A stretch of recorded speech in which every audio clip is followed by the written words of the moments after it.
In the arena of champions where 64 teams converge, today we witness only 32 of it manifest. As they go one step closer to their dream of being champions, welcome ladies and gentlemen to the last day of Battlegrounds Mobile India The Grind. This is me Arka, with me on the desk is Salty. How are you feeling, my friend? I am feeling absolutely pumped. I mean, this is one of those days where a lot of dreams will crash, just like you mentioned. A lot of them will Yep. even manifest their dreams as well. And I feel like it's just about those 32 teams who are going to proceed forward to round three of the BGIS, ladies and gentlemen. The stakes are as high as it possibly can be, of course. But we know, as a matter of fact, that all of these battle, all of these warfare is happening because of just one special thing, and that is this massive, massive prize pool of 2 crore rupees, ladies and gentlemen, with the first place running away with 75 lakhs, Arka. Oh yes, and then second place is gonna get 37 lakhs 50,000. It's gonna dwindle down until the 16th position to 1 lakh rupees. And let's not forget to say this, that no team is going empty-handed. And also one thing which money can't buy, that is a lot of experience. Lot of experience, lot of fame, and lot of acclaim. It is something which every player dreams of. And we know, as a matter of fact, that BGIS, the grind, has been the platform for the grassroots, has been the platform for the underdogs to actually transition to Yeah. becoming the undergods of the lobby. And just like you mentioned, be it the prize pool, be it the fame, all of these things are extremely required for these underdog players to actually catapult themselves in their particular career. But ladies and gentlemen, once again discussing the format with you, we have 64 teams in the grind currently who are going to play one last day in this particular week, of course. And from those 64 teams, we have an overall standings. The top 32 teams, they qualify to round 3. The bottom 32 teams qualify to round 2 of the BGIS. To simplify things, the top 32 teams will play against 256 teams, and the bottom 32 teams will play against 512 teams. The competition gets immensely difficult as things progress. But just like you want to say, I think every particular team wants to go deeper into BGIS without really having to go through multiple hurdles.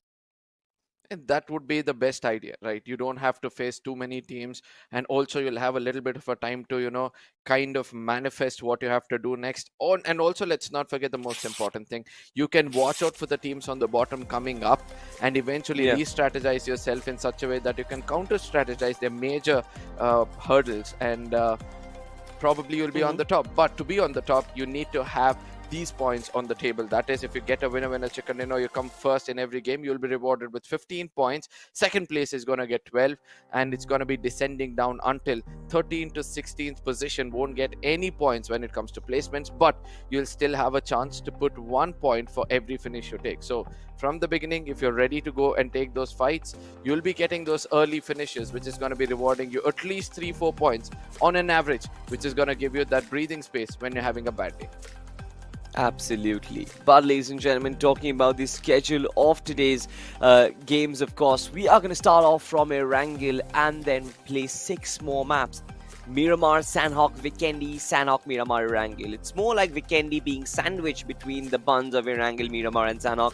And it's very exciting, to be honest, because you've got those Erangel and Miramars with 4 maps played as default in all of these players, all of these teams. They will have the opportunity to sort of rack up majority of the points from those maps itself. But again, if you talk about the confusing maps, well, it's a little bit of an apologies, ladies and gentlemen, as it gets a little dark sometimes during broadcast, but just like we always talk about, during dark times, light will always come back. But coming back to the point again, it's it's more about the fact that you've got those table turners like Sanhok and Vikendi, which is also included in the mix, which can obviously change things around and change the tables. I mean, speaking about the table, I really want to look at the teams who are going to be fighting out here, right? It's going to be Orangutan, Midwave, CSC Sports. All of these teams are looking pretty decent when it comes to the overall standings. But there is a little bit of a problem from the side of Team Orangutan, as they'll have to play the maximum number of games today. Probably with a positive mindset, they'll be able to do better. But then we move on to the team which has done a little bit better than all the other groups, I believe. That's going to be Gladiator, Hindustan Gaming, LOC, going strong, growing strong, OR Esports, Blood Rose, Warmania Esports, and also No Rules Extreme. All of these teams will also have one last chance, as they'll be getting 1 or 2 games to be played by the end of today. And let's see which are Yeah. the teams which will be on the top 32. Absolutely. I mean, this group number 6, is absolutely stacked. I mean, we've seen this Yep. group growing strong specifically. As a matter of fact, they've been consistently putting up great performances on the board. But, ladies and gentlemen, once again, I'm back with a moving frame. So I'm just extremely happy about it that everything is back to normal. But with that being said, a lot of big teams also playing into this lobby. Orangutan, who is reeling at the very bottom marker. What do you have to say about this particular team, though? See, it's a well gifted team. Everybody knows that they're technically very well gifted. All they have to do Hmm. is concentrate on getting that synergy built to perfection. Because, as I said, when 4 lions are living in one den, it's important for them to put their boundaries. And I believe that OGs have suddenly found out that boundaries as well. I think it's a little bit better we say that 4 apes are together under one cave. Yeah, I mean, possibly, because they go by the name Apes, of course. But of course, we've seen the teams, we've seen the big names who are also playing in the lobby. We've also seen the underdog teams who are playing in the lobby. It's more about certain teams who have to put up giga banger of maps, just like we talked about Yep. Orangutan. They don't really have a lot of maps in hand right now and reeling at the very bottom. Similarly, for Growing Strong, they are already qualified. They will have the option, they will have the liberty to play a little control, to play a little experiment a few things here and there. They can try out new strategies and whether they work in lobbies like this or not. So all of these theory crafting is going to come into the picture when we actually have the first game in our hands, ladies and gentlemen. Erangel is getting dolled up and we are going to dive into the game pretty soon. But I want to know your prediction, Arka. I think you've been a wizard in trying to predict teams who is going to win. So give me a name. Who do you think is going to get the winner chicken dinner for this first map? I think it's a little hard for me to decide who, but I can probably predict the top three: Okay. Midway Esports, OGs, Mm-hmm. and HG. I think these three are the teams which will be there in the final circle. Let's see whether that's going to be the case. As ladies and gentlemen, you know what time it is. It's time for us to get right into the game, as the flight path will be on our screens very, very soon. It's going to be one of the most crucial flight paths in the first map of Erangel. And I hope you guys are geared up and ready to witness one of the best actions you can find out there in the game of BGMI, as the flight path is coming on our screens, starting all the way from military base, ending somewhere pretty close towards the side of Stolba. I would say still between Yeah. Severny and Stolba, cutting the map Hmm. right into two different halves, but a little to the right. Exactly. I mean, it's more like a flight path which is towards the right hand side of the map itself, with Yasnaya being right underneath this particular flight path. Now, it's going to be a little hard for teams who want to go towards Primorsk, Ferrypier, or even Georgopol, as a matter of fact. They would need the intermediate vehicles, as in the vehicles you find being spawned right alongside the road itself, right? So that you can go to your desired drop location. As we witness a lot of these teams already ejecting themselves out of this particular flight path, the first thing which we will obviously notice or try to notice is if there are any initial skirmishes, which by the looks of it does not seem like it, Arka. You know, there is. I don't know. It's a little hard for me to explain further of what you have told right now. But yes, coming back right into the game, we can see that the drop locations of each and every team seems to be sufficed, and no skirmishes whatsoever is actually visible on our screens as of now. But do you really think that it's important for teams to go in for those early skirmishes, try to pick up those finishes if necessary? Yeah, I think so. I mean, the first the first bit of struggles will obviously be there, but of course, like you said, the first circle is in front of our screens, ladies and gentlemen, and right now already majority of the teams are stacked up on the right hand side of the map itself. There will be a lot of initial skirmishes as these teams try and move towards the left hand side of the map. Gatka, Georgopol Hospital, the entirety of that part is completely uninhabited, and so far, Arka, there is no initial skirmish as of now.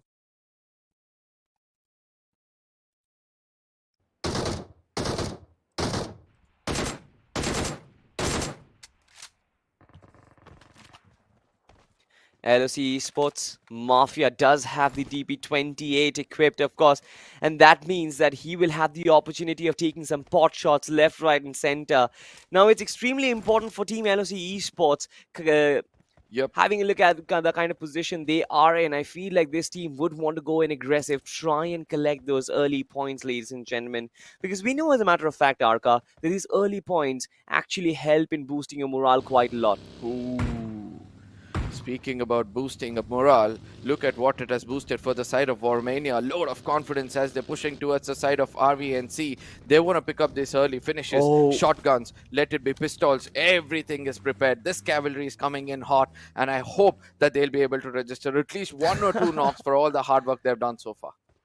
this is extremely weird, Arka, because RVNC, they could have dropped in a much better spot than the actual river that actually divides Rozok and the northern land of Erangel, of course. Now, this particular region or this particular situation for RVNC is extremely bad, but they've got to thank their forefathers that Warmena Esports did not come in with advanced weaponry. All of them are still trying to find out where exactly these players are, and all that they could find is nothing but waters. They're just trying to be fishes in the sea right now without giving their presence away. But an UMP has been found, and this UMP can actually be crucial in finding the first couple of frags.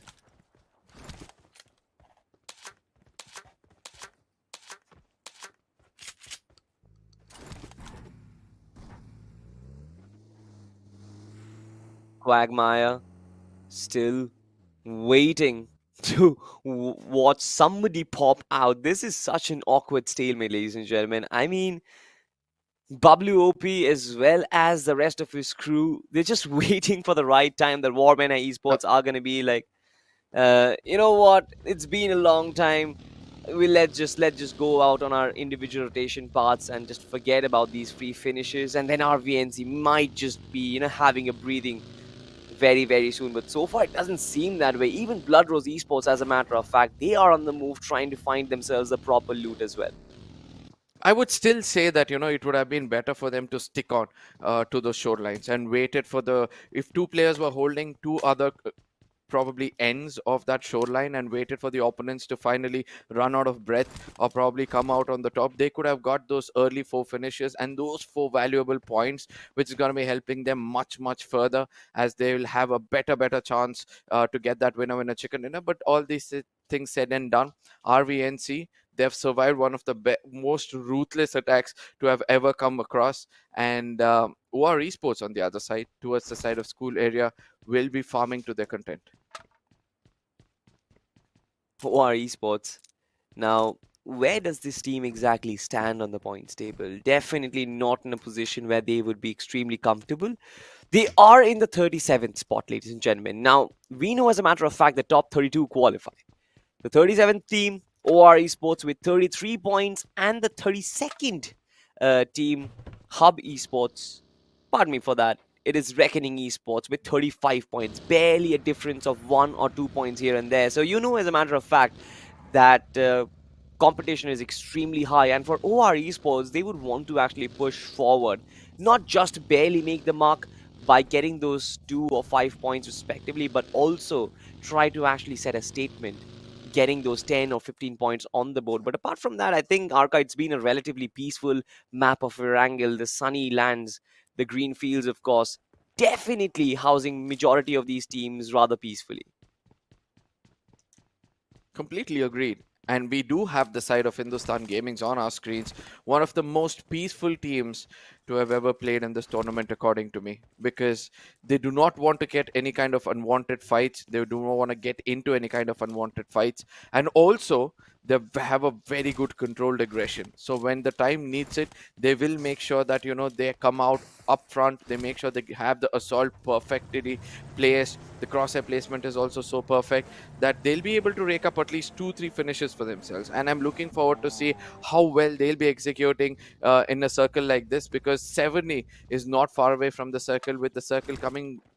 It's more like a default circle which is coming to the center of the map, giving an Yeah. opportunity for everybody to get that winner chicken dinner. But I would say the team which is well stacked, which is well looted and knows the circle inside out, especially for those teams who have the center of the circle, for example, a team towards Shelter, a team towards Milta, will have a greater Yeah. chance because they know the topography and the terrain so well.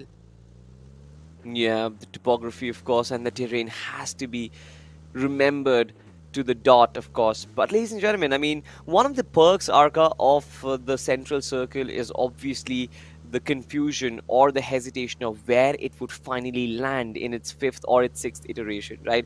When you see a awkward circle like probably a northern shoreline circle or probably even a military base circle, you know as a matter of fact that those circles have set patterns and those circles have those set endpoints as well. But the central circle can actually go anywhere. It can hard shift towards Gatka side, it can hard shift towards Shelter region, and then of course there is that cycle of constant questioning yourself, whether is our gamble which we are taking, is it going to pay off? So I feel like the central circle also kind of has its own trade-offs, and the teams will have to prepare themselves for it. But Genesis Esports, right underneath their noses, could see another team fly by in their rotation. No shots being taken from Hitman. Just like I said, today is the final day of round 3, ladies and gentlemen, and a lot of these teams will be fighting for that end game, fighting for that winner chicken dinner, which means that it is going to be an extremely disciplined and organized game of BGMI that we're going to get to see, Arka. Some sense of composure is what I'm able to see from all these teams. If it was day 1 or it would have been day 3, they would have dared to go take those shots against the side of team OR. But yet all of these teams, even for the fact that team X7 was so much in the air for a brief period of time, still the shots were not connected, shows that more of a composure is there in the hearts of many teams out there who are in the middle of the table. But for the teams on the top, they want to take it way too lightly, and that's so visible on our screens. Speak about lighter things over here. Warmania, who have a clear view of the teams in front of them, RNVC yet again inside the Georgia Paul area, now have to be very careful of how they're going to tackle things, because the zone has also started to give them a lot of damage. Now they'll have to think of retreating from this place very safely, because while retreating, if RVNC can have a view on them, for sure they're going to be taking some shots. Everyone, right? I mean, if you have a visual confirmation on your enemy, then why won't you take shots? You would definitely take shots and obviously try and get yourself those finish points. But so far, we still have 16 teams and 64 players remaining Arca on this map itself. And everyone is on their rotation. Now, we just got to see a glimmer of the circle itself. It's a little towards the southern side, but no major hardship as of yet. It's only the teams from the Georgia Pole side who are still rotating, who are still on the rotation paths, who might take a little bit of the chip damage. But apart from that, look at that, right? That Georgopol bridge area is extremely stacked. It's high on traffic and it's extremely dense with players. Now, with so many teams trying to cross over the islands in just a small section of land or just via that small little bridge out there, it might actually brew up a lot of fights. And that is what I want to see if RVNC, they are wise enough to just slow down their pace of rotation, maybe wait for the other teams to let them pass. Maybe that creates them that opening. Hopefully, but I would still say many teams who are prioritizing the circle first, like that of HG and FS Esports, will always have a greater chance of getting those finishes, right? Because they're going to be creating that gatekeeping scenario where they can get so many knocks for themselves and probably convert them to finishes as well. But for me, a circle like this is always a great concern. If you don't have finishes and once the war breaks out, it's going to be so hard for you to maintain your position. And if you get finished off, there's not going to be any finish points or placement points for your team. So it's better you pick up the pace and you be the first person to press the trigger and get those early knocks. Press the trigger, get to locations, get those early knocks is all that these teams need to do. Of course, a lot more as well, as FS Esports, another team who will be having an eye out for, are on the move as well. Now, this team, they've been performing decent. They are somewhere in the 31st spot. Now, definitely not a position where they can breathe easy, Arca, because imagine this, if you are a team, right, and if you are participating in a competition which has such high stakes, and you are just at the edge of qualification, or I might say disqualification as well, or rather elimination, I think no team or no player would be able to breathe easy because they know that every single time eyes will be on them. We are at the 31st or 32nd spot. We can be overshadowed from the finish line by any other team. So we have to be extremely careful. The games have to be extremely precise, and we cannot make any mistake whatsoever. As we probably witnessed the first pop out from the finish feed, it seems like one of the players from LOC has got a knock for themselves, but it's nowhere near in this region. Here, of course, we find a trifecta of teams. It's Gladiators, Orangutan, as well as another team who is in close proximity in Arca. Everyone is just waiting to find out who takes the first move or who makes the first mistake. Speaking about mistakes, it seems like Genesis Esports have made a great mistakes of sticking together and holding the same position as LOC, who have spread themselves really well in the map of Pochinki, will now look forward to dominate from all different directions. And let me remind you this could also backfire for the side of LOC. If one person gets knocked, it's not going to be easy for them to, come in and revive one another. Whereas Genesis have already started their assault, got that very good damage against the side of Red X, who's fallen back right now, trying to regroup with his team, making sure that it's easy for him to take the fight as a stack rather than going in for a solo man. And immediately Mafia and him is going to be coming together. Clown trying to find the grenade to perfection in case he gets it. Then we know what the push is going to be coming in, but it's going to be otherwise, as Hitman is going to be getting the first one. iFlick will be finding him on the floor as Chaser is going to be rushing in. Made the biggest mistake of his life to come in the open like that. Will also get knocked out as well. FS Esports in deep trouble, as the next person who's going to be the target for the side of No Rules Extreme has to be FS Lord. The wise thing for them to do is now retreat, and that's what they've chosen to do. Exactly. FS Esports just retreating from this situation, of course, but Team NRX, it's not like they've been left unheard. They're the ones who are under fire right now, but from a completely different team. It's going to be Hindustan Gaming who is on the offense, and they know that Team NRX, they're softened up.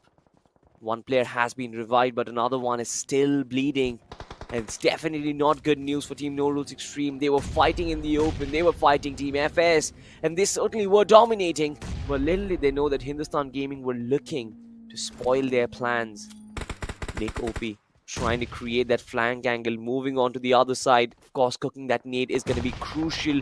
But look at this. Ooh. Godsreign also, rather Gladiator Esports, pardon me for that. They also entered the picture with Justin and Shogun, everybody on their vehicles. Is there going to be a sandwich situation? Is something which we will find out, Arka. Oh yes, it seems like it's gotta be that, but Nick OP with that Groza can do a lot of damage in those close range battles, and that's what he's trying to do right now. After losing a player, they need to revive leader right here, or else things can be a little bad for the side of HG. They knew that the damage has been done by the grenade which they threw in, and MJ is gonna immediately rush in and put an end for the side of No Extreme. Wow. They'll be the first team to get eliminated. Hindustan Gaming, starting to live up to my expectation, is now looking forward to take the fight for the Gladiators, as Justin has already gone down, and another player as well as leader is going to be receiving a lot of cover through those smokes, and it's important for Destro to do the damage, or else I don't think so it's going to be easy for the side of Gladiators to survive. They have to thank, Hedgie has to thank the other team who is coming to the fray as well, and hopefully they'll be able to do some better damage against the side of Gladiators. Arca, it's Warmania who is coming to the picture as well.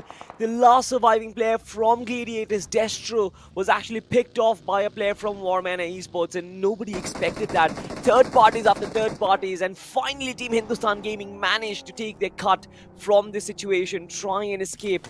Because this was an absolute bloodbath. In a flash of seconds, we witnessed two teams get eliminated from the lobby itself. It could have been way more though. It could have been way more, especially with FS Esports as well as Noru's Extreme. That initial fight that we witnessed, FS Esports was almost on the verge of elimination, of course, but they retreated. They got out of the situation at the right time, but then came in Gladiators, then came in Hindustan Gaming, and the situation became so nasty. Look at this.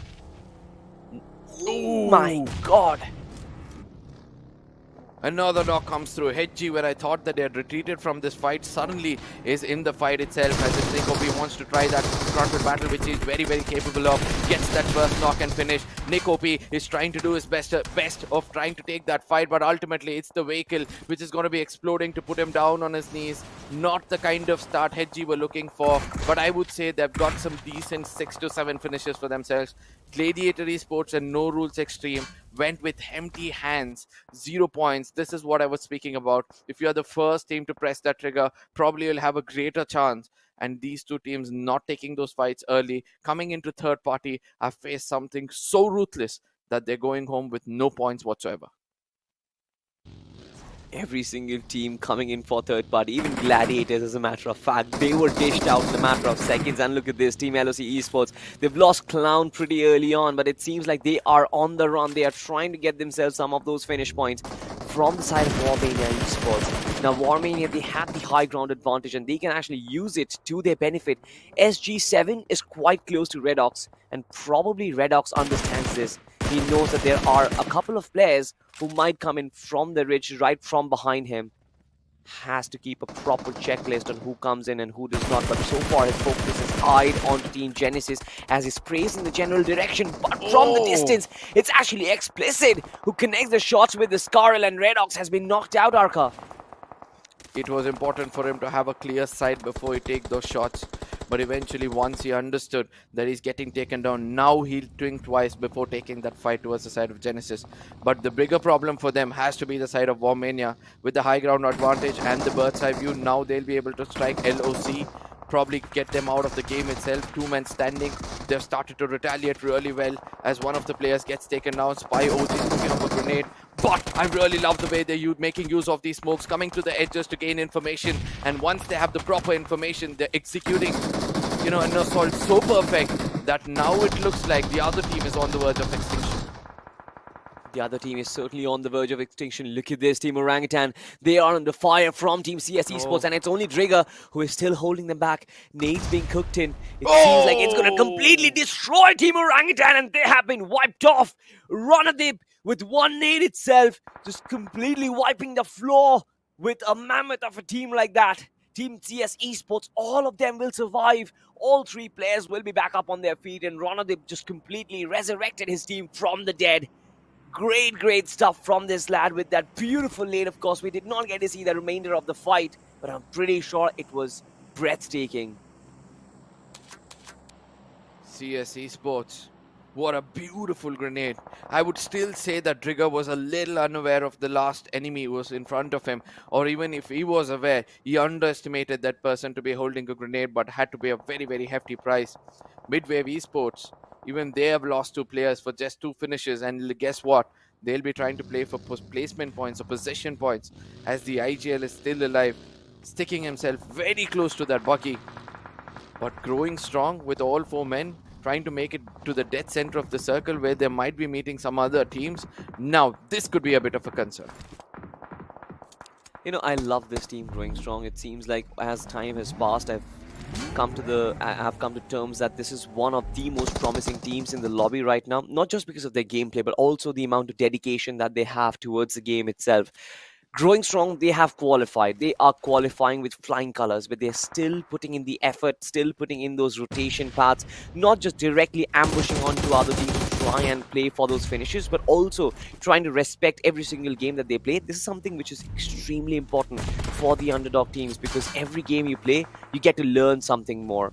Team CS Esports, as a matter of fact, as well, it has been a team who has shown such great signs of promise, but currently they are under fire, and what they are currently doing is exchanging seeds so that they don't get caught in that crossfire which is being set up. So many teams just absolutely launching artilleries against each other, and it seems like Team Bloodrose Esports are on the receiving end of it. It's Team X7 officials who are currently launching those nades in their direction, but only one player survives. It's going to be X7.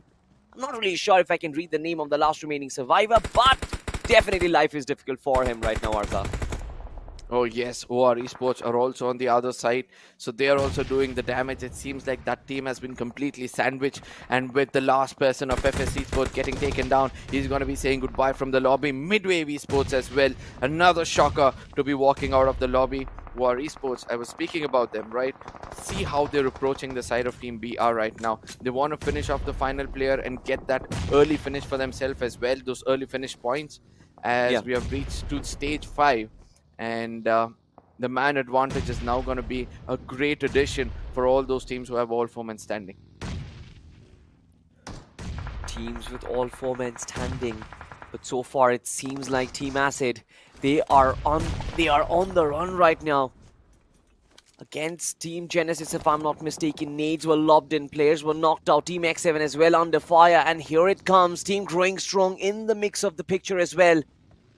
It's an absolute commotion, ladies and gentlemen, with so many teams converging upon one another. Spray God trying to get the vehicle destroyed, but that's not going to hurt anybody. Acid Esports, they have 6 finishes in their name already, but it seems like they are looking for more. The circle has shifted away from them, 100-odd meters, which they need to cover, but it is completely out in the open, and life just becomes so much more difficult for them all of a sudden. It seems like they will have to take the fight against Growing Strong in the process, maybe try and capture those piece of real estates. Not real estate particularly, but the rocks and the trees. And Sparky currently is under fire, and he will get knocked out. Beautiful stuff from Spray God, and now it's a numbers advantage, Arka. Acid Esports, as I said, the high ground advantage in a terrain like this will always give them so much of knowledge. As we all know, knowledge is power. They're trying to make the best use of it, but what they have to do is make sure that they have the resources perfectly stacked up. And we saw him, as soon as he knew that he was running out of bullets, he's going to be looting it as quick as possible, because now it's important for them to start their rotation. They'll have to secure that rock which is in front of them, the hard cover, the only hard cover inside the circle. Exactly. And I believe that GS Esports is well prepared for this assault, and they're waiting for Acid Esports to come out in the open, probably get that peak and put them down. As Acid Esports, one person comes in closer, he'll be punished by Anuj top OP, Anuj 2 OP. Yeah. Genesis Esports in the background. It seems like they're the only ones who have got proper map control and proper zone control as well. Just like you mentioned, teams with 4 players will have such a great advantage in this situation, of course. And they've got multiple of these little ridges that they can play across from this pocket of space, of course. Genesis Esports will just dominate this circle from this point on. Nades being lobbed in the general direction just helps them get greater control over the map itself. GS Esports also from the sideline just continuously taking fire, being sandwiched between CS Esports and Genesis Esports. It seems like they are just target practices at the moment. Para BTC tapping away. Clips being knocked out. It's still yet not over. 40 Massive Esports, but it seems like the dreams are almost as good as dead. Oh, the explosion is going to get another man knocked out. Very good thinking coming in from the side of CS Esports right now. They want to take another fight, but they have to be very, very careful of the side of Team Acid as well, because both these teams have got high advantage for themselves, and they're going to be visible eventually. Hedge Esports still trying to do some wonders, will be getting 2 finishes for themselves, but eventually will be saying goodbye from the lobby because Leo will be using his vehicle to crunch his skulls out.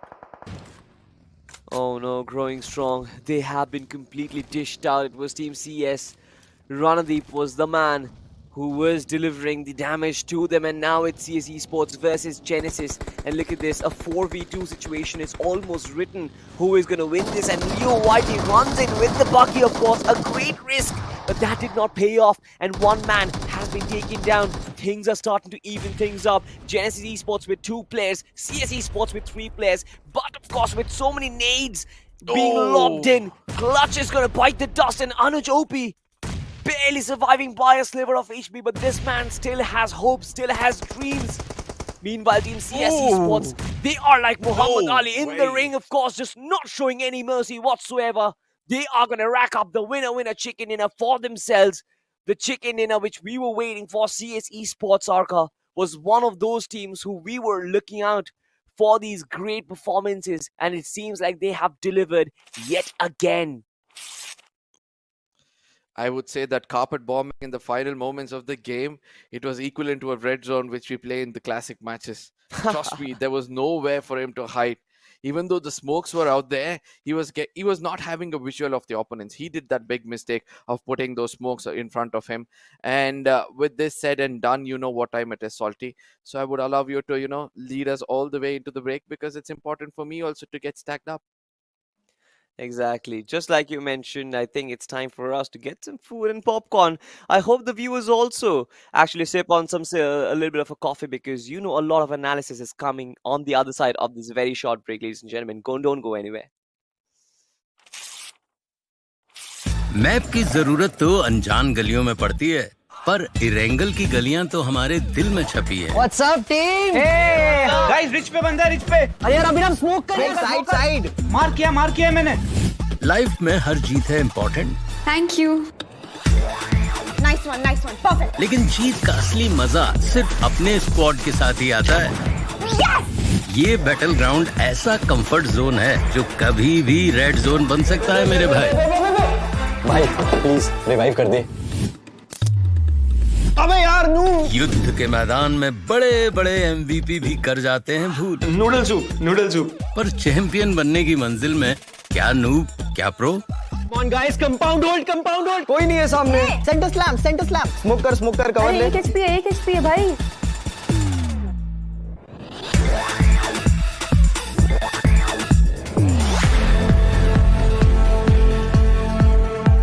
ये game हम सबका है। धड़कने और जोश है हाय। India खेल रहा है BGMI।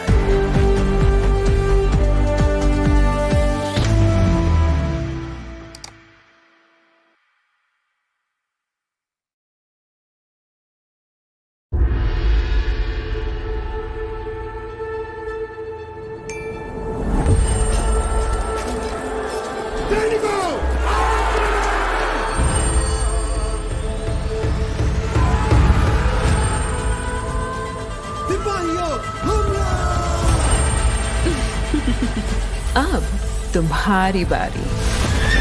Be prepared for the fury. साथियों आगे बढ़ो। चकने।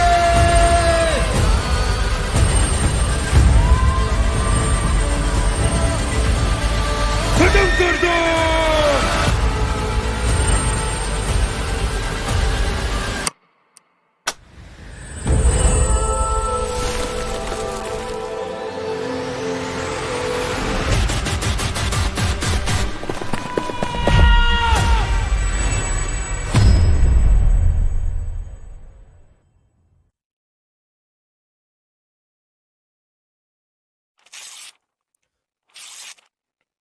Welcome back, ladies and gentlemen, after that short break. And yeah, what a fantastic first game it was. I was at the sidelines actually, sipping on my coffee and looking at the game as well. CS Esports, as usual, just having a magnificent game for themselves.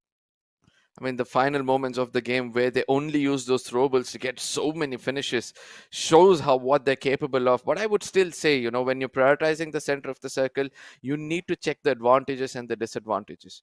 And I believe that, let it be HG, let it be Genesis, all these teams did not even think of those moments. They thought that the circle might be coming completely into the southern side or in the ridge area, and that miscommunication or the miscalculation became so big against them that they got eliminated very, very quickly.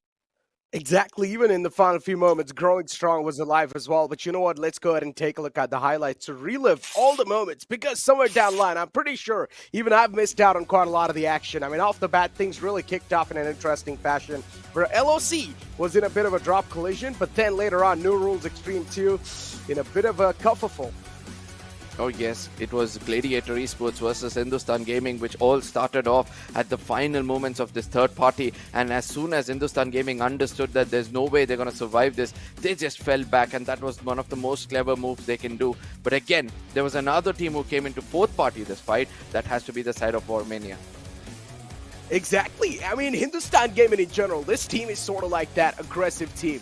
Hindustan Gaming, whenever I look at this team, they sort of remind me of Team Insane, but at the same time, Hindustan Gaming, they're not as aggressive as compared to Team Insane. But to be honest, the firepower, if you speak about this team, they're definitely up there on the mark. CS Esports, on the other hand, they are a little bit of mixture of both. A little bit of brilliance, at the same time add on the firepower as well, and you will get the players of CS Esports off the bat in front of you. Sarthak too, from the side of CS Esports, was knocked out inside this fight, and considering OG was actually making things so much more difficult for this entire team. Sarthak, I don't even know how this man was able to survive for that long, but eventually Randeep sort of clutched things out once again. Oh yes, one good grenade is equivalent to a wasted mag.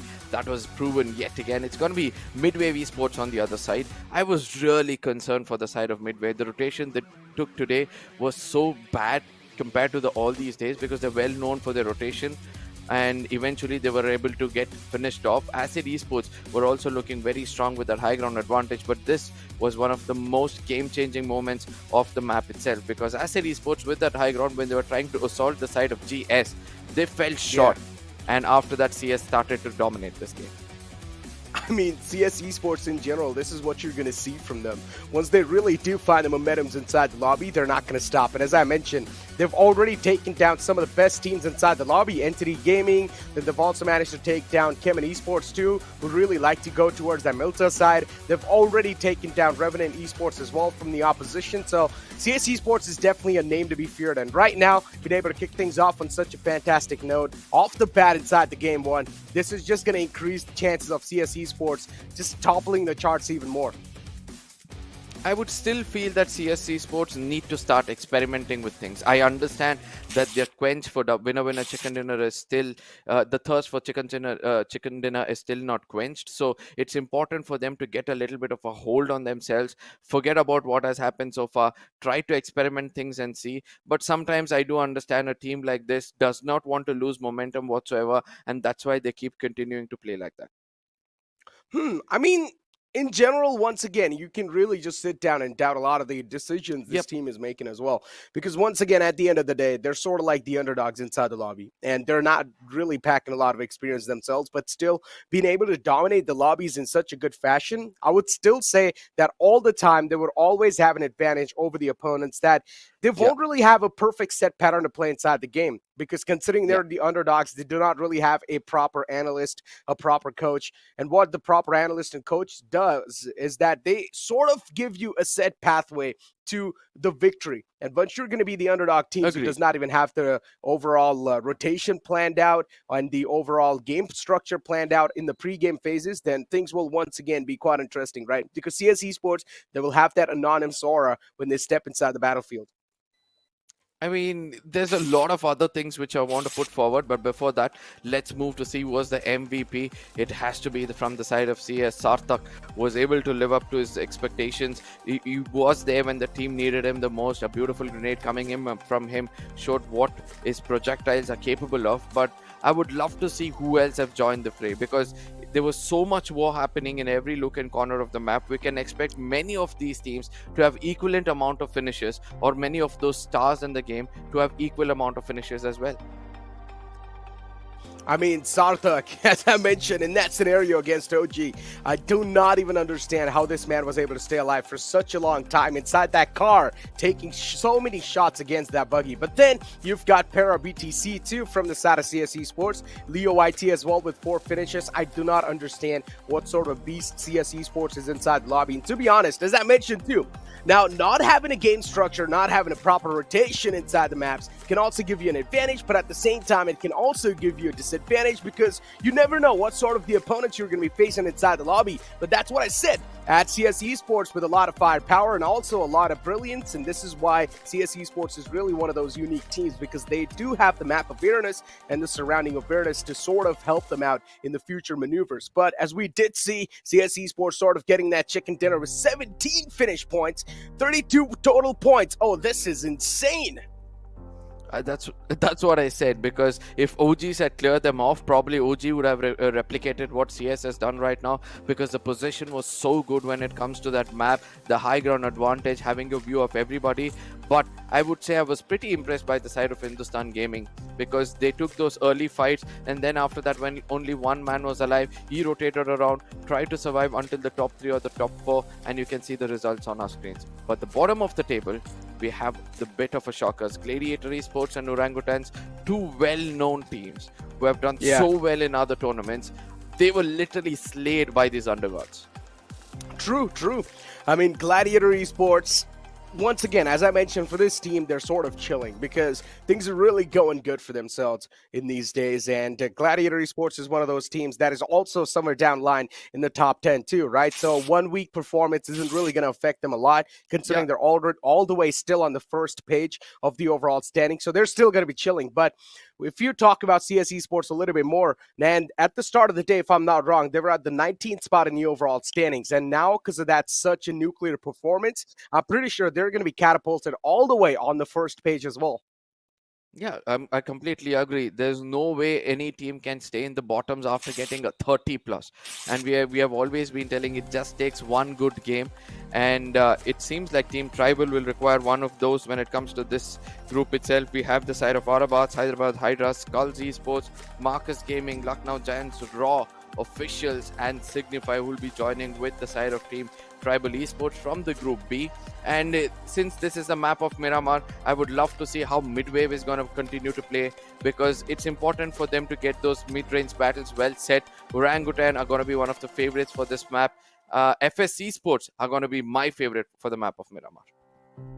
Yeah, I mean, in general, FS Esports, as you mentioned, they're going to be your favorite, but walking inside this entire matchup, look, I would like to say that CS Esports is going to be my favorite, but considering they've already started things off, I do not really want to make the predictions easy for myself. You know, I'm going to go with AUTOBOTZ Esports, because once again, this team is another one of those teams, and to be honest, AUTOBOTZ is an underdog and still being able to perform so well inside the lobbies. In general, these underdog teams, man, just being able to outshine all the competition on the T1, it felt like somewhere down line, the T1 teams were getting sort of complacent inside the lobbies. And now these underdog teams came in forward and sort of give them a massive reality check. And these teams now that are the T1, the big dogs that we used to call them, now they're the one who needs to adapt to the playing field. Now, AUTOBOTZ is one of those teams who were there for a brief period of time. It's like probably they might be considered underdogs over here, or the undergods over here, just because they were not that visible in the recent past. But I would still consider they have a lot of experience and they'll still be able to, punch a pack. But I would want to see how things will turn out, because in the map of Erangel, each of these teams have learned to rotate when there is a drastic shift in the circle, when it goes to the eastern side, western side, or the southern side. For a default circle, which happens right to the center of the maps, I'm able to see that still teams who are well experienced have a greater chance of getting that winner chicken dinner. And I'm hoping to see some experienced teams over here to pull it off. Speak about the experienced teams now. Midwave Esports, once again, back inside the fray. They were also there in the previous game as well. Now OG2 back inside the fray. And speaking about both these teams, once again, Midwave, I had a lot of expectations when I moved in forward. They are able to do pretty good inside the competition. Look, nothing taken away from that squad. But still, I expected a little bit of more better performance. I wanted domination from this team, because that's what Midwave sort of really is. all the players that Midwave has, they're in good form. Every single player has been looking really good when it comes to the team play aspect of the game. So I don't exactly know what's sort of holding them back. Maybe it's Midwave themselves who doesn't really want to showcase all their strategies. I would still say it's the IGL who's trying to hold them back. He's more of a more controlled person, more of a person who is more calm and wants to prioritize the circle first and then allow his teammates to go bizarre. But ladies and gentlemen, it's going to be the map of Miramar on our screens as the flight is going to take off. Starting all the way from Torre Hamura, for the first time, I'm able to see a flight path where it's starting off from my favorite place, ending up towards Ladrillera. It's going to be a little bit of a northern circle kind of a flight path, but hopefully we'll be able to see some differences. But for the teams traveling towards the side of Impala, Porto, as well as the side of Los Higos, is going to have a long journey up ahead. And in the map of Erangel, we did see some of the birds still in the sky and trying to be taken down. This time, I'm expecting the same as well. Oh, yeah, same. I mean, look at Midwave and Marcos Gaming right next to each other. And to be honest, this is not a good sign, Arca. And considering the planned flat path as well was just completely on the northern side, I just feel like Marcos Gaming, they want to adapt onto the circumstances and the situation that's sort of given to them. And the same thing you can say for the players of Midwave as well, because this is not where they like to drop towards. OG, they're probably going to go inside El Azhar as usual. El Pozo is also going to be a city that might just be up for grabs. But considering the planned fly path being such on the northern side, all these teams are definitely going to get caught off guard. And I just want to see if we're going to see any drop clashes or not. I'm still waiting to see who's going to be going into Hacienda del Petron, because that is going to be one of those places where they're going to get decent amount of loot, and the Golden Mirado and the rotation inside San Martin would be so much easier. They can either choose to go to the northern side of the map as well, but all these teams took their time to step foot on land because they knew that they had to wait for the circle to form up. And with the circle again being a default circle happening right to the center of the map, I am waiting to see how the rotations of several teams are going to be, especially for the side of AUTOBOTZ as well as the side of TIE. I mean, rotations, once again, it's going to be no issue, right? Considering it's just a normal standard circle. No problems whatsoever. For the later stages of the map. Indeed, if there's a hard shift, then it will definitely be interesting to see, because the standard circle at the start, they sort of look pretty innocent and pretty standard. But if there is an actual hard shift, that's where the real problems really start knocking the doors of all these teams. And speaking about the problems, we've got a fight brewing up potentially in front of us. It's going to be the players of Hyderabad Hydras chasing down a team in front in the name of Acid Esports. And Acid, maybe they just want to get away from this fight. They do not want anything to do against the players of Hyderabad Hydras. But look at this. Joker might just have an opportunity to take down at least a couple of more players from Acid Esports. Is he going to stop or keep on going away? I think it's better he go away, because the teammates who just landed exactly on the building, and they were stacked up. Immediately they took a weapon and started to fire towards him, even though it was just 1 or 2 bullets which connected. I believe if HH had come in as a group rather than a solo man Joker coming in, it would have been a different story altogether. But guess what? Now they have knowledge as to how Acid Esports is spreading out on this terrain. There's not going to be much hard cover. There's not going to be much places for them to loot. So if the rest of the team Hyderabad Hydras will be able to loot up and come and meet their teammates, probably once they start to assault, they might get a piece of Acid. I mean, it's going to be tough though. Considering Acid Esports, they've already moved away, and now getting a piece of Acid Esports, it's going to be like way too tough. But we've got Humanoid tapping away against the players of Acid. Perry moves away from this spot, no issues whatsoever. Hyderabad Hydras once again in a calm and a chill spot. At least been able to shook away that threat. And as I mentioned, it only happened because of the planned flat path. It just sort of really forced these teams to adapt on the situation they were put in, and some of the teams were able to successfully do so. For example, the likes of Marcos Gaming and OG, but then the rest of the teams still being left out. Acid, they ran away from one team, and it seems like they walked into another, because it's going to be raw officials over here who need those finishes. I've seen that, raw officials tend to take those early fights. Correct me if I'm not wrong, because I've seen this raw officials play before as well, and they want those early finishes. I don't know why they crave for it so much, and once they get it, then all of a sudden a beast mode starts out from within them, and from there on, the rotation inside the circle, no matter how many clashes they get, they'll slowly be able to execute some really good fights. But Coming back to the circle, we're able to see that midway from the extreme right will be coming into Impala area. The reason why I really don't like such circles is it's not going to allow any of these teams in those rotation clashes. It's going to give them that liberty to go to every other place which is there inside the map. But once the circle starts to shrink in, all these teams will then be forced to go for fights, and nobody will be having enough placement points and enough finish points in total. And that will become a big issue when it comes to the overall point standing, considering that today is the last day of the grind itself. As you mentioned, today being the last day, it's also going to be a bit of a pressure for a lot of the teams actually inside the lobby. For God, like yesterday, it was their chance to do or die, a chance to perform or go back home, and they were not able to do so. Still in the bottom page. G Phoenix, though, somewhere down the line, definitely showcased a little improvement in the overall standings, but still in general, not that big or not that drastic of an improvement, but at least they managed to sort of catapult themselves from that bottom page. So maybe they can try and feel good for themselves in the upcoming moments. Yep. Now finally we are able to see ASEAN the Del Patron on our screens. I don't know why I have an addiction to this place, but I would still say that, you know, for those teams who will be holding that center of the circle will always have a greater chance, especially with the circle forming up like this. But Marcus Gaming have to be the fan favorites when it comes to this map. We all know what Spray God is capable of, and if he and Vexy are together, and if there's any team rushing in towards them, Spray God is eventually going to take out the team from a distance, and Vexy will be really happy to put an end for them when it comes to those close range battles. What are your thoughts on the side of Marcus Gaming apart from Vexy and Spraygod? Because Aladdin and Siam are the more composed two people when it comes to the side of Marcus Gaming. I told you, I mean, yesterday as well, we had a really big conversation about Marcus Gaming, right? And as I mentioned as well, Marcus Gaming, the one thing that really stands out for me when it comes to that team is that they sort of wait every single time when they're trying to make a rotation. They have these little buffers. They stop in between, look around, once again, get in the vehicles, start moving. Stop once again, look around, get in the vehicles, and move again. This sort of buffer gives them so much more information and also a little bit of future clarity that they know, okay, how to rotate around inside the circle, which potential path can be clear enough, and how they can try and tackle all the problems that might be upcoming in the future. Because that buffers that they take, the stops that they take in between, they're able to gather so much valuable intel. Agreed. As we're able to see that no more clashes is right now visible apart from the side of Los Leones, where XNOR Esports is very close towards the side of Raw.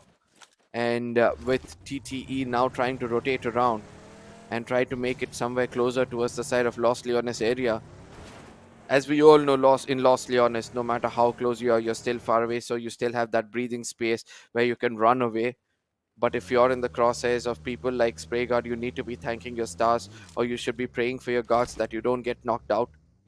But Team Tribal Esports, they'll need a chicken dinner very badly. Or else I think that by the end of today, if they're not able to perform well, it's going to hinder their confidence so much that, you know, in the upcoming rounds when they enter into the BGIS, I believe that they're going to have a little bit of an issue taking those fights. Without a doubt, they definitely will. Oh, the wall of death too now, just moving away. Neutrino, all he can do is try and climb on the top, but the problem is the bus is a little bit too heavy. It's going to take a while. Team Tribal Esports, man, they're really dedicated to take that bus on top of the hill, but whatsoever, they will be successful in that job. Speaking about Hyderabad Hydras, they found themselves, as I mentioned a while ago too, a cozy little compound. They can't call it a home for now, and also in a pretty good spot inside the circle. Joker Topsy, as usual, sitting inside the McLaren, is probably going to be driving around going for a little bit of more valuable information. And every single team right now inside the lobby just waiting for the stage 1 to end and find out exactly where the stage 2 circle is going to be, because that's going to at least be a little bit of an icebreaker. I would still say water treatment and San Martin area is what I'll be looking out for stage 2, because yeah, there it is. And with the circle shifting in at this corner, now I would love to see how XNOR Esports will be able to rotate, because Raw officials then will have midwave if they have to pass through. AUTOBOTZ are also holding that very corner. FSC Sports, my favorites, as I said, are taking that high ground next to the power grid area. Now this circle is going to be something which I'll be looking forward for, because all of these teams will have equal fighting rounds, and with all of the teams having this all 4 men standing, It's all about how well you're going to be sticking to your basics and how good your trigger discipline is. I mean, speak about the basics, right? All these underdog teams, they're really good when it comes to the basics of the game, without a doubt. Yep. When it comes to the tactical point of view, though, they might be a little weak. It's understandable. As I mentioned, they do not really have like a proper coach or a proper analyst for their team. So it's understandable, of course, when it comes to the tactical point of view, the teams can be weak. But overall basics of the game, they're going to be pretty solid at that. And there's a reason why they've made it till the round 3 of the grind. As you mentioned, the finals 2, and today's the last day. And a lot of these underdog teams are actually outshining the big mammoths inside the lobby. And speak about the big mammoths, we've got FS Esports on our screens, and there's a chance. Hyderabad Hydras and FS Esports, this brawl might happen in front of us. FS Esports are clever enough to actually wait from this fight. You know, the reason why I told that these teams might be questioned when it comes to the basics is because when the pressure builds up, they start to choke. And probably, even though no matter how tactically well they're placed or they have that gun power, those small basic or small mistakes which they do is eventually going to be costing them a lot. As FS Esports on the high grounds, I mean, I really want to see how much knowledge they'll be able to gain from here and how well they're going to be making use of those knowledge as well. They just can't spray around and burn those resources as well, right? Because once they're trying to get down from those high grounds, they're going to be shot at. And at that time, they'll need these resources. Yeah, understandable. I mean, I would like to elaborate on that pressure and the choke aspect a little bit more. And that's where the lack of experience sort of kicks in, right? When you're really going to be having the experience to duke it out inside the big lobbies, everything's going to be pretty good for all these underdog teams. And speak about the underdog teams, it's going to be Raw Officials actually pouncing on top of the players from Midwave. And this is another one of those underdog teams inside the lobby, and they've done a fantastic job taking down one of the known men from Midwave Esports. One man already lost out from Midwave. This is not a great start. Now, Midwave Esports yet again doing the same mistake of being a little spread too much from their teammates. I don't know why they're not learning from their mistakes when it comes to the map of Miramar. No matter how strong they are in the other maps, they tend not to stick together, which has been a little bit of an issue for them. As AUTOBOTZ, they've gone in for a 2-man split, and CS Esports are very, very close to them. They need to be concerned right now as Acid Esports push of making it inside the lab and data area. They'll have to watch out for another team right behind them. That has to be the side of LGs. Lucknow Giants are so strong when it comes to backstabbing people. But before I speak further, I'm able to see in the finish feed that 2 big bulls are locking horns, and that's going to be OGs versus the side of Marcus Gaming. Not just that, we've also got CS Esports on our screens. And right now, this is the biggest hurdle for all the teams to climb over if they do want to secure that chicken dinner in their hands. The circle shift, we did see it a while ago, and considering it's actually going to almost center on up, but tilted a little bit to the left side, no issues whatsoever. Now, FS Esports is actually in one of the most prime spots inside the circle, too, right next to Power Grid. It's going to be tough to take down that team, considering they've also got a 2-2 split going on. If one of the splits actually going to get pushed on, the other 2 players that are split out, they can provide such a good cover fire. So this is a well-thought-out plan trying to be executed from the side of FS Esports. But now we've got Raw Officials taking a fight against the players of CS. This is not going to end up good for both of them. Yeah, both the aggressors coming into lock horns as Abhi is trying to get that initial knock. Won't be finding anybody but Para on the other side. Well prepared with that TBS. Was waiting from that corner. Was waiting from that angle. But guess what? Oh my He was God! not looking back. Eventually he's going to get backstabbed as the push is going to be coming in. Leo Whitey and Rana, the 2 men alive right now, will be doing a load of damage. One more person from the side of Rock gets taken down. But again, a counter strategy coming in. A Molotov doing so well over here. Paritosh is the last man standing on one side, and CS will be having Para as the last man standing, as the Molotov will be doing so much of damage. I guess it's going to be Leo Whitey who will have to take the final finish in his name. Last man up and standing at CS Esports. One more man is still knocked out, and Leo now is way too low, and the CS Esports, They actually get wiped out from the existence off the map of Miramar. What an early exit they take, but as I mentioned, if this battle does go on, it's not going to end up good for both of them because both these teams are actually pretty solid too. X7 as well now in the clotheslines, and OG and Marcos Gaming. This battle keeps on brewing up. Once again, Marcos Gaming, they want a little bit more piece of the players of OG because they know they're the one to third party, so they will also have the maximum advantage. Somewhere when the fight was taking place between the side of Marcus Gaming as well as the side of OGs, X7 heard all those commotions and they wanted to have come a piece of all this fight, but OGs are in deep trouble as Spraygard for the first time will be using a DBS in a mid-range, and eventually is going to be punished by the side of Visgard, who eventually eats up his teammate, and he doesn't wait much, but Bok is going to be that person trying to save the side of Marcus Gaming. The shots were connected, but it was way too late for the side of Spraygard. A push from the side of Aladdin. Now we have to see how well Marcus Gaming will be able to execute this. A good grenade is going to be coming in from the side of Legit, getting themselves 2 finishes. And it seems like Team X7 is making the best use of the situation. Indeed they are. Another nade tossed in from Aladdin. So close to X7, but legit, this man's on fire so far. You got to watch out from this man whatsoever. Spray God was lost out a while ago. Marcos Gaming sort of handicapped a little bit. Spray God being knocked out and taken out from the game, it's sort of going to limit the firepower as well for so much. Aladdin with a 4x spray, not able to find that prey in the front, but it's completely fine. Marcos Gaming, on the other hand, though, there's still a lot of threat lingering on top of their head. Now, from the backlines, it's going to be the players of Acid Esports wanting a little bit more piece of this pie. Speak of this, X7 still one of the players being knocked out. Vexy wanting to press on up, but he's still not confident enough. Aladdin has a better chance because he's the one closest to the opponents. He can make use of the sound cues to give up the location of the players. Vexy, who gets in a bit more closer, will be the first one to get knocked out as the bait. He has done an exceptional job, but from here on they have to be very careful because the blue is going to be starting to shrink, as well as the side of Acid Esports, who are trying to gatekeep these teams, will now have a greater chance because the wounded Marcus Gaming will now try to make it inside the circle with damaged helmets and vests. I really want to see how they'll be able to traverse around. Speak about traversing around. Look at Hyderabad Hydras. All the 4 players split out from one another, but at the same time making sure that they are going to be that reachable range. So that's a good thing. OG2 getting wiped out inside this compound. Not a way they wanted things to sort of kick off for them. But hey, it is what it is sometimes. Things cannot really work out for you all the times inside the lobby.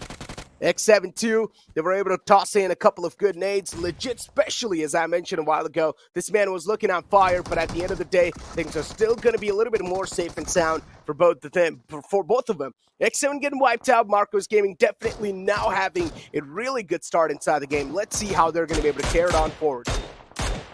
Oh, Flick YT making the best use of that high ground advantage as he has. Chaser is going to be led by his teammate. He's going to be telling Chaser that, you know, I've got a knock in this building. All you have to do is put one good grenade to probably finish off the players or probably get another knock, and becomes easier for us to put up more finish points as the grenade is going to be tossed in. Genesis is not having any kind of idea. Look at that. The grenade is going to be connecting to perfection. The Molotov will be starting to burn most of these players as Clutch is also going to be in the fire lines. He's going to be healing to his fullest potential as quickly as possible, but I don't know whether he'll be able to do it. I mean, Chaser for now, yeah, he indeed has pushed up close and personal against the opponents. One of the players spotted out from Genesis, so close. This man manages to get back in the cover in the nick of time, but still, the threat isn't neutralized. Chaser closing on once again. He's got the firepower backup as well of his teammates, so that's really good news for Chaser. And as I mentioned too, for FS Esports, the split that they really had amongst the high grounds itself, it's sort of given them such a big advantage too, because the 2 players that are in the back on the high ground, they're given all the possible information for the players that are up close and personal against the enemies. Clutch gonna toss in a nade quite close to Nirvana, but I highly doubt it's actually gonna find the connection as well, because on the other side of the barricade, I mean, I would still say the projectile was perfect, but he was well healed as the return grenade coming in from Nirvana has already done the damage as AUTOBOTZ in deep trouble. Orlo will be the only man who will have to restrict the side of Team TTE to come in a bit more closer. Even though the slam was perfect from the side of Joker, he was being easily taken down. A 1v2 pulled off to perfection from the side of AUTOBOTZ over here. Orlo is going to be very happy with this performance, and I would like to say that on the other side it was Orbi who did the same as well, or Orzi who did the same as well, and saving his teammate now. they'll have to make it inside the circle, which is going to be a little hard. Look at the distance they'll have to cover from the bottom left of our screens. There's going to be a lot of teams inside the circle trying to wait and bait teams out here. But FS Esports still has the high ground advantage for themselves. Lord and his friend will have to meet his team on the top of the mountain, so that it becomes easier for him to execute a winner chicken dinner.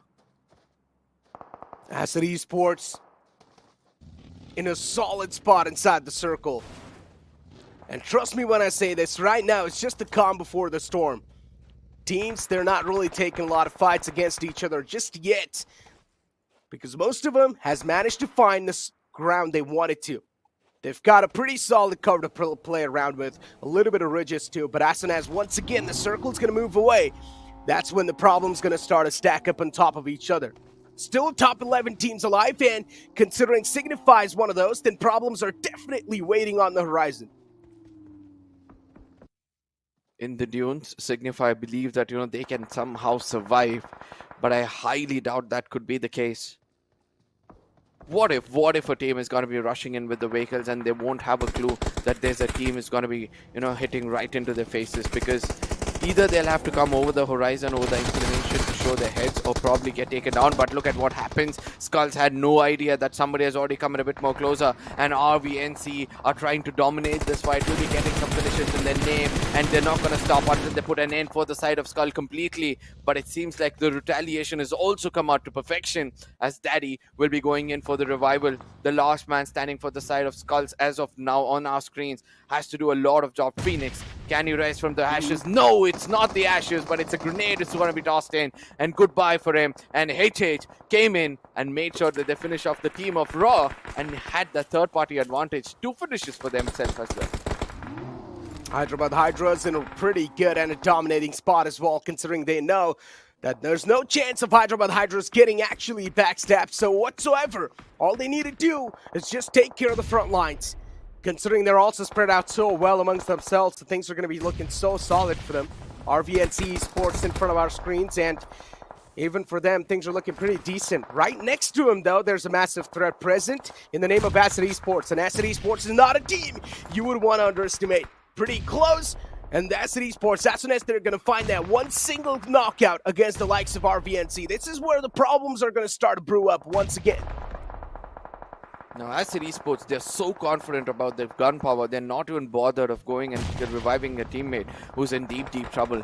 They feel that these 3 players can actually manage. But as I said, when you're in the dunes, there's a lot of disadvantage for you. First being that no knowledge of what's happening on the other side, and the people in the high ground will always have a better view of how you're moving around. As Nirvana, for the first time, FS Esports will be getting a knock against them, as Hyderabad Hydras will be trying to toss in some grenades and try to get those finishes. Sigma is also trying to move around. Hyderabad Hydras, I think they're placed to perfection when it comes to the final moments of the game, but can they pull off a wondrous chicken dinner over here? Because they've got 5 finishes already, and it seems like I'm gonna start pumped up. The best advantage the players of Hyderabad Hydras have is that they do not have any fear of the backlines or the backstab whatsoever. They've got every single piece of land covered when it comes to their backlines. Oh! The only way to stop Hyderabad Hydras right now is to form a couple of off angles and try and take them down from the sides. But once again, it's not going to be that easy to execute. Right now, Hyderabad Hydras, one thing is for sure, this team is reigning supreme inside the lobby. The only team that can actually stop them, or that can be their kryptonite, has to be Signify. But even Signify, they've got their own pieces of problems that they're looking to solve. And as soon as maybe those problems will be solved, then maybe Signify can try and shift their attention towards Hyderabad Hydras. But right now, OG Trigger, he's got the chance to play the spoiler. He's also got a pretty nice high ground against the players of Signify. All of a sudden, all these teams are concentrating on fire somewhere far away. I know RVNC were the people who were in deep trouble, as Joker is going to be coming in a bit more closer. Now we'll be trying to cook up a grenade, as Signify will be losing one of those players every time you move into the center of the circle. Hyderabad Hydras, with that high ground advantage, is going to be trying to knock you out, as Signify is also concerned about their backlines, because one player of FS Esports is still trying to do a lot of damage towards them. They'll have to rectify that mistake, and guess what? Joker is going to be betrayed this time, and obviously RVNC, once they know there's a single man right in front of them over the horizon, they're going to be pushing in Poplu. That's what he's trying to do, trying to shoot him. But eventually a grenade was tossed into perfection to be as a defensive grenade for the side of HH. As Joker's going to be pushing in, another grenade comes into perfection and is going to be knocking him out. Yeah, the nade from RVNC. Or the nade onto RVNC. Poplu getting knocked out. Instant Molotov as well to follow it up. To get that confirmation flowing, but it's not going to be that easy. Hyderabad Hydras moving up on top of the hills. Joker top J getting pounced on, but he still managed to put that nail in the coffin. And OG Trigger 2 gets taken out of the game. That was the last glimmer of hope. That's going to be extinguished by Hyderabad Hydras. And as I mentioned, this team is the one to reign supreme inside the lobby. Joker also having a little bit of separation between his teammates. This is sort of giving the players of Hyderabad Hydras so much land control. And now even the circle's going to shift on top of the players of Hyderabad Hydras. All the advantage in the world just stopped on top of the players of Hyderabad Hydras. All they need to do is capitalize on it and win this entire game. Now, guess what Hyderabad Hydras are doing? Since they've already calculated the number of people alive in the lobby, they're going in for a split, telling that, 2 players, you try to maintain the circle. The rest of us will try to clear off whoever is there on the outside. Even though we're getting taken down, we'll make sure that we're going to rely information to you guys. As Joker has always been that first person to be moving around. He's going to be that daring, tiger who wants to go in and get those knocks for themselves. And it's going to be Signify in his crosshairs. One good grenade would have done the job against them, but ultimately all his resources are burned out, and Signify will be trying to make a run as they'll be meeting XNOR Esports very right to the dead center. And who's going to be taking advantage of all this has to be Joker, as he knows exactly where these teams are stationed. That spray was so good from the 6X, and of course now, once again, just straight up taking his attention onto another man of Signify, and even he gets wiped out. They could have been the potential kryptonite against the players of Hyderabad Hydras, but even they get knocked out from the lobby. And now it's the final 2 teams fighting for the supremacy, and that too, FS Esports, they do not stand a chance because the last man's been eliminated, so even he's taken out of the game. But with that being said, Hyderabad Hydras, what a perfect performance that was. This is what I like to call perfection personified. Oof. I couldn't have told that better, my friend, because Hyderabad Hydras, the way they've rotated into the circle, they've not taken any unwanted fight, if you have seen. They've just waited for their chance to capitalize, and every single time they got a chance, they did not let it go. They grabbed it by its neck, and all at the end, they were the people who were enjoying that chicken dinner. But as I said, Hyderabad Hydras, especially Joker, I've become a fan of him, especially in this game. The way he has pushed in every look and corner, he has executed so many finishes. I really want to see his name in the MVP. Without a doubt, but ladies and gentlemen, how that perfect ridge was being held by the players of Hyderabad Hydras, definitely an impressive moment inside the game. But with that being said, it's time for us to push to a short little break. You guys don't go anywhere. We will be right back in a couple of seconds. Map की जरूरत तो अनजान गलियों में पड़ती है, पर Erangel की गलियां तो हमारे दिल में छपी है। What's up, team? Hey, guys, rich पे बंदा है, रिच पे। अरे यार अभी हम स्मोक करें साइड मार किया मैंने। लाइफ में हर जीत है important. Thank you. Nice one, perfect. लेकिन जीत का असली मजा सिर्फ अपने स्क्वाड के साथ ही आता है। Yes! ये बैटल ग्राउंड ऐसा कंफर्ट जोन है जो कभी भी रेड जोन बन सकता है मेरे भाई। भाई प्लीज रिवाइव कर दे। अबे यार नू। युद्ध के मैदान में बड़े बड़े MVP भी कर जाते हैं भूल। Noodle soup. पर चैंपियन बनने की मंजिल में क्या नूब क्या pro. Come on guys, compound hold। कोई नहीं है सामने। Center slam। स्मोक कर कवर ले। 1 HP है भाई।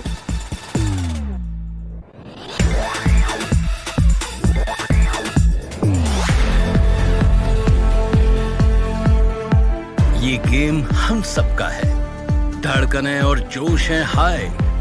इंडिया खेल रहा है BGMI।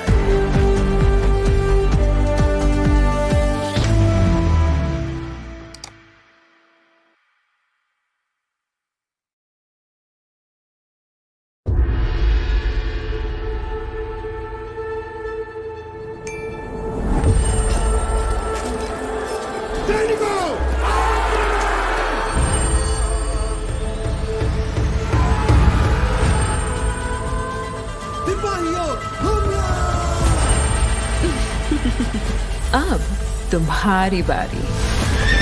Be prepared for the fury.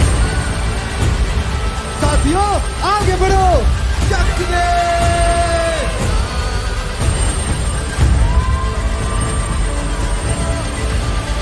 खत्म कर दो.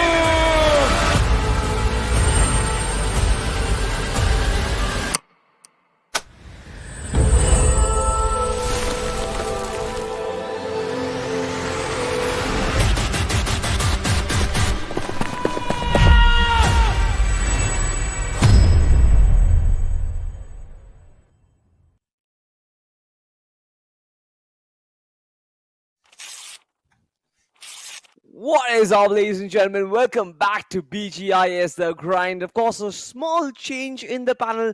Me and Johnny, we have joined and replacing Necro as well as Arca. But obviously, there is some exciting news for all of you guys out there. The RTV game is actually getting an Indian faction added to it, of course. And if you guys know what is the name of the Guardian, then of course do make sure that you go to their social media handles, follow them first of all, and in the comment section mention or rather guess what is the name of the Guardian gonna be. And also do not forget to mention your IDs as well. That is where you're gonna get some crazy rewards. And of course, we have also tried our luck, but I don't think our luck is actually that good. But hoping that you guys actually get those rewards as well. But Johnny, welcome back to the show, man. And I'm gonna ask you, what do you think of that last game? Like, it was absolutely breathtaking. I mean, yesterday as well, I remember while closing out the day, the conversation that was brought up about Hyderabad Hydras was the expectations weren't being met. But I guess with this Miramar specifically, I mean, it is the last day, but still, they had a very good game for themselves. And now I can be hopeful that once the team actually moves to whichever round they've actually managed to move towards in the BGIS, there is still going to be that threat in the form of Hyderabad Hydras that can at any time start pumping down the players and securing those points. So again, from being a team that was missing out on opportunity, I think they have just established themselves as the top contenders again. Marcus Gaming, of course, did try to put up a proper fight in this situation.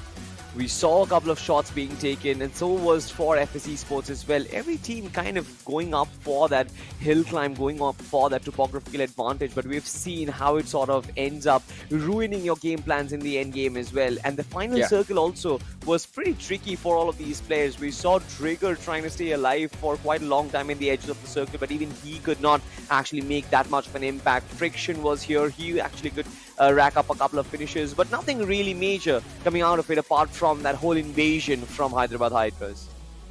Yeah, I mean, keeping their numbers advantage till the very end. I mean, we know it's a fundamental of the game. If you have all four players, it becomes quite easy for you to close out the match. And Hyderabad Hydras just playing around their numbers quite phenomenally. Were able to not just secure the win, the chicken dinner from this game, but they also racked up quite a lot of points. And I mean, it was an impressive finish from their side. Look at this, 10 eliminations already, just wrapping up the last few points as well. This was not a mediocre game. This was a dominating performance from Hyderabad Hydras, but this was a one-off. And I expect consistency. So hopefully, if they have more matches today, maybe we're going to see them pop off once more. And winning is not necessary. I think top 3 with like 6-7 eliminations is enough. Exactly. I mean, especially since the cutoff mark is like 32 out of 64. So we've been expecting that cutoff to sort of rise up to somewhere like mid 40s or something like that. And maybe for that, there will be a lot of teams who need a gigabanger of a map, of course. But not a lot of opportunities remain, ladies and gentlemen. 2 maps of the day are already done and dusted. We have 5 more left to go before we conclude BGIS The Ground. I mean, it's been a long journey, Johnny, but it almost is about to end. Yeah, it is about to come to an end, but that is just the end of this stage. BGIS The Grind. We knew, I mean, teams were here to secure a better positioning at the start of BGIS, and that is still the goal, as we just have a few more matches remaining in this final day. But eventually, I think every single one of us, you, me, the players, the teams, the management, the audience, everyone is looking forward to see what will happen once BGIS commences, because this is just the build up. The actual impact is going to be felt once we begin round 1 in BGIS. 100% agreed. I feel like this is just the trailer, and then the real movie is going to be BGIS itself, and it's going to be so grand, ladies and gentlemen. But of course, at the core of it all, we know that these teams who are still fighting, the mid pack is extremely volatile, and their destiny in the BGIS is still not confirmed whether they are going to round 3 or whether they are going to round 2. And that has been the case, right, for a couple of times here on for a while right now. The teams at the very top, they are constantly solidifying their position, constantly dominating. But then the teams who are in the mid pack, they have been getting those inconsistent numbers. But speaking of numbers itself, we've got the MVP of this game. Of course, it was from Hyderabad Hydras, ladies and gentlemen. Joker Top G with 7 finishes was absolutely brutal, and him and Altron just racked up 10 finishes between them, shared 7 and 3. Hyderabad Hydras, they were absolutely brutal, but so were the other teams. You've got other mentions from Raw, you've got from Signify, and you've got from FS, Chaser, Tansy, and Paritosh, all of them sharing 3 finishes respectively, Ronnie. Yeah, I mean, these individuals are there with 3 eliminations to their name, but no one comes close to what Joker was able to showcase in this previous map of Miramar. And him and Artron, I believe their team, Hyderabad Hydras, they finished the game with 11 eliminations. But these two OGs just putting up a display for everyone who's watching them in this match. 10 on just 2 players combined. And there it is, the points ranking for the previous game, where we do see Hyderabad Hydras, as expected, sitting on that first position with 26 points being put on the board. On second, we have FS Esports with 21 points on the board. Acid Esports, I have to say, I'm actually quite impressed with how Acid Esports has been playing for the last few days. I believe they are somewhere in a very wonderful position in the top 16, but I think we'll have to wait for the end of the day before we see the overall rankings, right? Or probably wait until the 4th game is done. You know, we still have that overall standings once 4th game is done and dusted. But the second page, of course, has a considerable number of names which should have been in the first page. CS Esports, as a matter of fact, after having that chicken dinner in the first game, could not really show up on the map of Miramar. So is Lucknow Giants and X7 Officials. Now, X7 Officials and Lucknow Giants, these are 2 great underdog teams whom you would expect to perform every single day. And so is this case for Skulltz as well as Team Tribal Esports. Each one of these names, we have seen them perform for such a long time. We have seen them perform in such difficult lobbies. It seems like our expectations from their end has also sort of risen to a much higher caliber, because we expect these teams to rack up those numbers every single time. But obviously, realistically, that is not possible. Teams are still trying to get their last-ditch attempt towards that top 32. But I think for majority of the teams out there, their 6th or the 5th game is done and dusted. Only 1 or 2 games remain, and in there, of course, they'll have to get so many points. It's hard to fathom, Johnny, how they will actually be able to do it. Exactly, but I still believe, I think there's a weird, uncanny thing happening on the overall leaderboard, wherein the top 8 or the top 6 is at a whole another level of competition, and then the rest of the teams are just taking massive strides and massive drops with every single game. But before we move to the next match, which will be played on the map of Sanhok, let's have a look at the teams. And this time around, again, we start off with Blind Esports, Gujarat Tigers, Spy Esports, Revenge, Redemption Crew, Galactic Gamers. Ruling since 80s is one team that I'm looking forward to from the previous group. But from this group in particular, I mean, Asla and Liquid, they have left massive impact on the entire lobby every single time they've stepped into the game. Exactly. I mean, Asla Esports, I mean, nobody would forget their performances and the consistent showing that they have put in this tournament so far, especially in this round with racking up so many chicken dinners for themselves. It seems like they're the only team who has racked up 3 chicken dinners in the games that they have played so far, and they will have the opportunity to actually shoot for more and maybe even get the number 1 spot from the top team as well. But I'm not really sure if that is going to be their goal, because of course they have to prepare for BGIS. They know that they've qualified. Nobody is going to dethrone them from that tippity top. Competition lies where there is a lot of tie, Johnny. I mean, we've seen the overall standings, and there are so many tiebreakers happening from the 25th spot to up until the 45th or 50th spot, right? It's all extremely close, and just like I always say, one good game can completely overturn the whole table. And you know, you never really know what can happen in the fag end of the day. I feel like that is when the tables is going to massively turn, and all of those things will come into the picture as Sanhok, ladies and gentlemen, is getting dolled up. Now, we always talk about Sanhok as a map being the table turner. Hopefully, it gives the opportunity to some of the underdogs who are still struggling. Hopefully, we're going to be hopeful. We are always going to be hopeful. And today has been quite interesting in the sense that as we looked at the rankings of the previous game, the teams that are standing at the top of the leaderboard have taken a dip in the previous matchup. I mean, is that going to happen again as we drop on to Sanhok? Now, that is a question that I find asking myself. And it's a difficult question because this group is pretty stacked. But then again, you remember the last game yesterday and what Blind Esports was trying to pull. In Sanhok, that might actually be doable. 4 players split dropping on each corner of the map and picking off fights. If any map you can execute that strategy on, this is that one game. But let's see what's going to happen as the game is live and the trajectory of the plane, well, it's right here. It definitely is right here, and it is on the left-hand side, rather. From Hathin towards Sami, it is extremely skewed, and probably one of those flight paths where I would rather say that, yes, this is probably the first time where the flight path might affect the drop spot of the players on the map of Sanhok, because otherwise, generally speaking, the flight path never really affects. So wherever you want to drop, you can just glide and go there, considering the size of the map itself. But this one, yes, it is a little extreme, but teams will go towards the southern side. I would rather be interested, Johnny, in finding out which are the teams taking those split drops, because they look out for those meds and try to stack up on the resources. It seems like Blind Esports have already done that, and one of the players is actually in close contention against Do or Die. It's Knuckle. Of course, had to be. And yeah. I mean, you are here. He would like to have a word with you about placement points in particular. But let's see. I mean, we know the intention is not going to be there to really play for points. I mean, it seems like he's just hunting for the opposition, hoping to see if he can catch someone off guard. But Knuckle, my man, if you wait so long, the other lad is just going to get a little too impatient. And that is exactly what has happened. The contender of this Hilltop 1v1 has actually just taken a drop from that hill and is moving in the opposite direction, avoiding any early collision. But look at this. This is interesting and intense at the same time. Team Tamilas against Redemption Crew. Yeah, Team Tamilas definitely not in a position where they are going to be extremely comfortable. And look at this. Maxi, he is being completely surrounded by players from Team Redemption Crew. And of course, initial contact has not been established, but I'm pretty sure that footsteps are being heard, and it just creates a weird tension in the air.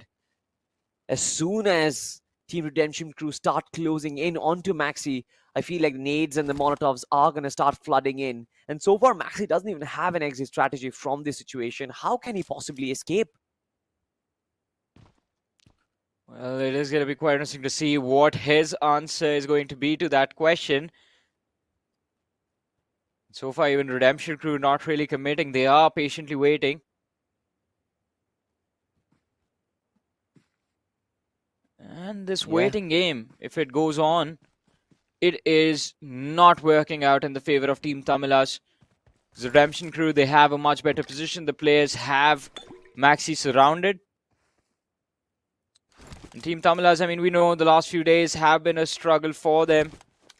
Yeah. And it seems like it's not going to end in this one as well as the fight commences.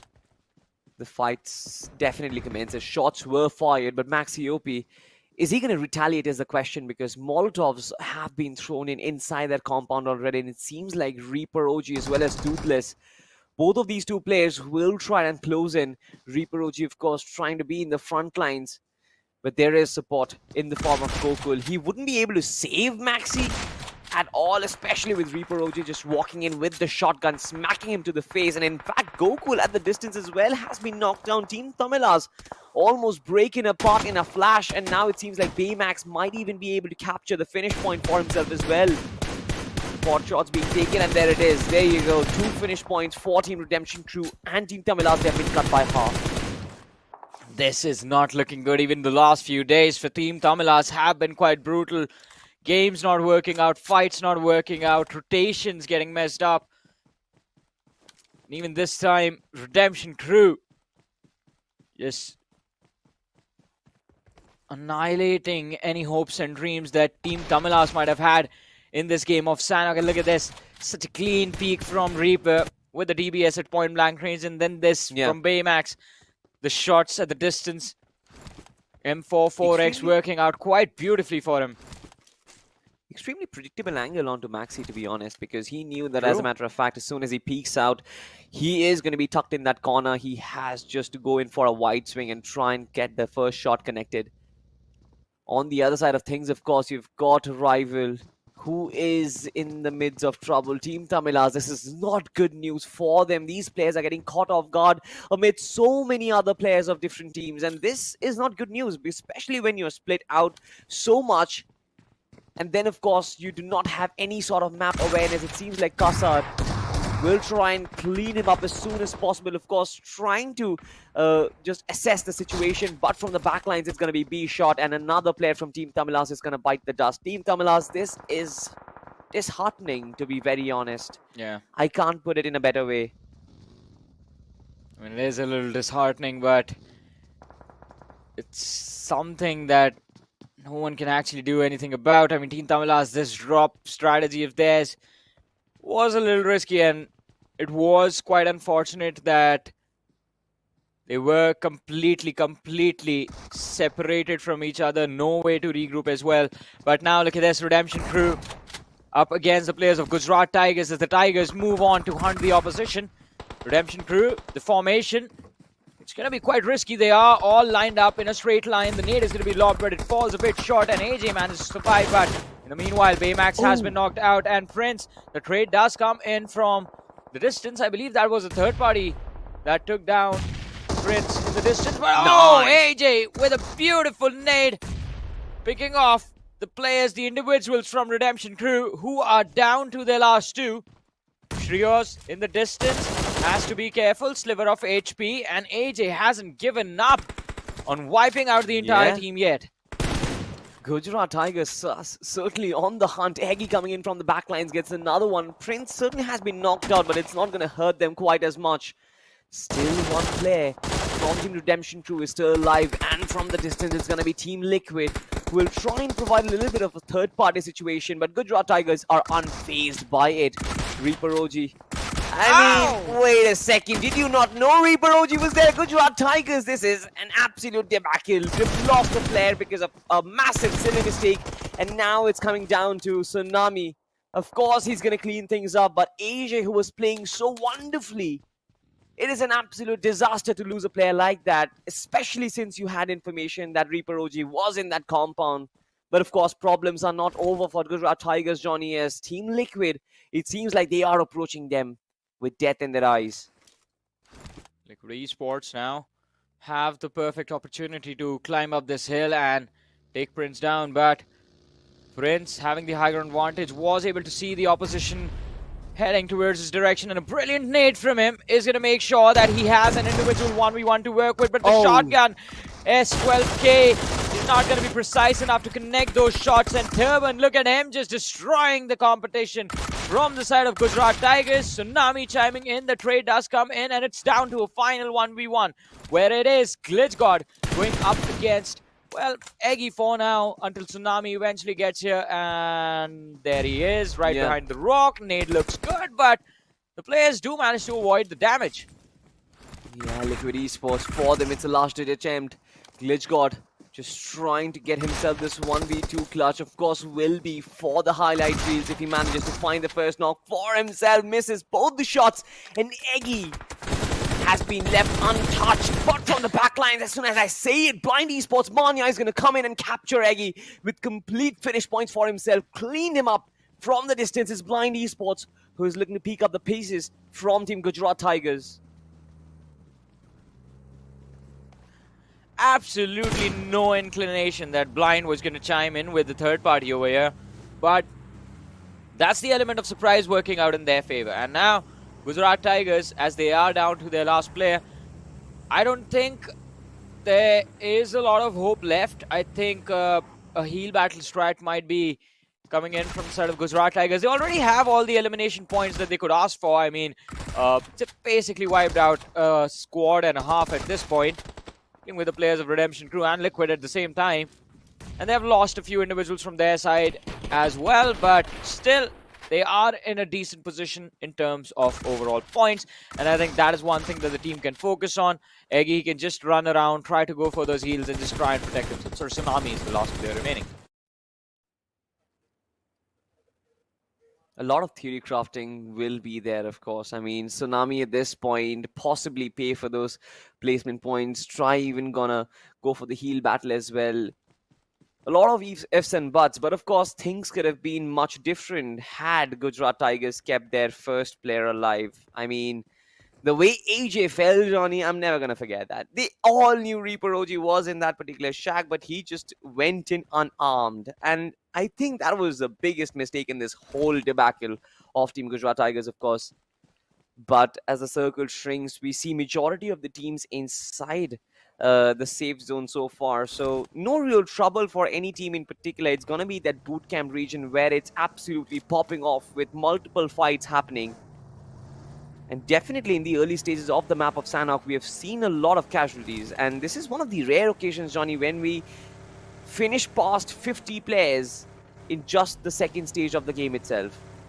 Yeah, already 2 squads wiped out, and Gujarat Tigers and Team Tamilas down to their last player. So those 2 teams can be taken out at any time. But look at this. Tsunami, we do see his name on the feed. And even though he's the last surviving player for his team, he is taking the fight to Blind Esports. Takes down Manya. The knock was there, but he wasn't able to secure the finish point, I believe. And now with that, there are 3 squads that have been wiped out completely from this game. Something which is extremely rare, even on the map of Sanhok, ladies and gentlemen. I mean, we expect this map to be extremely bloody, extremely aggressive, but still, finding 3 squads eliminated is something which is absolutely different.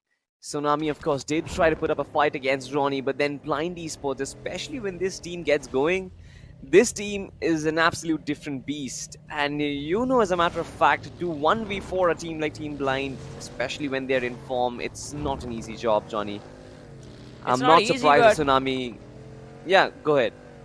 It's not easy, and it's never going to be easy, but with how weird Blind Esports are with how they've been approaching fights since yesterday, I think it's not going to be long before they actually end up giving someone an opportunity to 1v4 them. Interesting stuff as we just talk about it. Team RVNG, it was Shooters who found the first knock for himself, but of course, as soon as he found the knock, he was run over.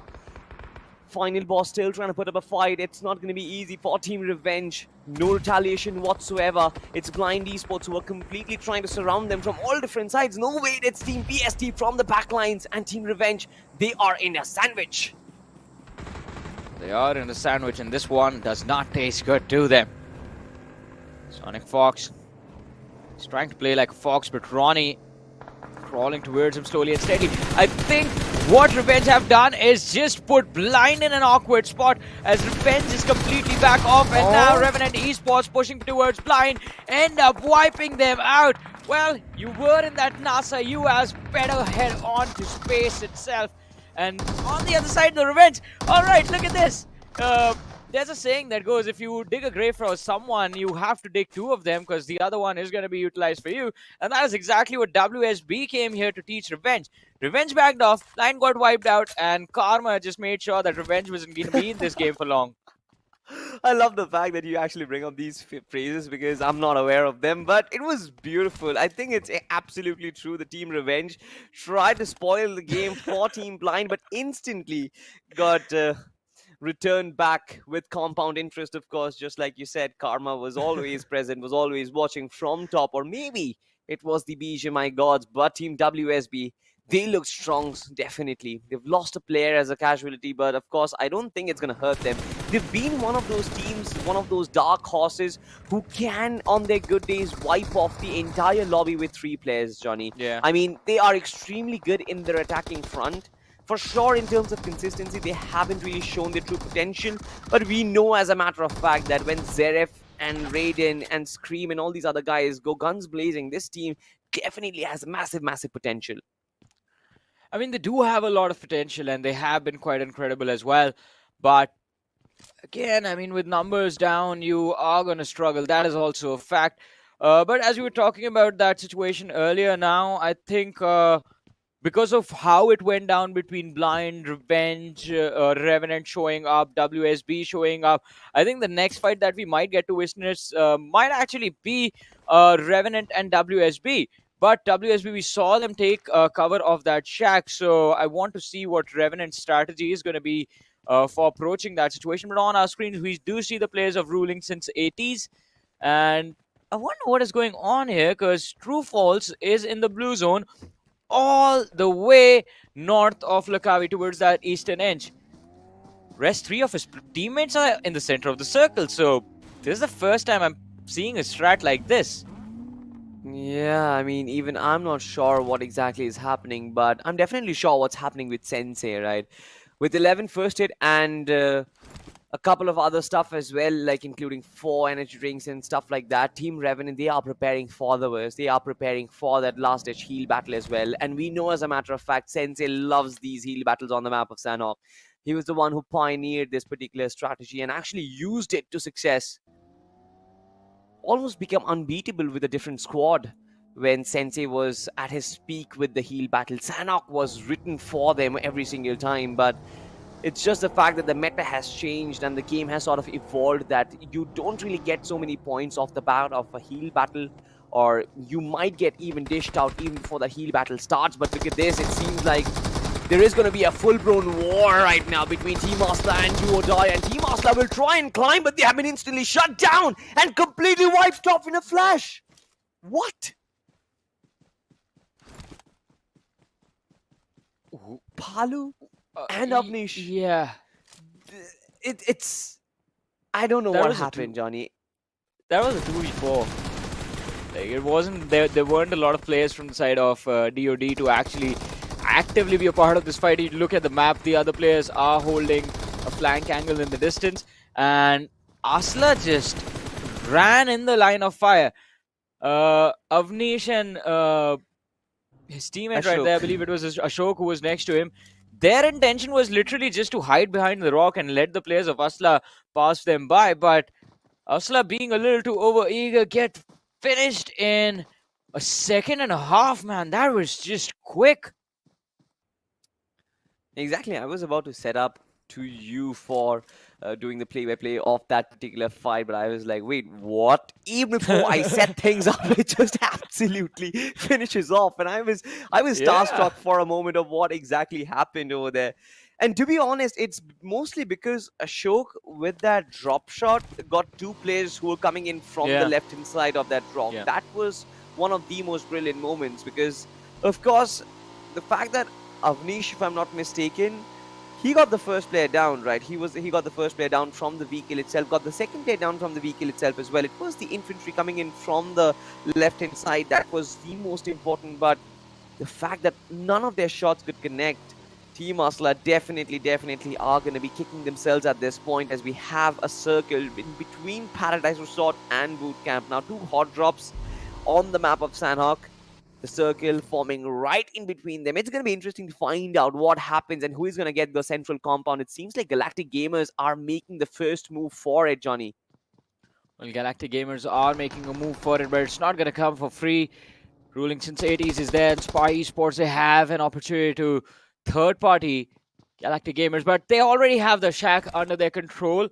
The only point of trouble for them can be that from the top of that hill, Ruling since 80s will be able to gain a line of fire inside those windows, inside those compounds to quite a decent extent, making pinning down Galactic Gamers basically in close to the center of that shack.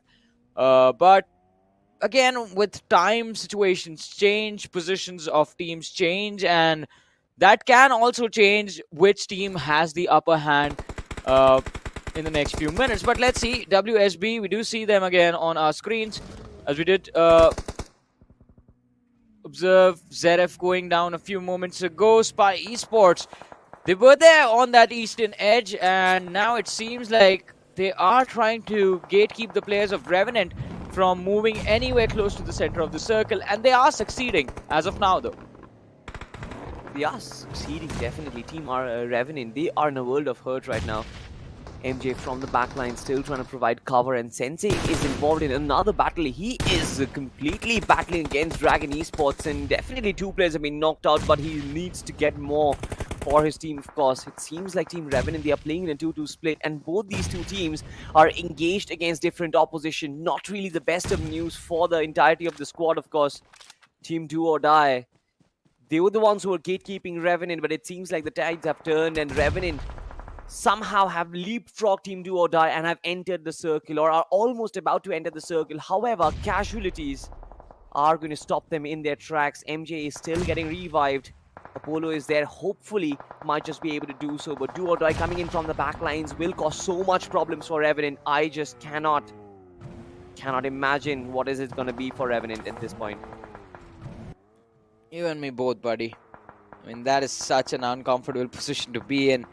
Just a tree, and it's not even a thick tree. It's like, I don't think both of them can stand next to each other at this point behind that tree. So they're gonna go wide swing, the players of Do or Die, and Ashok, if he manages to stay alive here, he can actually turn things around and pick off Apollo. But no, the vehicle, the Urus over there is gonna blown up to bits and smithereens, and Revenant Esports, they have the backs of Do or Die.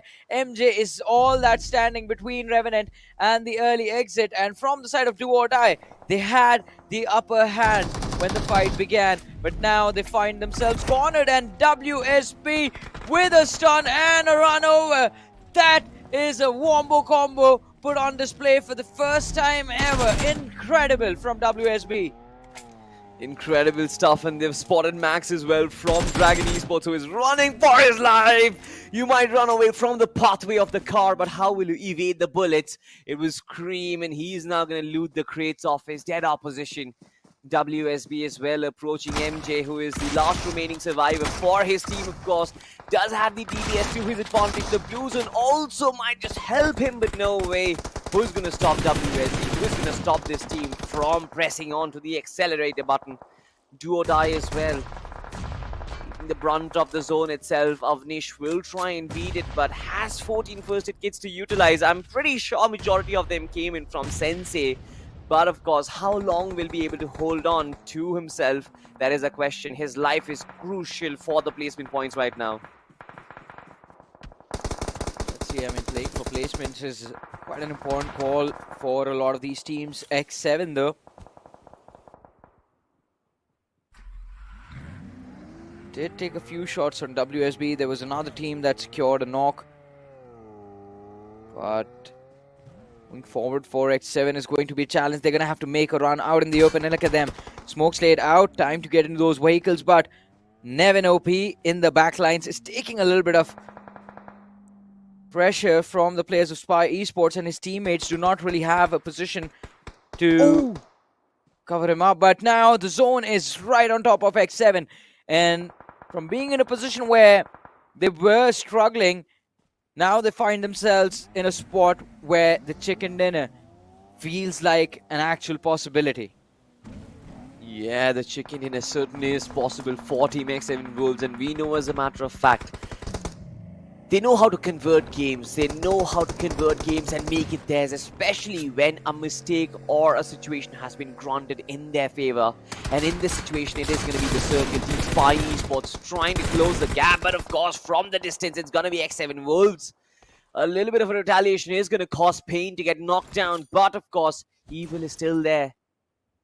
The only drawback, of course, the fact that Team X7 Wolves, they are just a pack of 2 players right now. Definitely not ideal to get this chicken in for themselves. Avnish as well from the backline, just continuing to heal himself up. On the other side, it's going to be Zap. Keeps on tapping away opposition and acquire those finish points left, right, and center. Galactic Gamers also just being thrown a complete curveball because of the zone itself. Had to rotate out in the open, and of course, they had to pay the price for it. It's becoming an absolute bloodbath.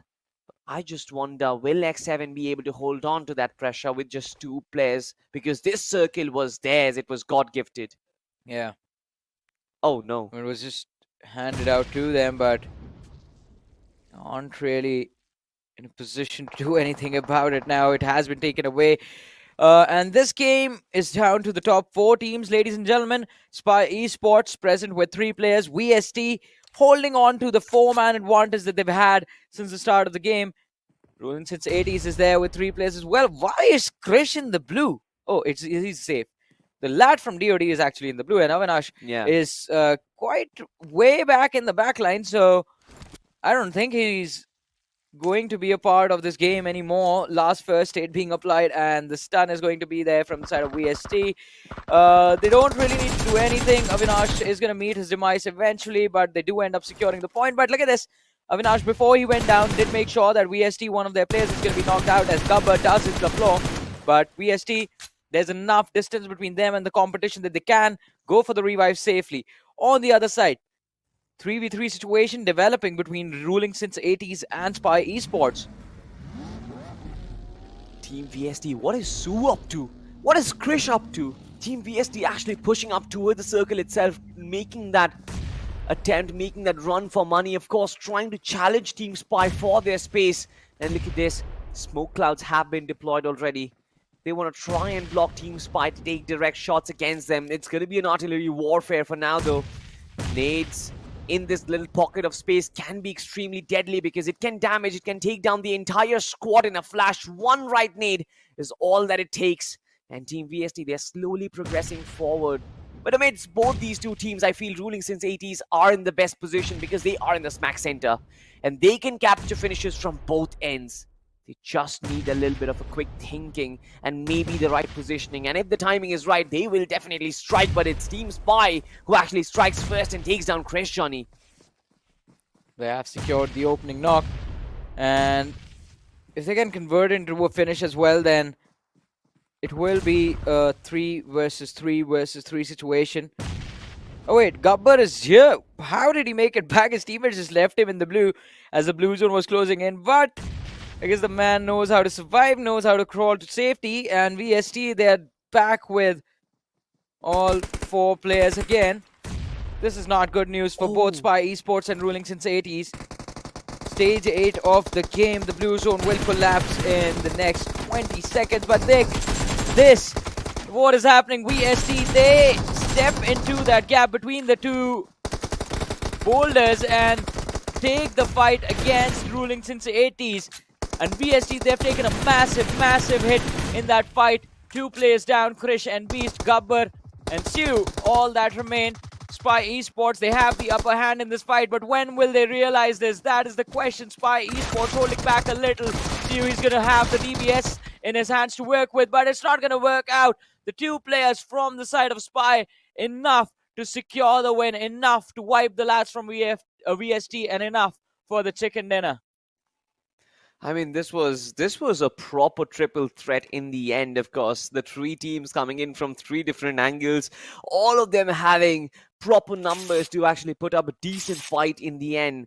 And I love the fact that Ruling since 80s, they held on to their triggers, did not actually give in to their panic situation, because holding on to that position was of prime importance. As soon as VST started crossing, they were like, boys, let's just open fire. And how much did they hurt Team VST? But of course, Spy Esports were there. It seemed like they had a lot more map control than the other 2 teams. They had a lot more time and space to kind of spread out, because of which they could actually battle. I was talking about the fact that Team VST was just caught in that little pocket of space, and one little nade could have just completely dished them off. And I mean, at this point, we'll just have to see how many points did this team secure with this match. But all of the stats are going to be in front of us after this very short break. Map की जरूरत तो अनजान गलियों में पड़ती है, पर Erangel की गलियां तो हमारे दिल में छपी है। What's up, team? Hey, guys, rich पे बंदा है, रिच पे। अरे यार, अभी हम स्मोक कर रहे हैं। साइड मार किया मैंने। लाइफ में हर जीत है important. Thank you. Nice one, perfect. लेकिन जीत का असली मजा सिर्फ अपने स्क्वाड के साथ ही आता है। Yes! ये बैटल ग्राउंड ऐसा कंफर्ट जोन है जो कभी भी रेड जोन बन सकता है मेरे भाई। भाई प्लीज रिवाइव कर दे। अबे यार नू। युद्ध के मैदान में बड़े बड़े MVP भी कर जाते हैं भूल। Noodle soup. पर चैंपियन बनने की मंजिल में क्या नूब क्या pro. Come on guys, compound hold. कोई नहीं है सामने। Center slam. स्मोक कर कवर ले। 1 HP है भाई।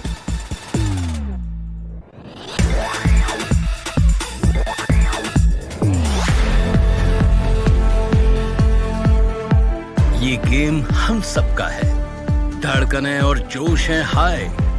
इंडिया खेल रहा है BGMI।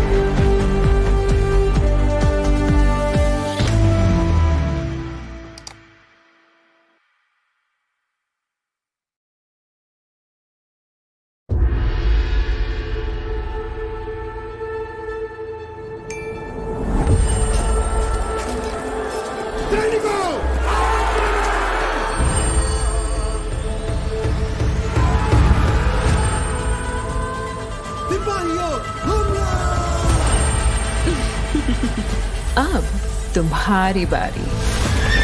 Be prepared for the fury. साथियों आगे बढ़ो, चकने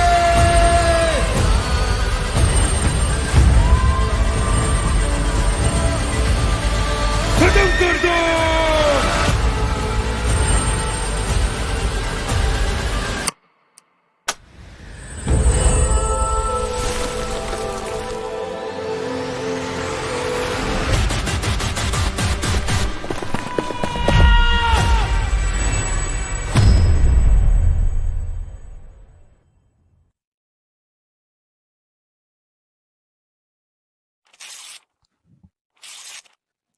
Welcome back after the break, ladies and gentlemen, to BGIS The Grind. This is Super Johnny, joined by Necro alongside with me. And with 3 games done and dusted, it seems like today has been a day of turnaround for a majority of the teams. But we do turn around back to that commercial that we were just witnessing. Road to Valor, new introductions in terms of Guardians. There's an epic giveaway happening as well. But for that, you need to check out their socials because that is where you will get all the information.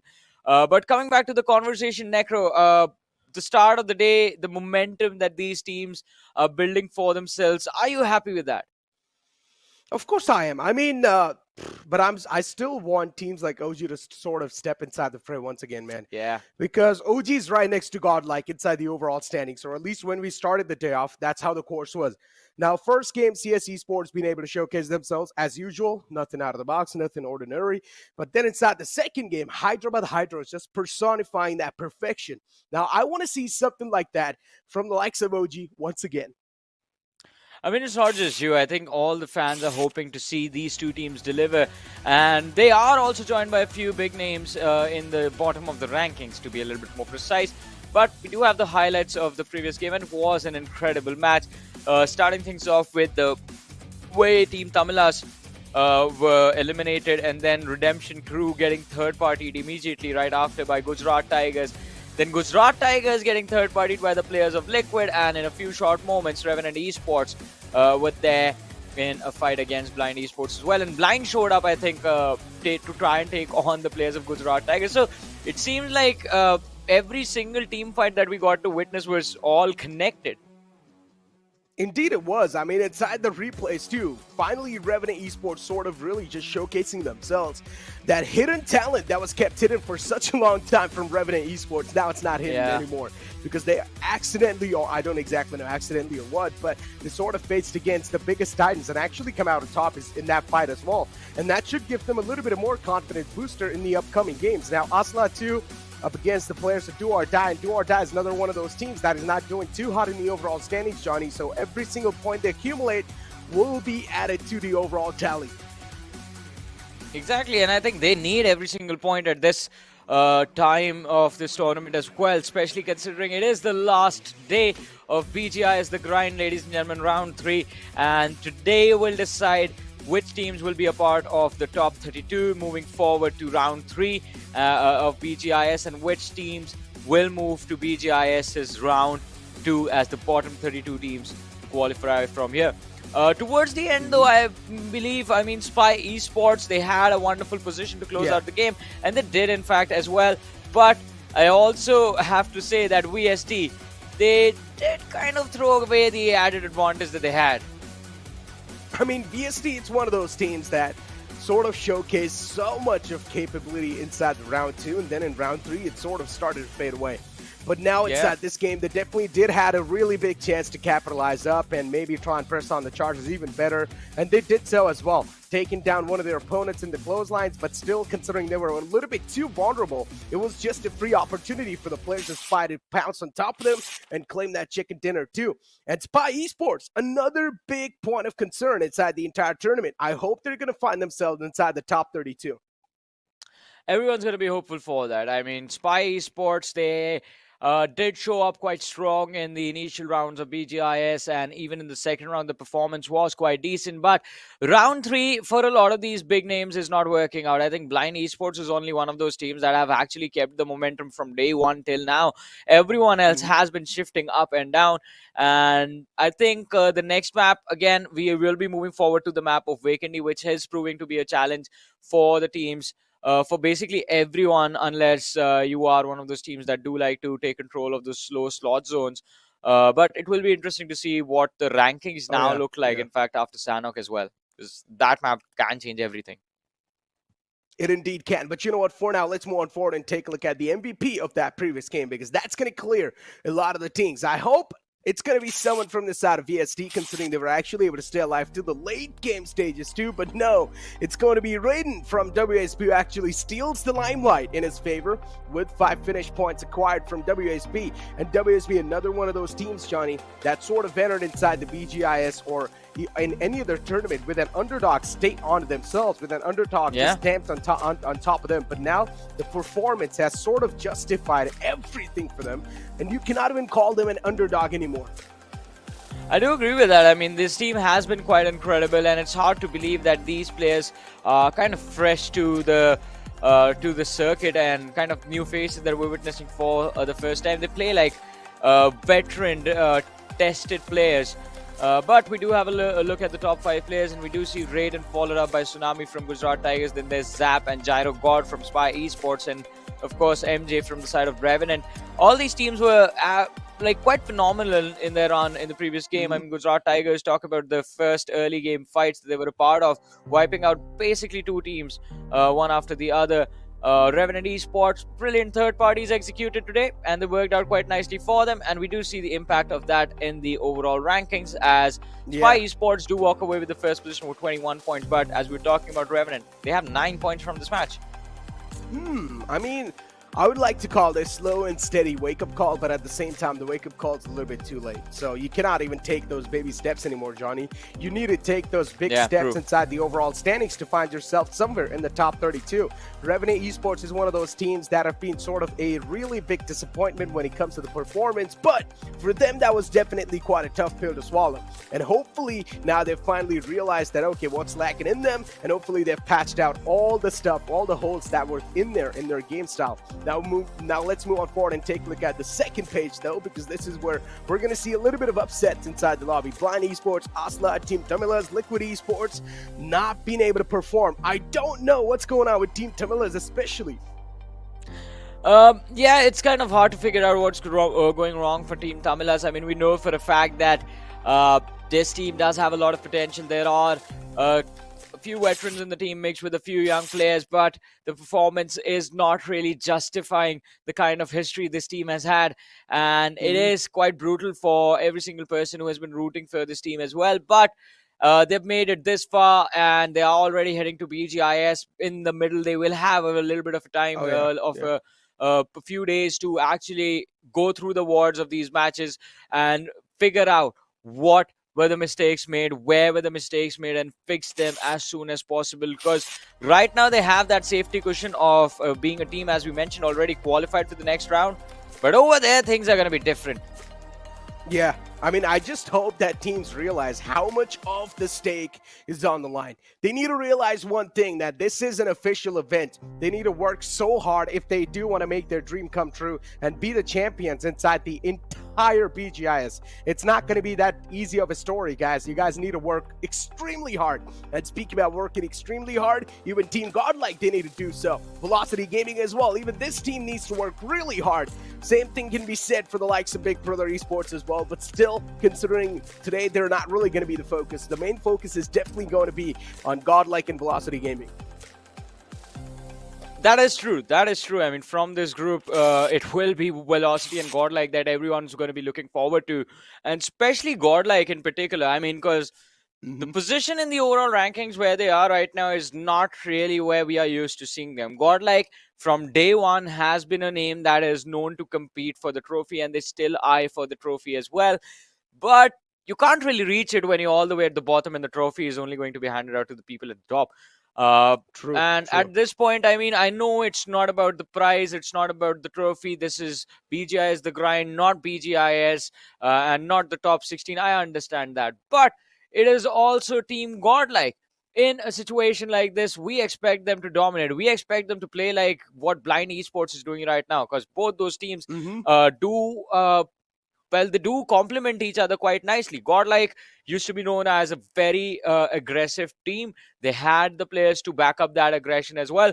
And Blind Esports is turning out to be like the building themselves as one of the most aggressive teams in the region. So it would have been wonderful to see these two teams compete, but we aren't really getting to see that much. Exactly. I mean, that's a good point that you brought up. And Godlike, they're not able to outshine in any aspects of the game, Johnny. That's a big concern for me. You mentioned the team has been one of the most aggressive teams inside the lobby because of their gunpowder, their gunfights. But so far, even the gunfights, they've been sort of lacking from the side of Godlike. Yesterday, we saw Shadow being put on the back, and Jonathan was sort of going in the front lines for the team. But still, even that didn't work out in the map of Sanhok. But I hope that today, if they're going to try to bring some sort of new changes inside the lobby, it's actually going to work out pretty smooth as butter. But and once again, all of these are just speculations. We don't exactly know how the actual things are going to be looking like inside the game, but all we can do is just sit down and hope that maybe Godlike can actually perform. Now, this really just translates on the conversation from Godlike to the players of GE Phoenix. And honestly, GE Phoenix yesterday, the step up they showcased in the map of Sanhok, them being able to position themselves on the second spot with a decent amount of finish point, that really catapulted them from that overall standings. I mean, GE Phoenix, but the thing is, like, was that too little too late? Because now, last day remaining, and we expected GE Phoenix to be a little bit more consistent. Because you remember, you were there with me during round 2 and we watched them play, and we were so impressed with their positioning, and they were so consistent throughout the entire day. And that is something that was lacking from the side of GE Phoenix. I know this team has a lot of potential, and it's rare to find teams that consistently make it into top 3s, top 4, and G Phoenix was one of those teams. G Phoenix, XNOR, again, both these two teams, the positional play aspect is not working out for them, and I will be hopeful that things do get better for them moving in the future. But I think now they also should have realized, like, as you mentioned yesterday, they went a little bit aggressive, and I think that is what will be required from both those squads. But that is a conversation for another time. For now, let's talk Vikendi, match number 4 of the day. Exactly, ladies and gentlemen. Vikendi's on the way, as we're going to have the plane flat path in front of us soon enough. And the plane flat path starting all the way from port towards the opposite side, which is going to be all the way down south of the map towards Kantra. Now, considering this plane flat path is quite interesting, Johnny. Once again, Vikendi being a 6x6 map whatsoever, these plane flat path is really not going to be affecting all the teams to try and go towards their drop locations. No problem in the extension as well. They can try and go all the way towards the Cosmodrome as well if they want to, but still, I'm going to be expecting a little bit of drop collisions off the bat, and we might see one between LQD. Well, let's see. As you mentioned, there might be a drop clash quite early on in the Obromesto as Liquid taking a drop, and I believe it is I don't know which squad that is they're dropping with, but that's just the first opening drop clash. I think there might be one more happening towards Cosmodrome, Necros. We do see the players of Godlike heading in that direction along with the players of X7 Wolves, and here it is, Liquid. They have the weapons in their hands, and it's do or die that they're up against in the early stages. Do or die. They can be in the receiving ends too, but they would not want to be in those. Liquid Esports, speaking about this team, Johnny, you know, recently this team's firepower, it's been looking really good. They're packing a massive punch, and when they hit you in the gut, it's going to hurt. It's going to bruise up. So you got to make sure that you're really just trying to dodge all those punches, and you've got a good maneuverability. Speak of the maneuverability, we've got the players of Do or Die on our screens, and for them to maneuver around inside the lobby or inside this entire fray, it's going to be a little bit tougher. But considering they can also try and go for the high grounds, this can add on a little bit more better aspect inside the game. X7 Evil pouncing on top of the players of WSP, but now even Zerov, he gets his hands on the DBS. He did get his hands on the weapon, but he did not have any ammo in the chamber. Now that the reload is complete, I believe there might be an aim duel in the next few seconds. Wolf, Evil, he's waiting for Zeref to make a move. And in fact, Zeref on the first floor is waiting for Evil to make a move. And now the situation sort of turns into a call for backup for both these two individuals. And it feels like WSB, they were a little bit more confident in providing backup to their teammate, as X7 Evil is now just an isolated player in these houses. And the trade is going to be instantaneous for WSB. Look at them with those melees, chopping him into pieces. Well, I guess that's one way to take down your opponent and also humiliate him from the lobby.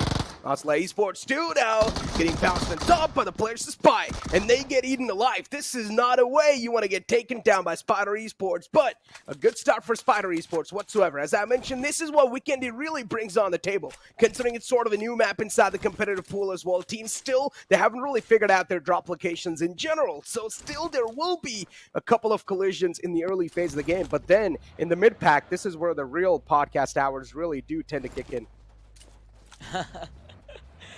And because this is Vikendi, we don't know how long the podcast is going to last for. It might be 10 minutes, 12 minutes, 15 minutes, sometimes even 20. This map is very slow. That's the harsh truth about it. But that also sort of brings another aspect of the game into play. People overthinking their own decisions, Necro. And that happens quite often on Vikendi and on Miramar. Indeed, it does. And the only reason why people really tend to think a lot in the moments or in the maps that can be played slow is because it's too slow. Yeah. And sometimes when you've got nothing to do, you know what they say, if your brain's going to be empty, then devil's going to be there in your thoughts. Do they actually say that? I mean, it's like a little quote. I don't know if I worded the quote right, but you need to understand what I mean. You know, you need to understand the meanings of my words.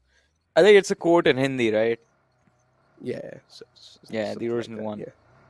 Yeah. As long as you guys understand, that's all that matters. But, you know, overthinking.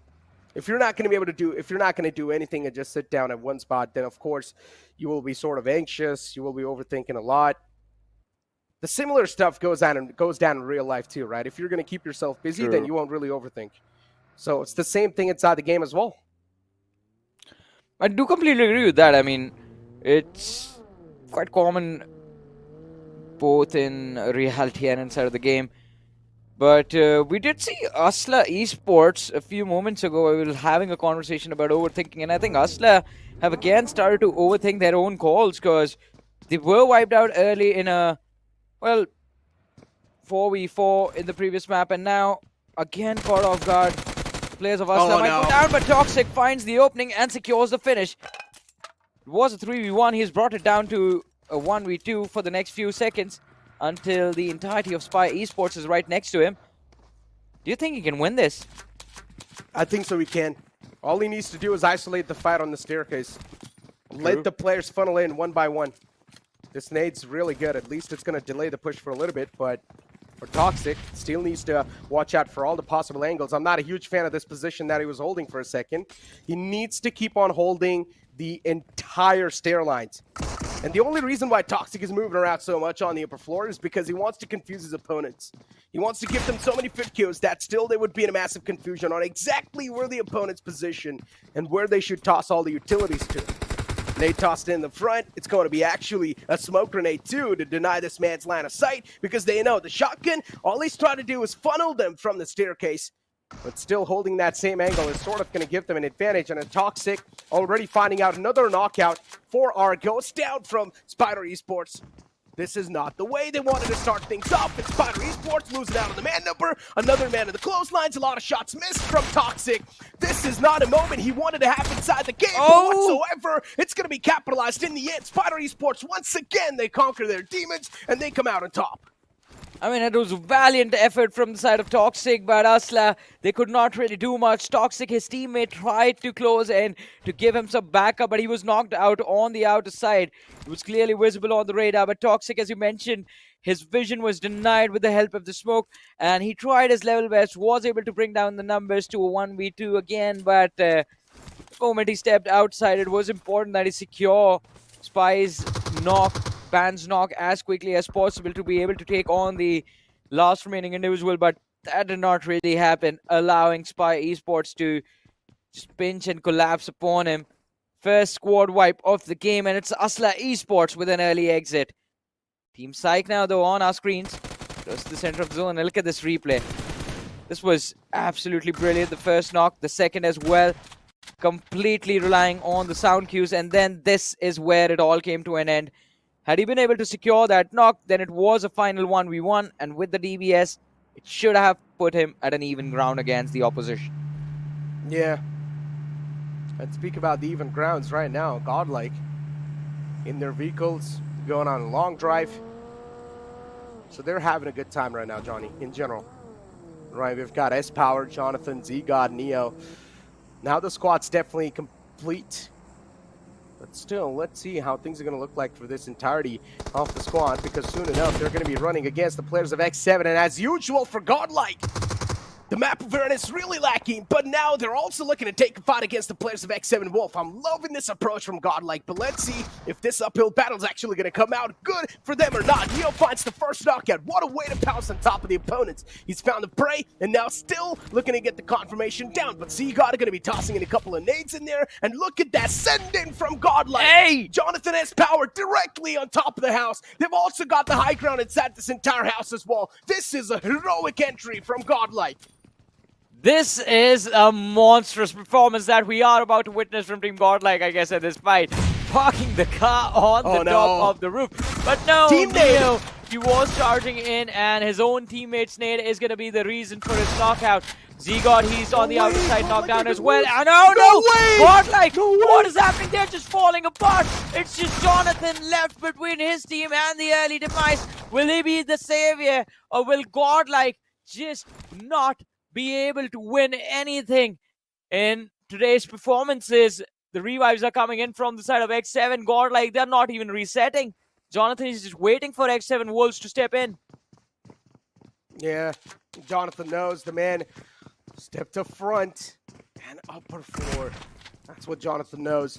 He's not going to try to challenge and press on the charges just yet. Instead, go for the resurrection onto the fallen player. But now, finally, the push comes into play once again. Jonathan, he needs to reposition himself in a better spot. First shot found, but still not the knockout yet. Instantly, the DBS on top of the face, but Jonathan, he needs to realize that now it's going to get pounced on. And Jonathan is the Lord and Savior for Godlike inside this game. Once again, he saves the day for his team, and Godlike, they will survive to see another day. Ooh, I mean, this was intense. It got way too close for comfort. The way they started the fight, Neo especially getting that initial knock was absolutely phenomenal. And then there was this moment. Two of the most aggressive players in the entire country just taking the vehicle on top of a two-story building. And just coming down from there was a massive challenge. But Nevin, special props to this man from the side of X7 Wolves. He tried his level best, took down Z-God and his power, but in the end it was Jonathan just outsmarting the entirety of X7 Wolves and making sure that his team stayed alive. He was extremely patient. I was actually worried when he was hiding behind that wall. Last two bullets too, Johnny. Last two shotgun shells in the chamber, and he managed to clutch it out for a team. To be honest, that could have been so bad for Godlike. But still, somehow, they managed to clutch it. And now VLT moving around way too close. And yeah, well, I guess the third party's on the horizon too. Or maybe not. VLT, they're just here to find a safe, friendly neighborhood road inside the circle.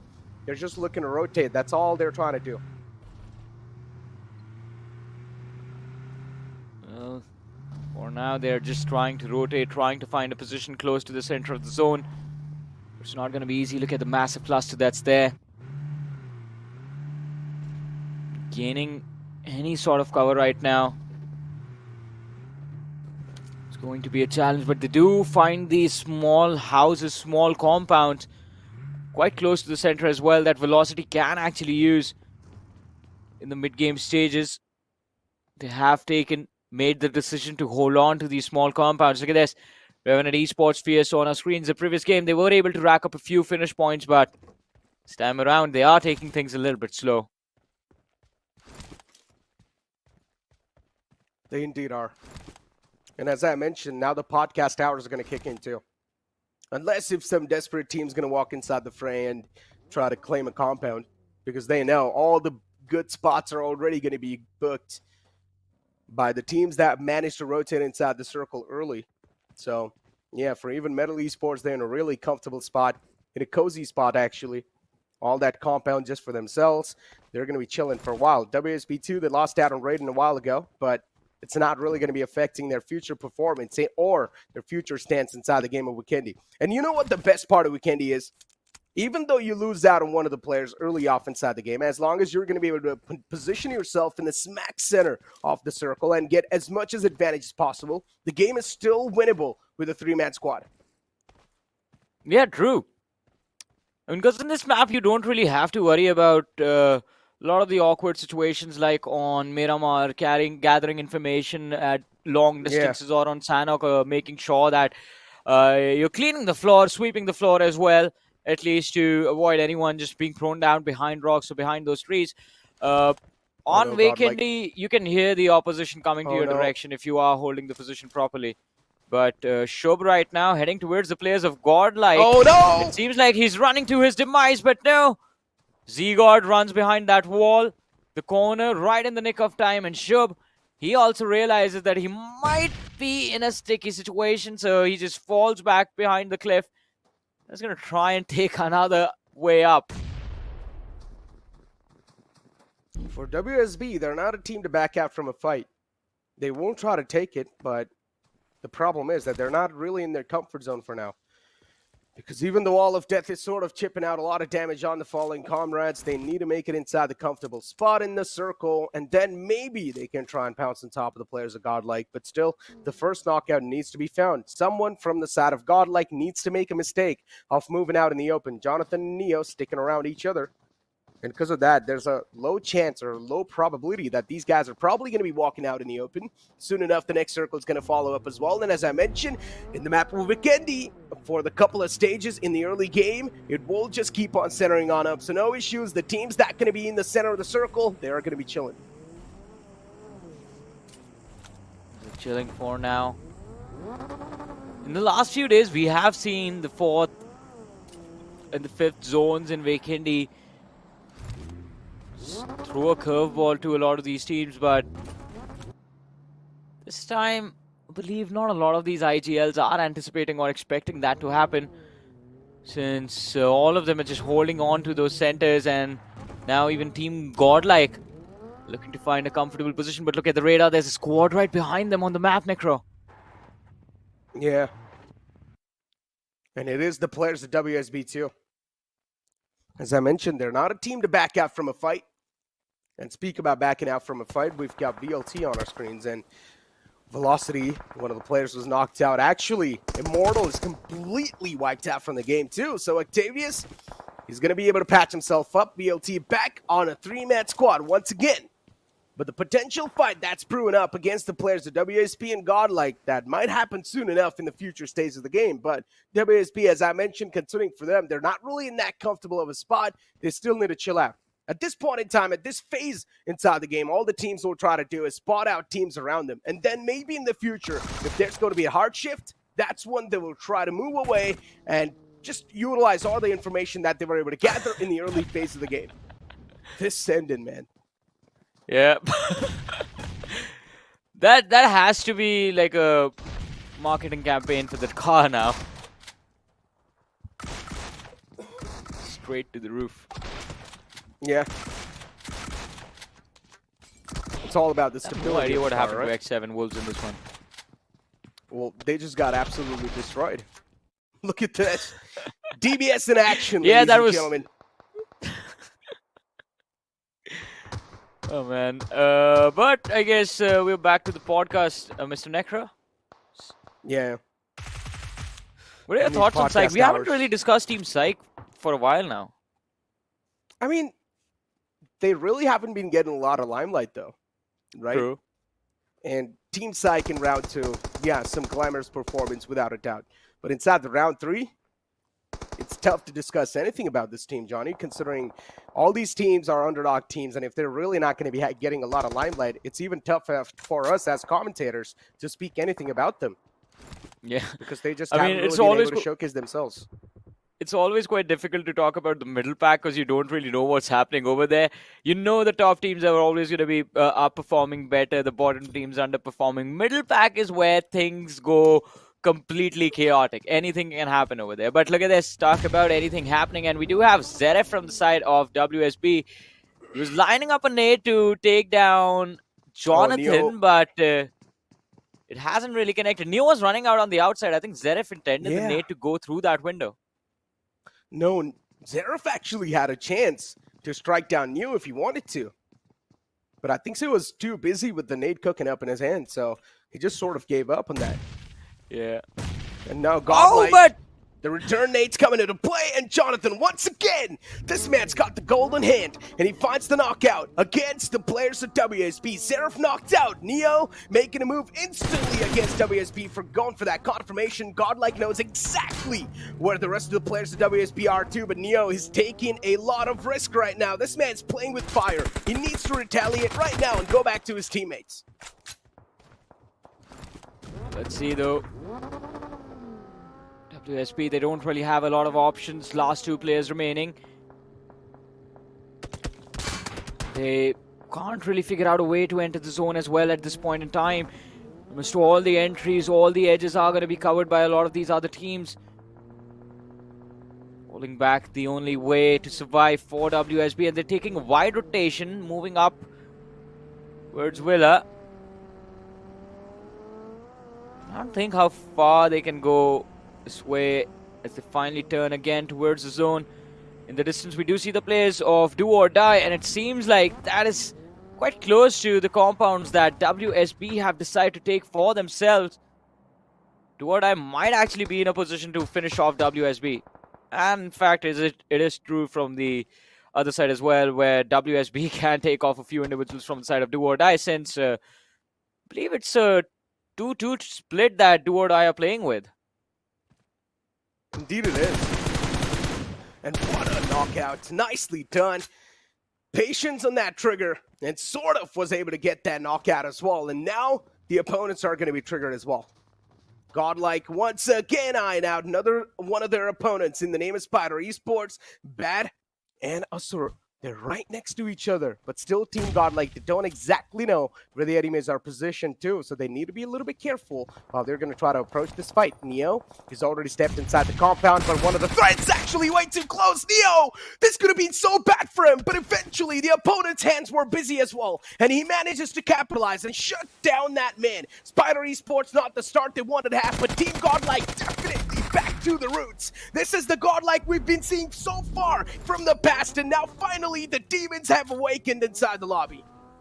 Well, finally, they made us wait, but hopefully it's gonna be worth it now as Team Godlike moving forward again, and Goku is gonna have to go Super Saiyan if he wants to protect himself. On the other side. Jonathan is the man pushing forward, and they have him pinned down. This is quite interesting now.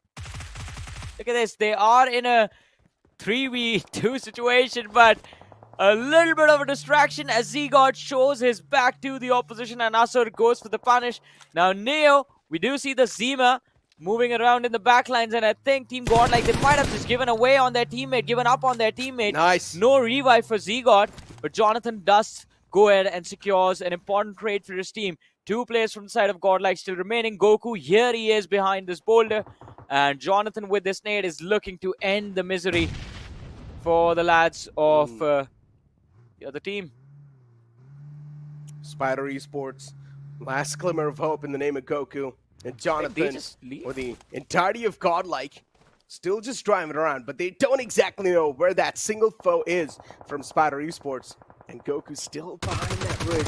Finally peeks out, finds Jonathan out in the open. Neo can be the one to capitalize, but almost Almost Neo could have been confirmed too, but Jonathan saves the day once again for Neo. And Team Godlike, they're going to be continuing their journey inside the game. Godlike knows they need to have a nuclear performance, and that's why they're trying to go for all the elimination points as they can, and also maybe potentially for the chicken dinner in the future. But Velocity right next to the likes of Revenant Esports. Now, this is going to be a battle that will be interesting to witness.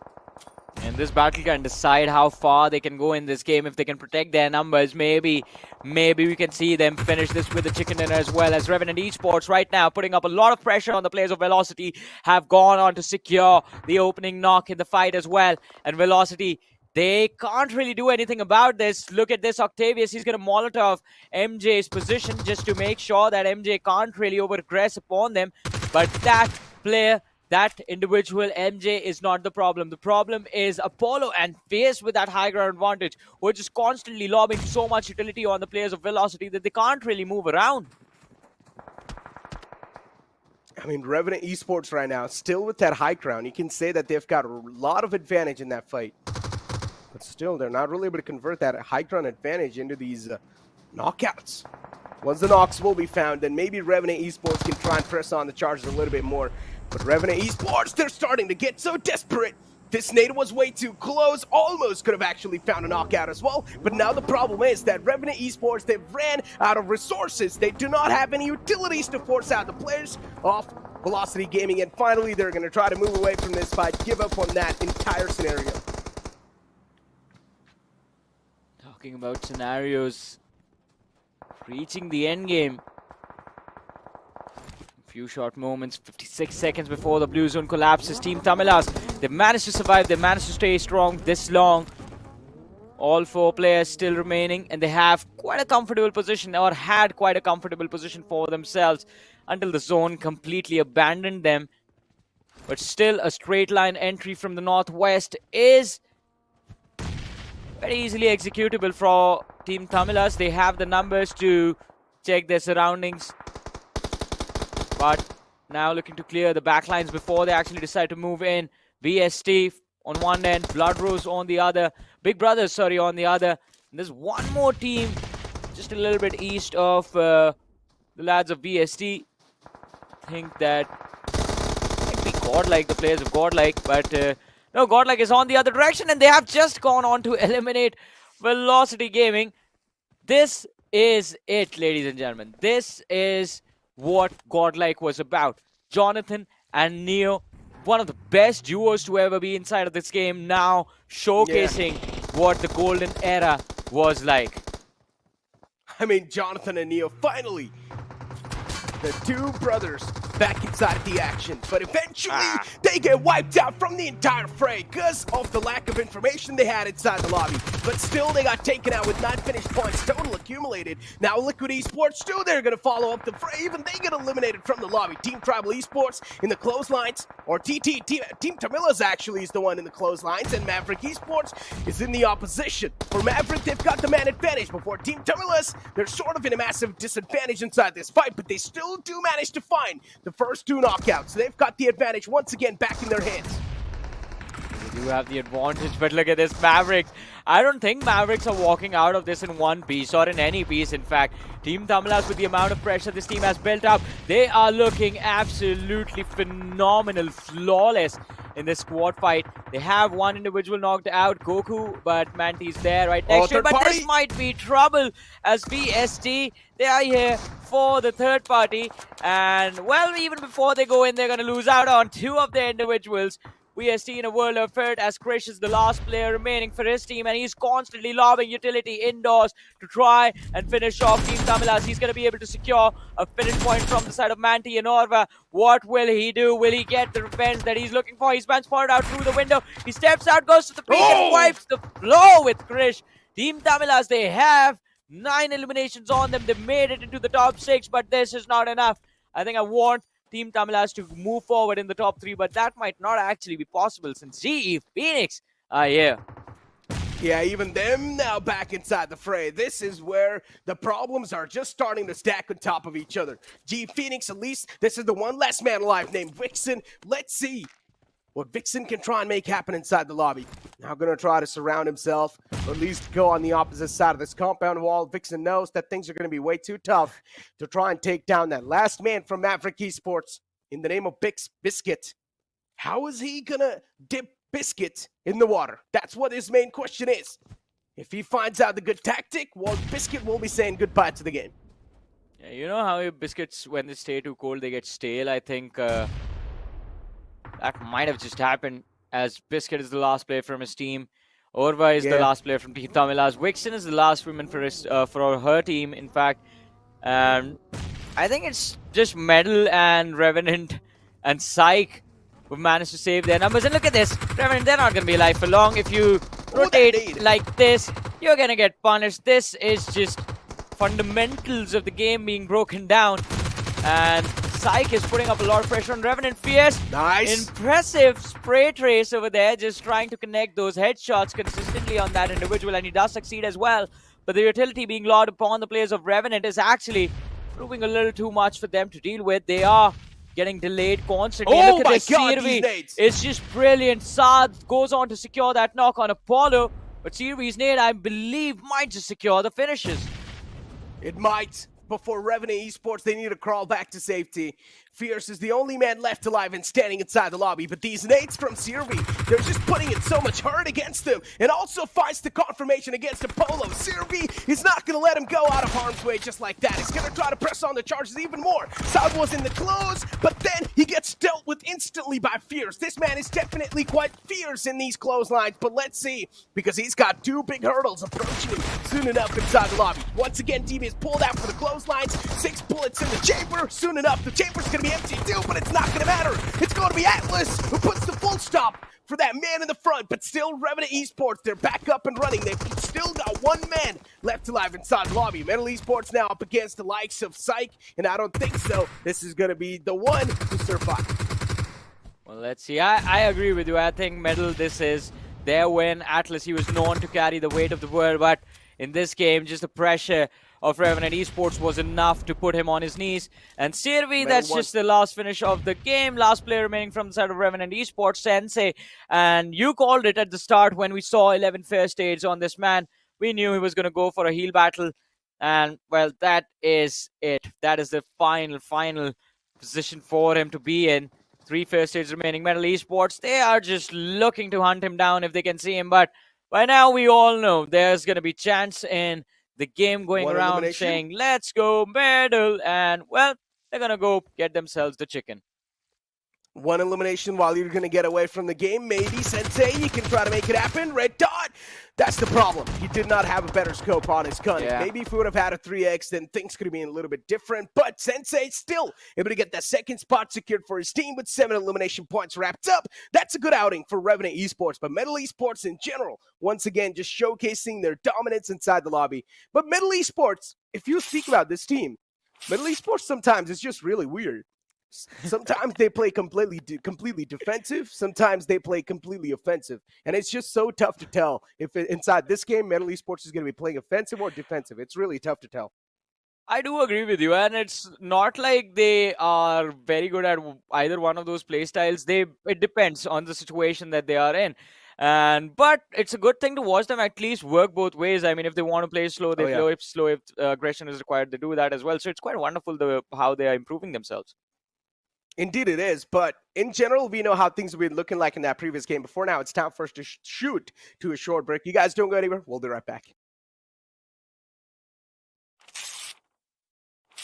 Map की जरूरत तो अनजान गलियों में पड़ती है, पर Erangel की गलियां तो हमारे दिल में छपी है। What's up, team? Hey, guys, rich पे बंदा है, रिच पे। अरे यार, अभी हम स्मोक कर रहे हैं, साइड। मार किया मैंने। लाइफ में हर जीत है important. Thank you. Nice one, perfect. लेकिन जीत का असली मजा सिर्फ अपने स्क्वाड के साथ ही आता है। Yes! ये बैटल ग्राउंड ऐसा कंफर्ट जोन है जो कभी भी रेड जोन बन सकता है मेरे भाई। भाई प्लीज रिवाइव कर दे। अबे यार नू। युद्ध के मैदान में बड़े बड़े MVP भी कर जाते हैं भूल। Noodle soup. पर चैंपियन बनने की मंजिल में क्या नूब क्या pro. Come on guys, compound hold. कोई नहीं है सामने। Center slam. स्मोक कर कवर ले। एक HP है भाई।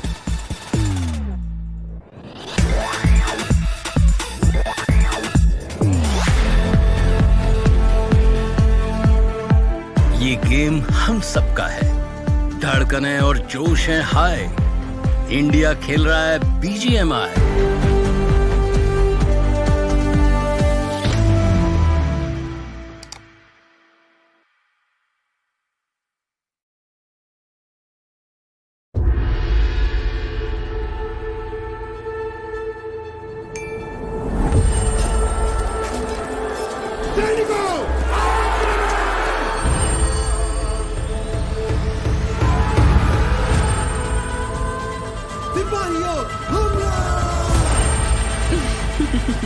अब तुम्हारी बारी। Be prepared for the fury. साथियों आगे बढ़ो, चकने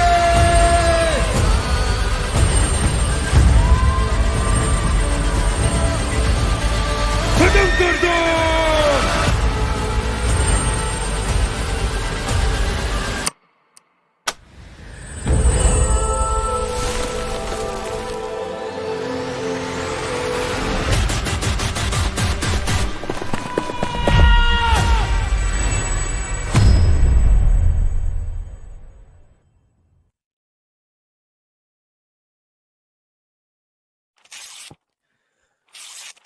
Welcome back, ladies and gentlemen. You're watching BGIS, The Grind. Of course, the games have been pretty heated up.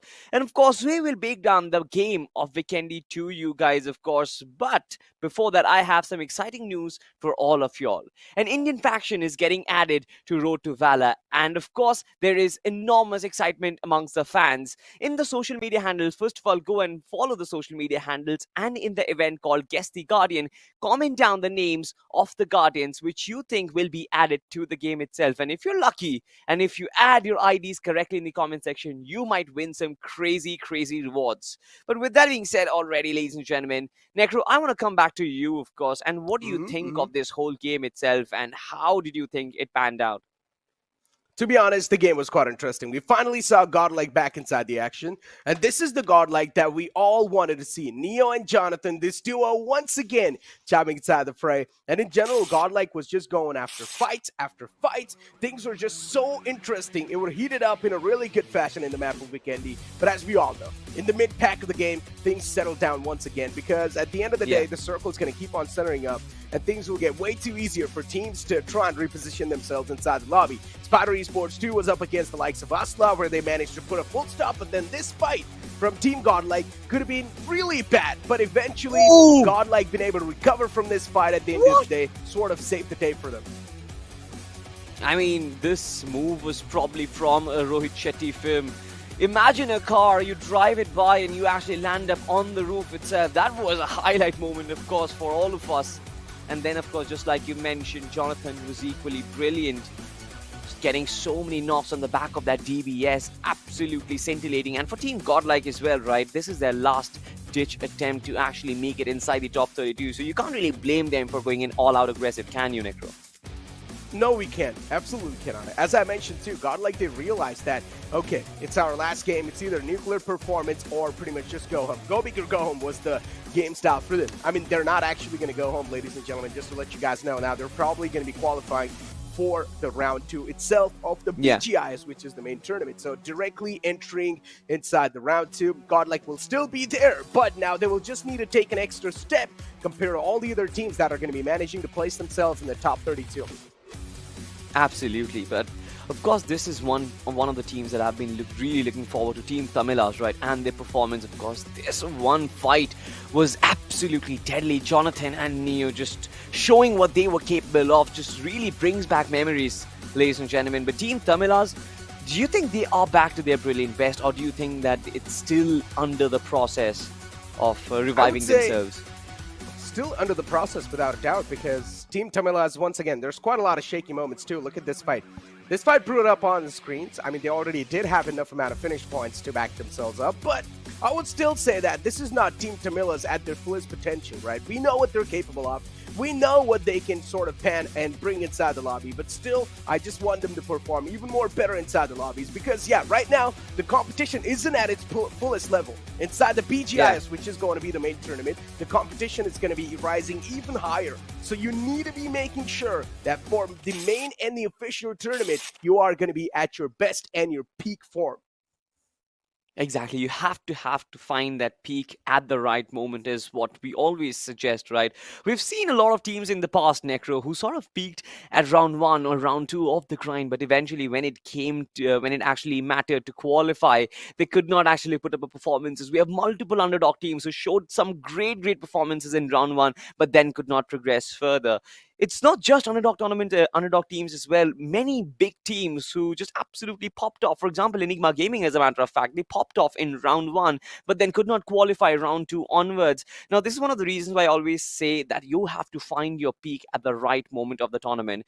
BGIS, the grind, as well as the main event combined is such a long tournament. It's extremely important to find that momentum and to get the ball rolling. If you don't get the ball rolling, you can't win the tournament on the back of individual performances. You have to figure out that synergy and the cohesiveness as a team itself, and you have to go forward from there on. But with that being said, of course, the 4th game of the day, Necro, has been done and dusted, and 3 more games remain. What are your thoughts? Do you think that teams who are still reeling at the very bottom, do you think that in the last map they are yet to play, will they be able to make a comeback? Without a doubt, of course. I think so. There's still a chance because we saw one single solid game, one single chicken dinner, maybe with 30 points. You're probably going to be back inside the top 2 of the board. So in the top 2 pages, you're good to go. You're probably inside the top 32. All you're going to need is a good and a big performance. But for that performance to occur inside the lobbies, it's going to be tough. There's a reason why all these teams are actually on the bottom page as well. It's because these guys are not able to perform so far inside the lobby. So expecting an instant jump and miraculous performance out of nowhere is definitely a little bit too much. But now the time has gone away for you to take the baby steps inside the lobby. You need to have those big steps being taken in order to find yourself in the top 32, or else, well, good luck with the round 3, I guess. Or round 2, I mean. Absolutely. I mean, we've always talked about how difficult it is, right? When you play against 512 teams, you don't even know 512 teams, right? They are coming out of anywhere. And understanding how their play style is, it is always a risk, right? But this is what the tier 1 teams are up against. This is what they have to circumvent to actually make it and actually prove that they are the top teams in the country. If they are the top teams, they wouldn't really have any problem playing against anybody, will they? Of course, they wouldn't know their strategies, but they have to figure out and adapt and overcome. But of course, a lot of teams, I think, will take the route that Godlike actually took, right? Try and go all out aggressive, get as many finishes as you potentially can to try and rack up those many points, because I feel like this is desperate times. Everybody wants to go towards round 3. Nobody wants to play the round 2, of course. And if you have an opportunity, right, if you have nothing to lose, then possibly just take your car to the 5th or the 6th gear and just go in full acceleration. I think you might understand this reference since you are a superbike rider yourself. So this is times for adrenaline. Exactly. And to be honest, there's sort of a lot of the players that like to be pushed in with that adrenaline as well. A lot of the people in general are quite the adrenaline junkies themselves. So especially the people that are from the military, I think so. Those guys are quite the adrenaline junkies. And for the esports players, I mean, it's going to be a little bit opposite, because at the end of the day, when you're going to be inside that adrenaline situation, you would be also feeling a lot of pressure. But it really comes down to you, right? That's why we know that experience is something that can be used in these type of moments, when you're going to feel the adrenaline kicking in, when you're going to feel the pressure kicking in. If you have already been in those type of situations, you know how to use that adrenaline in your favor. But if you haven't really been in those type of situations in the past, then you would be like, oh no, I'm not really feeling too good. But actually, it's the adrenaline that's kicking in. And if you know how to control it and use it properly, it can benefit you so much better. 100% agreed. I think I couldn't have described it better, because these situations can go either way. Just like you mentioned, it can actually work in your favor. It cannot. It might actually take things away from you as well. And that is one of the reasons why being experienced always helps. But of course, ladies and gentlemen, now it's time to crunch down some numbers and see what exactly happened in the last game. We're going to see the stats, starting off with the MVP of the last game itself. Who do you think is it going to be, Necro? I mean, you were probably the one who was watching the streams. Oh, well, before we even predict, it's going to be Top Dog. Now, Mr. Top Dog with 5 finishes. Any surprise there, Necro? I mean, not for me. Top Dog with 5 finishes. Things are looking pretty good for Metal Esports. But as we move on forward and take a look at the top 5 players, though, from Vikendi itself, Jonathan has to be there. This man was contributing so much for his team. Even Neo is there from the side of Godlike, Fierce from Revenant, and Manti from Team Tamilas. It's like all the teams that you wanted to see perform are really in here in the top 5 teams. Revenant Esports 2, Team Tamilas, Metal Esports. In general, for Metal Esports, as I mentioned, it's like they get 2 options in the lobby itself. Either go aggressive or play defensive. And then they have that pregame planned out on that entire same mentality. Interesting. So you're basically saying that they have a button which they can completely switch, and they have 2 modes basically.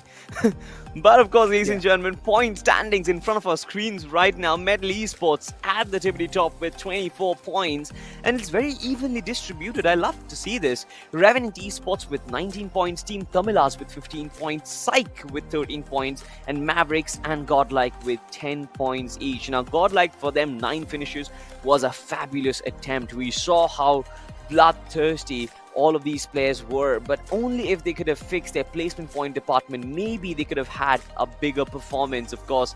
But on the second page, it's mostly the underdogs, the ones who've already performed and are already comfortable inside the top 32. You talk about Astra, you talk about X7 Wolves, even Liquid Esports, as a matter of fact. I'm not really sure where VST and Big Brother Esports are. I think they are somewhere in the mid-pack, and this performance might just concern them a little, but hoping that if they have games left, then they maybe there they can actually make amends. True, but you know what? Finally, it's time for the icebreaker. Let's go ahead and take a look at the overall standings to find out how the stats are looking like for a lot of these teams, because overall standings, has been a while since I've taken a look at it, and I really just want to find out how things are really looking like for a lot of the teams. Now, yeah, the first 4, without a doubt, the teams are going to be there. And if you remember, right, I also made a prediction about LOC being on somewhere on the first page as well, and they're finally over here. Exactly, but one surprising addition to this first page has to be Hyderabad Hydras. Now, the first game which they played today is the reason why they actually catapulted themselves from the second or the third page to the first page itself. They are here with 95 points with that 1 chicken dinner. Of course, pretty crazy stats if you think about it. 7 games played and 95 points. You've got Acid Esports at the bottom of it with 77 points. They still have a game left, and I'm pretty sure their qualification is secured. Without a doubt. Moving on forward and taking a look at the second page of the entire game, we've got quite a lot of known teams actually. Hindustan Gaming, it's one of those teams that has been on a tear inside the lobbies. Marcos Gaming too, one of the known teams in the lobbies. So without a doubt, even they're doing pretty phenomenal. Once again, the second page, not a concern for me. Yep.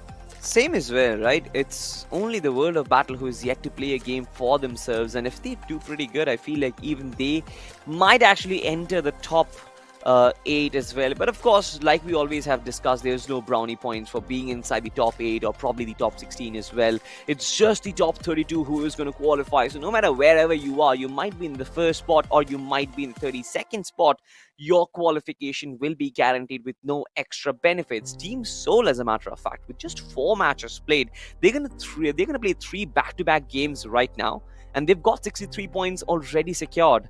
Do you think this team can actually push for the top 8? Without a doubt, they can easily. Team Soul can actually make it inside the top 8. As you mentioned, they're going to have those 3 games being played soon enough, so it's just going to be adding the cherry on top of the cake for the likes of Soul, because there's also a chance that they can try and gain the momentum if the upcoming game is actually going to be in their favor too. But then we move on forward and take a look at another page. Revenant Esports, they found themselves on the 30th spot. This is good. Now on the 31st is Ruling Senseities, Liquid Esports 2 on the 32nd spot, but unfortunately for Liquid Esports and Revenant Esports, they've played all their 7 games. This is where the real tension starts to be brewed in. Exactly, right? I mean, look at this. They've got 47 and 45 points. And this gets interesting because we are starting to see what the cutoff for qualification is going to be. I mean, Revenge Esports with 44 points and 7 games played.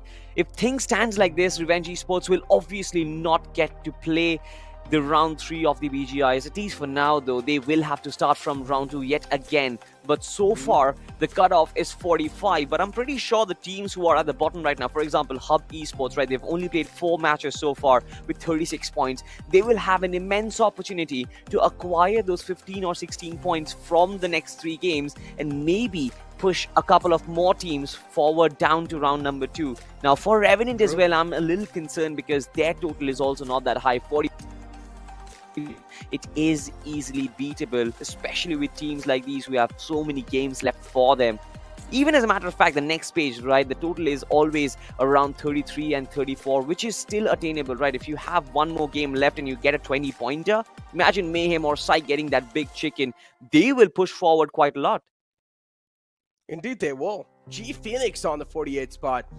They've played their 6 games so far. One more game to go for them. Same thing can be said for Godlike too. Well, Godlike, they've got one more game to go inside the lobby, so I'm going to be excited to see if Godlike's actually going to make the pounce as well. I mean, at this point in time, for them to breach inside the top 32, it's next to impossible just in one game, but still, a little bit of glimmer of hope can be said that there is available for the likes of Godlike. 7 Habit, they've only played their 4 games. That means the upcoming 3 games, 7 Habit's going to be there. And trust me when I say this, 7 Habit will be on the first or the second page at the end of the day. I mean, well, we'll actually find out if 7 Habit actually can make that big jump. Even 4 aggressive men have 4 games, have actually played 4 games with 3 games remaining. So it's a point of concern. And in the last page, of course, you've got a lot of teams with 4 games played just, right? It's going to be Godsreign, Team Rebel, XNOR, as well as Team Silent Killers. All of these 4 teams, they are absolutely brilliant. And given the opportunity with 3 more games, if things go well, Necro, we might see this entire overall standings shift completely. I mean, I never really doubt if these teams are actually pretty good. I mean, XNOR, we've been talking about this team for over and over again. And definitely 10 points from the 4 games don't justify the performance. I'm just hoping that this team comes with something special for us in the 3 games that remain for them. I mean, Orangutan and Godlike, only one more game left over. Godlike today had 2 games in general in their hands. Now, in that previous game, too, if they would have gotten a chicken dinner with a decent amount of elimination points to back himself up, that could have been a big catapult. And even if inside the second game, they would have gotten a mega game in their hands, too, then maybe they could have actually breached inside the top 32 with a bit of a cushion. But now Godlike just having that one last game in their hand, it's going to be next to impossible to make that pounce on the top 32, but at least you can try and place yourself closer to make yourself feel a little bit better and try to make yourself accustomed to in these lobbies, as we're going to have the matchup in front of us, ladies and gentlemen. Team Soul, Silent Killers, XNOR, Godsreign, Team Rebel, 7 Habit, 4 Aggressive Men, and Hub Esports. All the teams from the Group 2, they've only played 4 games so far, so now they have a big chance to convert all of those 4 games, or the upcoming 3 games, into a massive victory. Exactly, right? I mean, and there are so many contenders, be it XNOR, be it Godsreign. Of course, towards Group 5 as well, there are many contenders. Majority of them have already secured their spot, be it X7, be it FS. Orangutan is going to be one of the teams who will still look for that big performance, but it's going to be a far-fetched dream for them. Acid Esports as well, they are quite comfortable inside that top 16. So, I mean, points of concern for Group 2, who hasn't really played a lot of the games. For the other group, it's more about just going in for that one desperate run that last mile with as much speed as you've got. Try and extend all the gas which is left in your tank. Maybe you cross the finish line. Maybe you will, but I mean, you should be able to do so. You know what? Actually, if you're going to give it all you've got, you should be able to cross that finish line whatsoever. But here we go, ladies and gentlemen. The upcoming map of Sanhok is going to be on the way too, as we're going to have the plane flat path soon enough on our screens. And the plane flat path starting all the way from Camp Bravo towards Camp Alpha. Oh, the plane flat path is tilted toward another side, but still, considering it's a smaller map, no issues in extending. No issues in extending, of course, right? It will sort of provide a little bit of a difficulty for the players towards the southern side, but I think it shouldn't really be a problem, especially with the amount of gliding which you can do and the amount of cover which you get. Majority of the teams will, though, drop down towards Bootcamp and Paradise Resort. The teams who are looking for blood, at least, looking for those early finish points so that they can set themselves up for that end game. But any early skirmishes which you are actually looking forward to? Skirmishes? I mean, I'm always a person that likes some early battles, so... I mean, if in the map of Sanhok we're able to see some early battles, I'm down for it. Acid Esports and OG, they might have a potential clash coming in the front lines because both these teams do like to drop inside the boot camp area. And it's already happened once in the past, and it's actually going to happen once again. And I think so the chances of OG surviving inside this fight are pretty low. Well, I have to agree in that scenario, especially with how things stand right now as Acid Esports. They certainly are having their momentum with them. They have qualified already, and they have nothing to lose, to be honest. But for Orangutan, things definitely are extremely high stakes at this point, and it seems like AKOP is just trying to get some information, just trying to get some reconnaissance from the top, of course. Has definitely spotted one of the players from Acid Esports. Shots being fired from that M16. That burst fire is definitely going to prevent him from getting that first knock. But apart from that, Acid Esports, they know now that they're spotted. How do they respond to this situation is the question. I mean, for Acid Esports, the response is not going to be that tough because the opponents are not up close and personal whatsoever, so they can try and reposition themselves easily without any issues. And you can see Duora OP already doing so. He's repositioned once again, focusing back on the loot. He's already got his hands on the M4, and now he's also going to get the DBS in his hands. Oh no, Acid Esports, they're packed up to the brim with the loot when it comes to that. And soon enough, they're probably going to be pouncing on top of the opponents as well. M16A4 in a lot of the players' hands. Yeah, and honestly speaking, I love this weapon, especially when used in the burst fire and the single fire mode. It can cover great distances, and you can use it to provide chip damage to your opposition. And the kind of range where we are working in, from one part of the boot camp to across the other part of boot camp, I feel like the M16 is also a pretty deadly weapon. Of course, the M416 might just be a better option for a majority of these players.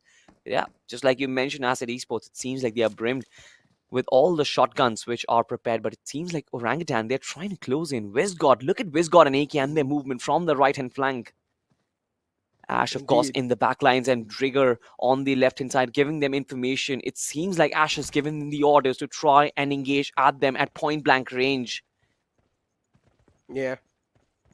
And Orangutan, considering how things are really looking like for them, they're still just taking the TPP angle, looking around them. Acid Esports in the front, and all the four players quite close.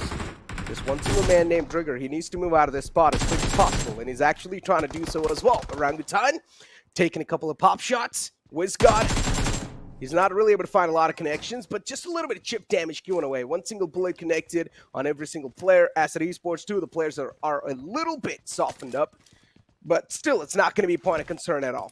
Yeah. You know, history suggests that Orangutan and their initial drop clashes at bootcamp haven't really gone their way, especially in BGIS, the grind. We've seen them getting eliminated multiple times on the map of Sanhok in this area. And this is where it concerns me, really. Acid Esports, they are stacked up. They've got the nades as well. Duora OP just launching that one inside in the general direction. But of course, it's not going to find its target. At least for now, though. And it seems like Acid Esports, they're finally regrouped and they are ready for the fight. They are ready for the ambush for Orangutan. They're waiting for Orangutan to make the first move or possibly a mistake which they can capitalize. But so far, no shots have been fired as of yet at point-blank range. It's been an artillery warfare, Necro. I mean, teams, still, they haven't really found a clear vision on the opponents. Both of them. For OG, they're in the outskirts of that U building. For Acid Esports, they know that OG surrounded them. But still, they're looking for that one initial knockout to be found. And as soon as that first man drops down, instantly it's going to be a domino effect for whatever team the first man's going to go down for. So it's all going to come down to this first ever knockout or this first ever elimination that could be found. And Drigger now looking to toss in a couple of utilities in the front. I guess OG, they're starting to get a little bit desperate. They want to move forward, maybe. That's what it seems like. Drigger in the close. Still, this stalemate situation is sort of not really that great. But on the other side of the map, we've got Hub Esports against TR, from which TR, they're actually able to find themselves in a bit of an advantageous position. But Hub, they wipe them out of the entire game. I mean, that's the DBS for you, right? Brokey just went in, spammed the DBS right across their face. And you know, as a matter of fact, when that DBS sings the songs of death, the bodies are going to fall. For Hub Esports, of course, they retain all of their players. But look at this. XNOR, they know that Hub Esports have been softened up. And this is their chance to actually pounce on top of them. Harry might just have been spotted. Does have the M416. Tries to knock out the other player, but almost surviving by a sliver of HP. But Brokey has been taken down. It seems like Hub Esports, it's Mayday for them as bodies are hitting the ground, Necro. And they definitely have no idea where the players are coming from. Another one bites the dust. Oh no, this is not the way they wanted things to go, but XNOR now starting to pounce on. They know that XNOR at least they have got the advantage inside this fight, and they actually wipe out the entirety of Hub Esports just like that. First, it was Team Rebel, then Hub Esports follow up the fray. Oh, things are starting to crumble down quite quickly inside the map of Sanhok. And now, once again, even Seoul, they found themselves in a bit of a problematic situation against the players of Genesis. Genesis having this a little bit of a man advantage inside the situation. This is, of course, going to give them the entire advantage in the fight, too. And they actually lose out, though. Team Seoul, they find their 4 finishes, but at what cost, ladies and gentlemen? Akshat and Goblin, both of them have been taken down. I mean, for sure, Goblin and his presence was always helpful, but I'm more concerned with the fact that Akshat is still not there in the lobby. The man who actually supports the team from the backlines is sometimes the most important player in a team itself, and when him gets taken down, that is where problems start to arise. But speaking of problems itself, the bootcamp stalemate is still not settled, and it seems like Acid Esports and Orangutan, they are at fighting distance. Both of them have taken jabs against each other, but no knockout punch as of yet, no contact established. Ash taking a lot of damage from the shots being fired. It seems like Parrygod from the distance was the one who was doing this damage. Of course, needs to patch himself extremely quick, but Dora and Drigger, they are ready for open fire, Necro. They indeed are. And Dora OP still just looking around. It's OG in the clotheslines or in the close contentions. And now all the 4 players walking out once again. Finally, with unity, they're going to make this push come true. Acid Esports Duora, he needs to watch his lines right underneath him because OG, they're looking to push on top of them.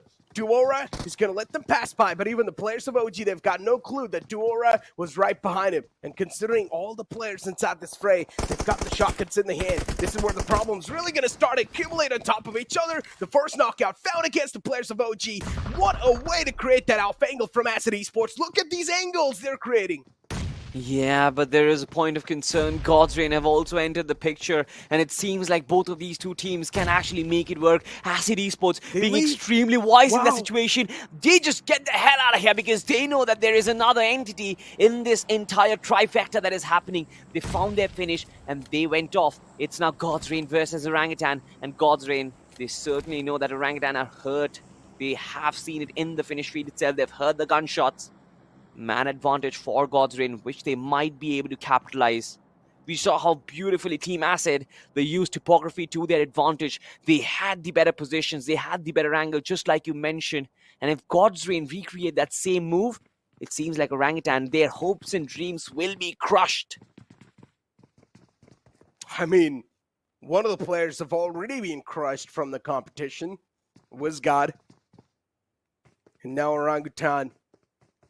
They don't exactly know how to deal with the situation that's right against them. At least the players have got decent loot, though. At least they've got some meds to back himself up. But the problem is the utilities. No utilities available in their hands. So Orangutan, every single step they take, it has to be really cautious and safe. Ash, AKOP, and Drigger, these 3 guys, they're right next to each other. It's like a little triangle that's brewing up for OG. But for Godsreign, once again, they've got their own piece of land control. Exactly, and they're slowly extending it, to be honest. They're slowly extending and trying to engulf Orangutan, trying to overwhelm them with numbers, of course. I mean, Drigger has been in fine form recently, has been clutching things out left, right, and center. But it seems like at this point he needs to repeat one of his pioneer performances and use all the experience that he has right now. And it's kind of funny how Acid Esports actually went out of the picture in that situation. As soon as they realized that Godsreign is also trying to approach them, they were like, no. We are just gonna bid you guys goodbye. You guys duke it out. We are still gonna try and survive. Maybe get a chicken for ourselves before we proceed to the round 3 of the BGIS. Speak of the round 3, I mean, considering it is the round 3 of the entire The Grind, and we know it's the last day too, and only a couple of games are now left over in your hands, so make it count. Acid Esports is back inside the fray. They know it's their chance to make the players of Godsreign sort of hurt in the lobbies. And Acid Esports, they know, even they themselves are starting to get pounced on now. And the entirety of Godsreign, they've sort of just focused on the players of Acid Esports. 3 teams inside boot camp, wanting to get the maximum advantage of this entire situation that's brewing up. Who's going to be able to get away with a lot of finish points? That's what it's all going to boil down to. But Acid Esports, they're starting to spread themselves out. And it seems like Godsreign, they're looking to make an exit from this situation because none of these teams have actually engaged. And this is something which was expected, right? Bootcamp fights are always drawn out because it's such a large environment, such a large complex, to be exact. And I was expecting this. I was expecting this massive stalemate, but not with 3 teams, to be honest. Well, the bike is invisible, but at least the 3 players, we know they're moving. I mean, 7 Habits, as I mentioned, it's one of those teams, actually. In the round 1 and round 2, they were sort of like the zone magnets, but right now, they're also taking a lot of damage from the blue, and this is how things ended for Team Rebel. A couple of shock and bursts, and, well, that's it. They were not even able to stand tall against the likes of Hub. They ate them alive, devoured them. Team Soul now up against the players of X7. This is not a fight Team Soul want to engage in, but that Molotov is definitely going to hurt now. Neo doing a really good job with that Molotov. The placement was perfect, but Neo doesn't know that there's a man on the right. Clown, he finds a good angle. Nicely done. Good capitalization from him. Absolutely, but look at this. It seems like Acid Esports, they finally are going to go in for their hunt. They've got 1 prey already, and now they're looking for more. And this is such a good climb. They're using Bootcamp to their advantage. This is advanced mechanism, ladies and gentlemen. And Acid Esports, they know every single nooks and crannies to try and climb the unexpected angles. AKOP trying to get himself the first knock, but misses the shots from the top. Of course, Paragon will try and get him. Ash in a completely different territory, just waiting for players to pounce upon him. It's Trigger and AKOP trying to stop the entire army of Acid Esports. But of course, advantage in their favor. Acid Esports know that they've got 1 already, and which means that they can pounce them from multiple directions, and with added utility in their bag as well, it seems like it should be an easy job, but AKOP strikes first, and Paragon has been knocked out. Yeah, now the man advantage has been neutralized, at least for a while. But OG, are they going to be able to press on the charges? Probably no. They want to be a little bit more passive. Oh no! Defensive inside the entire playstyle. Man spotted! The players of Acid Esports, they're being caught out in the open. Nicely done, Orangutan. Good capitalization from them. But still parries in the clotheslines. OG now, they've got 3v2 situation in their favor. The confirmation's going to follow up as well. Acid Esports out of nowhere. The table's being flipped once again, but they still somehow managed to get things back in their court once again. Acid Esports, this is the classic style for them. Another knockout follow-up, but now the last player he gets taken out of the game. Acid Esports, some quick moves against the opponents, not even breaking a sweat. Orangutan, they just completely succumbed to the injuries. They were the ones who had the advantage, 2 players being neutralized, but instantly Dora, OP and Spray God from the DBS and unexpected angles, they used the turf to their advantage. And this just basically means that Acid Esports, they were the kings of bootcamp, but for how long is the question, because Godsreign are here to challenge them for this title. Indeed they are. Once again, Godsreign wanting to take a little bit of piece of the pie. They want to be inside the entire fight. They want to take a little bit more advantage, but Acid Esports, they realize the same thing, and they actually start moving away from this entire fray. They do not want to be a part of boot camp anymore. They just want to move away. They want to let the players of Godsreign have the control. But the problem is, for Acid Esports, they haven't really got any vehicles to back themselves up, so they will need to run around the entire map. Yeah, and that just becomes a problem, especially when you are 500 meters off the circle itself. The circle, to be honest, I would love to have a look at the map right now because that would give us the entire picture of where things stand. And this was the fight, ladies and gentlemen. I mean, look at this, right? Brilliant capitalization from Orangutan, and they used it to their advantage, of course. But it was just those unexpected angles from Dura OP. Look at this, right? Ash falls. Then there was Rigger, of course, and Spray God. These shots, they were absolutely nasty. And Acid Esports, how beautifully they executed. It's almost as if they called upon the Death to write the stories of death for Team Orangutan. They didn't even have to break a sweat. For sure, they had casualties. But the rest of the two players, for them, it was just easy pickings. Oh, wow. And then Acid Esports does that. Pants the guy who was knocked out from 7 Habits. That's one way to get taken out of the game, I guess. But yeah, 7 Habit Mavericks is going to start to move away. Maverick knows that there's potential threat that's quite around them, but for Acid Esports too, hopefully they've got a decent amount of resources. Actually, they do. They've got 5 nades in their backs. Spray God himself, he has got a lot of utilities and a lot of meds too to back himself up. With that elimination that he found, it sort of stacked him up to the brim once again. 7 Habit on the move. I mean, this is one of the teams you were looking forward to, but the fact that they've lost Charan in the process of being banned, I'm not sure if that morale is going to be that high to try and push forward the round 3 of the BGIS. What do you think? Yeah, it's not going to be. Yeah. I mean, still, with the 3-man squad, it's not impossible. It is still possible to get the victory in the hand. Yeah. But for FS Esports, Chaser, considering he's lost out on one of the players, and Chaser now is wanting to be one with the nature, not spotted just yet, but the entire team is in front of him. A really good sprayed out, but still his position's now compromised, and eventually he gets taken out of the game as well. Chaser, he could have capitalized so much more better, but still he whiffed a lot of shots. He only managed to find that one knockout, but the second man was alive from the side of Godsreign, who sort of saved the day for the entire team. This could have been so different, but Chaser, he missed out on the entire opportunity, and he got taken down in the end. Godsreign, though, the entirety of Godsreign, they're looking pretty good. There was a knockout on themselves, but that knocked out man's going to be back up on his feet. I mean, what Chaser? He had 3 finishes offered to him on a platter. I mean, how many times do you expect a complete vehicle, nobody actually aware of his positioning?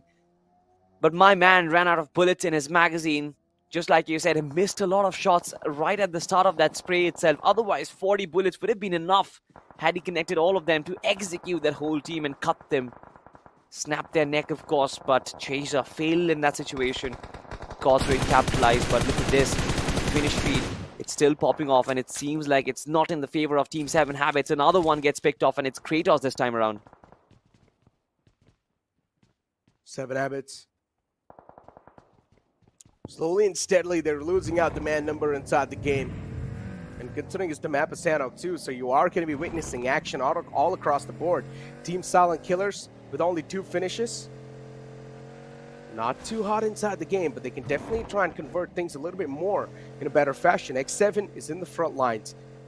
And soon enough, Team Silent Killers is actually going to walk in the territory of X7. And that's what exactly happens. Silos knocks out. Variant 2 follows up.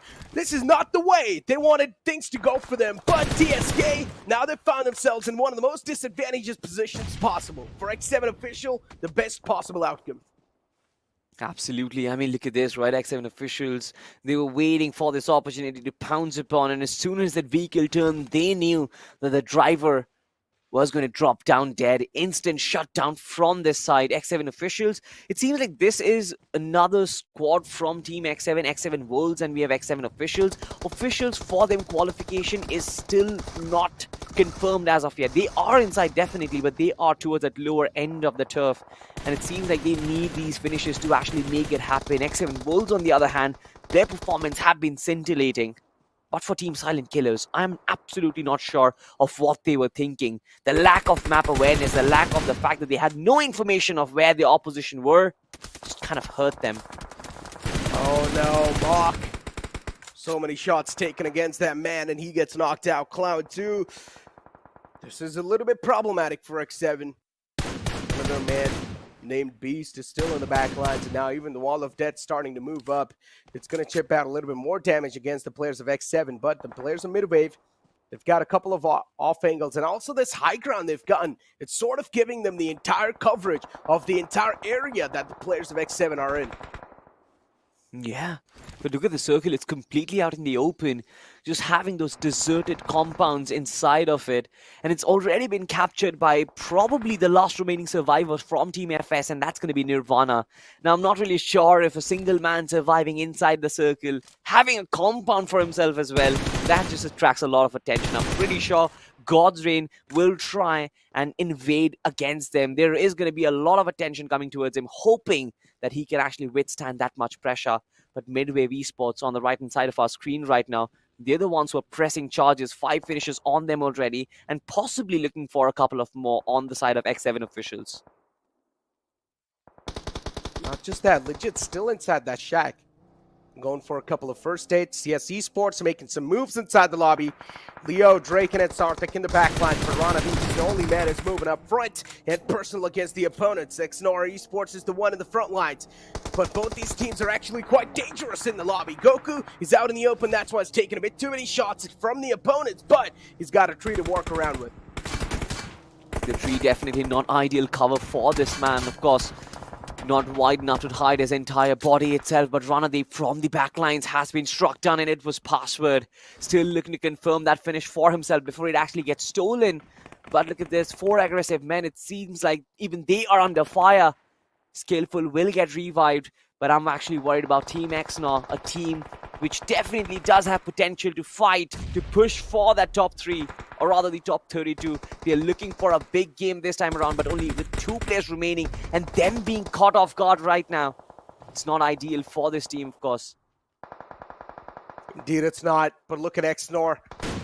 Goku, as he tried to make in, he gets knocked out, and also confirmed from the lobby. Jadu too, the same thing's gonna happen. A lot of these teams are desperate to make it inside the safe zone, and also desperate to make the rotation, and that's why they've got no other option than to move out in the open, and that's where things are sort of crumbling down for them. If they would have had the vehicles, then maybe things could have been a little different, but still, yeah, it's a bit too tough, man. For aggressive men all the way in the back, even they do not have any of the vehicles lined up. All they need to do is utilize the smoke to cross on over on the compound that's in the front, but still they need to move on from the open grounds to find themselves a better spot inside the circle in general.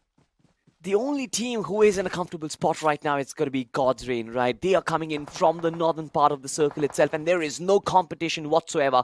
So many teams struggling to make it inside the southern part of the circle, and this is one of the reasons why so many collisions are happening. It seems like Nirvana and his spot has been figured out, and 4 aggressive men, they certainly are being aggressive. Nirvana has found that fire trail, and now he's just bleeding to death, barely trying to survive with the first aid kits, of course. But how long will he be able to put up? That's a question, because Skillful and others, they eventually will try and pounce upon him. Nirvana possibly breathing his last few breaths. Just barely surviving. But no, wait, what? Yes, of course, from the backlines it was Sanhok. Yeah, it takes him down in Godsreign. It's their victory to claim. One more team in the front lines, the final 2 teams alive, ladies and gentlemen. From which Godsreign, they've got all the players up and standing, and also a lot of utilities and resources to back himself up. No one can stop Godsreign from claiming this entire chicken dinner. It's theirs, it's waiting. And Midwave Esports is the only thorn that's going to be in the way, but the thorn's not going to be enough to stop the entire force of Godsreign. Godsreign marching on forward towards the victory, and Midwave, all they can do is try and create a little bit of small hurdles if possible. Aru finds one knockout, but still every single player from Godsreign's out in the open, but that's going to be it. The final nail in the coffin from Godsreign to secure the victory. Absolutely brilliant from Godsreign. Of course, the circle also played a part. Their rotation was scintillating. They avoided all those collisions from the southern part of the circle by going in for a longer rotation, entering the play zone from the northern part of it. And that was a brilliant move from their Azure Robin. I mean, imagine this, right? So many teams succumbed under the pressure of, number one, the blue zone, as well as the fact that there were so many teams in such dense locations. And Godsreign were like, all right, guys, you guys fight it amongst yourselves. itself. We are going to try and go in for a longer rotation, and they entered it beautifully. I think this was a victory which came as a byproduct of their positioning, not of their brilliance. Of course, they had the opportunity of lawn mowing down everyone in the final circle, but I mean, it's always a rotation which actually matters, and this is what we've been trying to tell you. Exactly, ladies and gentlemen. I mean, that previous game was definitely quite exhilarating from the Sanhok, but now it's time for us to take a short break. You guys don't go anywhere. We'll be right back. Map की जरूरत तो अनजान गलियों में पड़ती है, पर Erangel की गलियां तो हमारे दिल में छपी है। What's up, team? Hey, guys, rich पे बंदा है, रिच पे। अरे यार अभी हम स्मोक कर रहे हैं, साइड मार किया मैंने। लाइफ में हर जीत है important, thank you. Nice one, perfect. लेकिन जीत का असली मजा सिर्फ अपने स्क्वाड के साथ ही आता है। Yes! ये बैटल ग्राउंड ऐसा कंफर्ट जोन है जो कभी भी रेड जोन बन सकता है मेरे भाई। भाई प्लीज रिवाइव कर दे। अबे यार नू। युद्ध के मैदान में बड़े बड़े MVP भी कर जाते हैं भूल। Noodle soup. पर चैंपियन बनने की मंजिल में क्या नूब क्या pro. Come on guys, compound hold. कोई नहीं है सामने। Center slam. स्मोक कर कवर ले। 1 HP है भाई।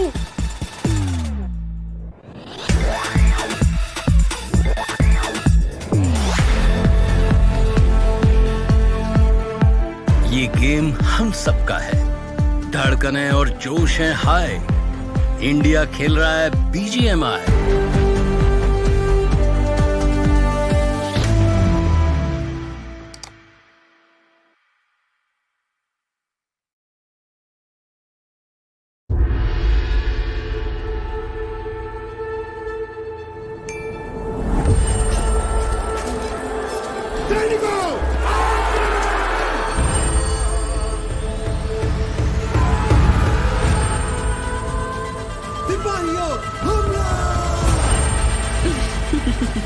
अब तुम्हारी बारी। Be prepared for the fury. साथियों आगे बढ़ो। चकने।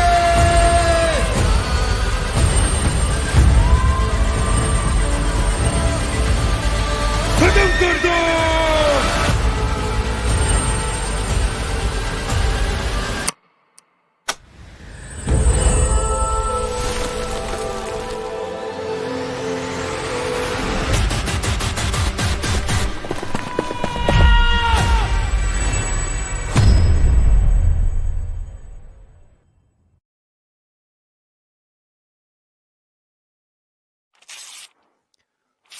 What is up, ladies and gentlemen? Welcome back to BGIS The Grind. My name is Salty, and joining alongside is going to be Yarka for this segment of the day, of course. But I have some exciting news for all of y'all. A new addition to Road to Valor is coming, and that is the addition of the Indian faction. In their social media handle, there is an amazing event which is happening, which is called Guess the Guardian. Go to their social media pages, follow them first of all, and in the comment section, try and guess the name of the Guardian which is coming. And if you are right, if you are lucky, then maybe you might get some crazy rewards, of course. So why not try your luck? Me and Arka, we have tried, but just like I always say, my luck is not that good. Neither is Arka's. So we are just gonna be hopeless at this point, hoping that you guys win and actually share your joy with us in the chat or wherever it is. But with that being said, Arka, how are you doing first of all? And give me your thought on how that game actually went on the map of Sanhok. I'm feeling absolutely energetic right now after seeing a 1v2 or 1v3 by FS Nirvana in the final circles. I mean, that has boosted the confidence I had on the favorite team. I told you, right? FS has been one of my favorite teams, and I really like the way they execute the final circle finishes and also take those rotations as well. But we have to give credits to Gods, because Ninja is not playing with them, and without the IGL, they're still performing so good that they're making sure that his presence is not missed. Exactly. I mean, I did get a chance to actually speak to Ninja yesterday, and he was not feeling that well.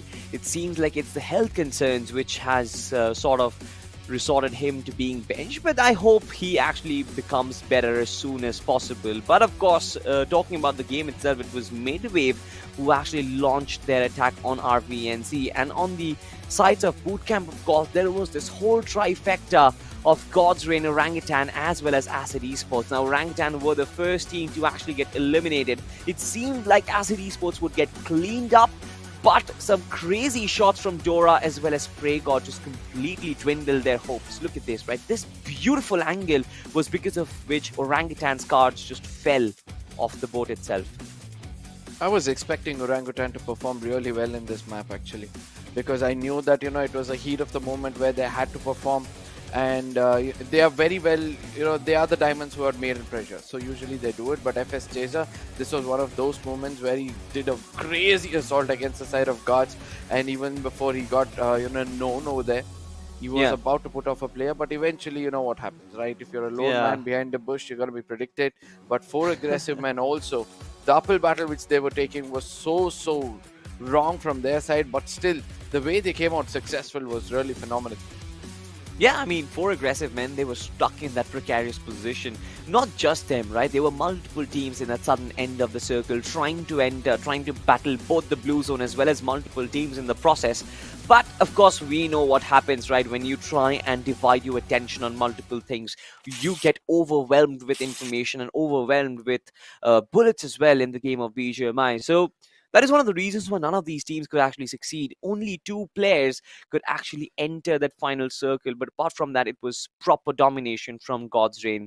And straight from bootcamp, this team did not move. This team did not make a lot of rotations. They knew the circle was going to end up somewhere near bootcamp, and the northern part was completely empty. I would still say the circle had a lot of part to play in the previous game. 100%. Because with that uphill battle and suddenly the second shifting away from that uphill, whoever had the advantage had to pull down. But as I said, those teams who prioritized the circle first and eventually went in for that hard cover were later rewarded really well.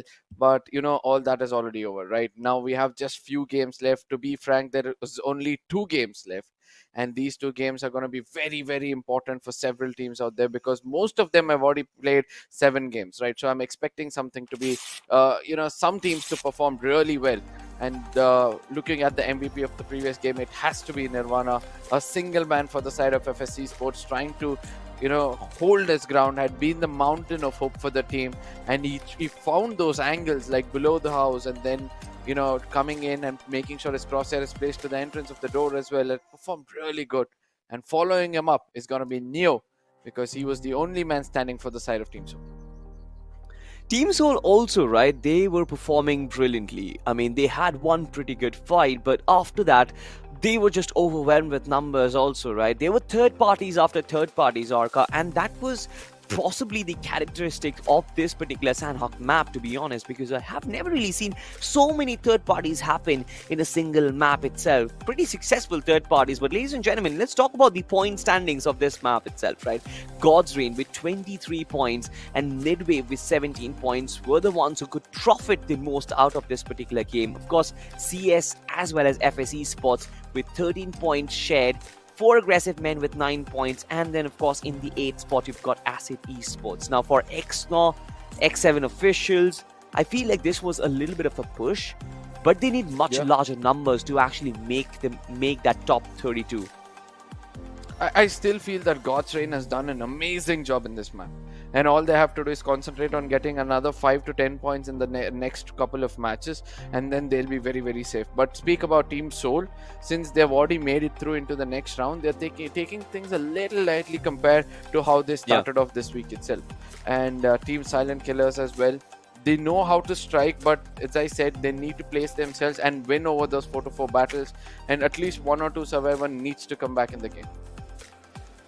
Exactly, and then of course for Orangutan, their journey in BGIS, the grind would end with this game itself. We were still hoping that they had 3 games left today, but well, none of their games actually converted into a mammoth victory. They needed that big chicken dinner, but we could not actually see one of those, because of which they will not make it to the top 32, will play from round 2 of the BGIS, of course, and a lot of the other teams will also play. But ladies and gentlemen, as we prepare for the next game, the map is going to be Miramar. And I'm pretty excited, Arca, because this is a map where long-range battle takes place. And to be honest, even though I'm more of a fan of close-range encounters, I'm always hopeful that sometimes I get to see those bolt-action sniper rifles. They were one of my favorites. Oh yes, I think Team Soul over here will be playing their final map. That means Group 2 will be playing their final map over here, and hopefully they'll be able to put as many points as possible. But you know what? I really like the way things are turning out here. Hub Esports, they have a last chance to cross over. They're on the verge. They're on the margins of being in the bottom 64. But Group 7 is one of those groups as well. It's Group 7 who's going to be having their last match. And Yeah. I would love to see how much Team Mayavi will now be able to rake up, because their performance has been phenomenal so far. But the team I want to look out for obviously is going to be Reckoning Esports, because they've not placed that well when it comes to the overall standings. Yeah, I mean, I do have the whole chart in front of me right now, and definitely Reckoning Esports, Team Mayavi, their slot is up for contention. To be honest, Reckoning Esports, right? They're barely at the Exactly. 32, 33 marker, right? And I feel like out of everywhere, you might be at the extreme top, you might be at the extreme bottom. You would rather be satisfied that, all right, there is nothing that I can do about it, right? If you are at the tippity top, then you've qualified already. You can take your games as chill, fun sessions. If you are at the very bottom, then you might try and go in for that fifth gear attempt, but even that might not work out, right? For Orangutan, like it happened. But for Reckoning Esports, I feel like it's so dicey being on the 32nd spot, because, one moment of mistake and they might actually lose their slot in round 3 of the BGIS. I don't think so that's going to happen that easily, because when you have Ace Black on their side, who knows really well how to rotate and how to survive, he's also known as the doctor of BGMI for a reason. He knows Well, to heal. Let it be Miramar, let it be Erangel. He knows how to heal himself. So I'm looking forward to see something like that happen over here. Try to bring his team in the top 3 if possible, so that he can cement himself in the 64. But the one team which I'm very impressed in the previous game has to be Godsreign, because from 17 points, almost bottom of the table, to get another 23 and shoot yourself to have 40 points by the end of it will give them a lot of hope that in the next 2 games, another 10 points put up, they'll be somehow breaking that small barrier they had, crossing over that line, and they'll be in the top 32 as well. So there are some mathematics still running out in most of the boot camps out there, especially for the professional teams. Sadly, it's the professional teams, but the undergods who have performed, they've understood, right? Do the hard work first and reap benefits later. 100%, right? I mean, that is the whole mojo, that is the whole motto of this whole tournament. BGIS, the grind has been the platform to give the grassroots that level of exposure to the tier 1 circuit, and it feels like it's been a success so far, Arka. We've seen so many new superstars pop off, so many new teams who are now emerging into the top tier circuit and are performing so brilliantly, especially this particular round 3 of the grind. I feel like this is where the lobbies start really stacking up, and a lot of the major big teams have failed, be it Orangutan, be it Godlike, be it so many other teams who are still struggling at the very bottom. We've seen them fail, and it's only because the underdog teams, they've started performing on a whole different terrain. I mean, as I said, right, it's no use now speaking about the professional teams who are not able to perform. But you know what time it is, ladies and gentlemen. It's time for us to head into the map. It's going to be the desert island yet again, as the flight path will be on our screens. It's more important for all those teams to understand that this match is going to be one of the most crucial match, especially for the side of Group 7, as we are obviously this is going to be the last map for them. The flight path looks like this, starting off all the way from Ladrillera, ending towards the Campo Militar. I don't think so the map can be cut this equal by a flight. Absolutely, well said right there. I mean, it goes from diagonal to diagonal, absolutely bisecting the map in 2 different halves. And yes, just like you mentioned, it feels like it's pretty even, and teams will be able to get to their drop locations quite comfortably, to be honest. But it's not been about the drop locations or teams trying to reach their drop locations. It's been about the initial fights that we get to see, right? There's been many instances where individual players are caught off guard in a different team, right? They are being surrounded by different players. And those are situations which happen when there is miscommunication or problems during the ejection process of the plane itself. So that is something which we will have to find out if there are some initial drop clashes happening early on. It seems like Seoul as well as TWOB, they are going to go towards Los Leones, hoping for some early finishes on either one of these teams. I still want to look at which are those teams who will be challenging one another. By the looks of it, towards Los Leones, we're able to see some teams with the circle happening to the northern eastern side of the map, where it's all about trying to have that high ground advantage. I really want to see which team will actually not go to the corners of the map and want to remain at the dead center, try to take those fights, get those early loot, and probably wait out for the circles to be happening, because those teams will eventually be rewarded. But as I said, there are several teams who need to put a lot of points on the table. We are able to see Reckoning Esports, Error Esports is one of those teams who have always, been a little on the aggressive end. And let's see how aggressive they can be in this game. Exactly. I mean, Error Esports, as a matter of fact, is definitely not comfortable at right now. I mean, they are in the last page of the overall standings, and for them to try and make it inside, it's an inhuman task, to be honest. It's an inhuman ask as well.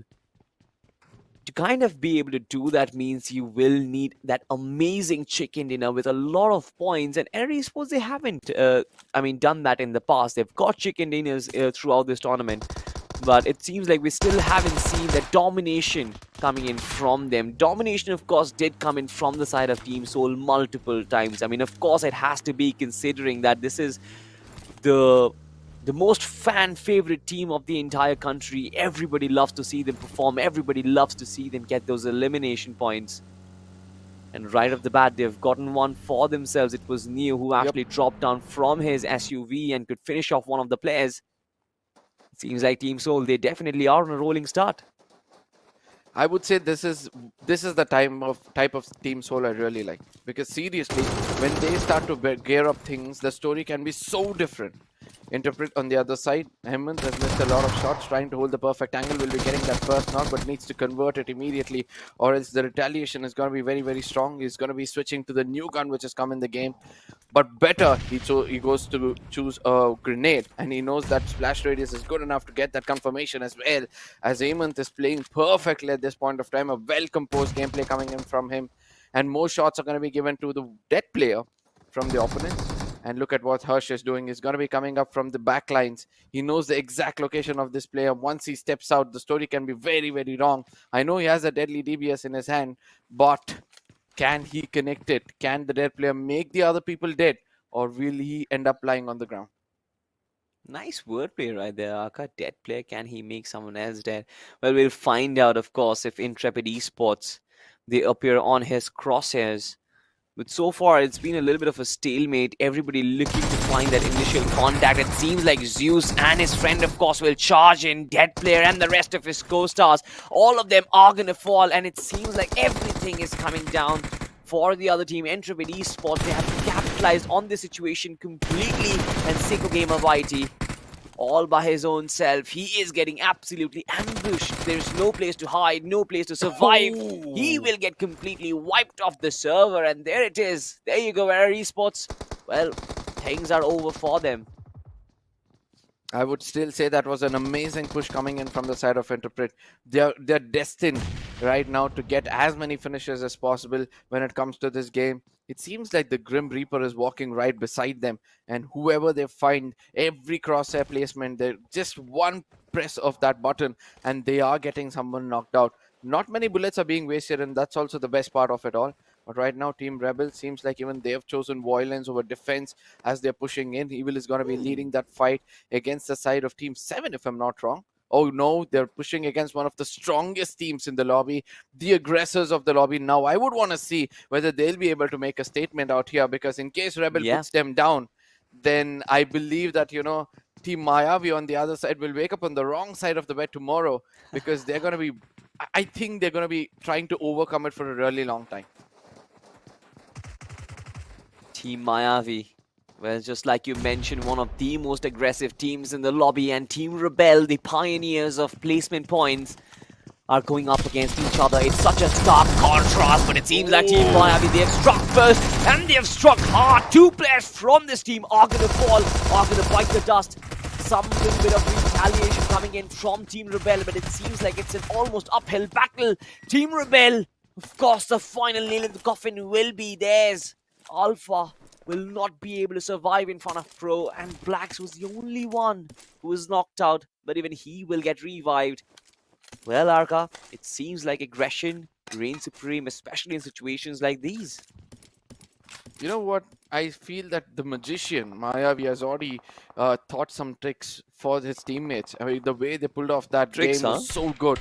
I mean, yeah, look at that. You know, the shotgun placement was so good. Even though the person got taken down, Legit was already prepared to come through the windows, and they knew how to play with the opponent's minds. And eventually, the last finish also came in so quickly. And Team Mayavi has now shown as to why they shouldn't be challenged in a frontal battle, especially when they're holding a hard compound for themselves. You need to think twice before you execute something against them, or you need to wait it out. If you don't have a proper strategy, you're just going to be wiped off the floor.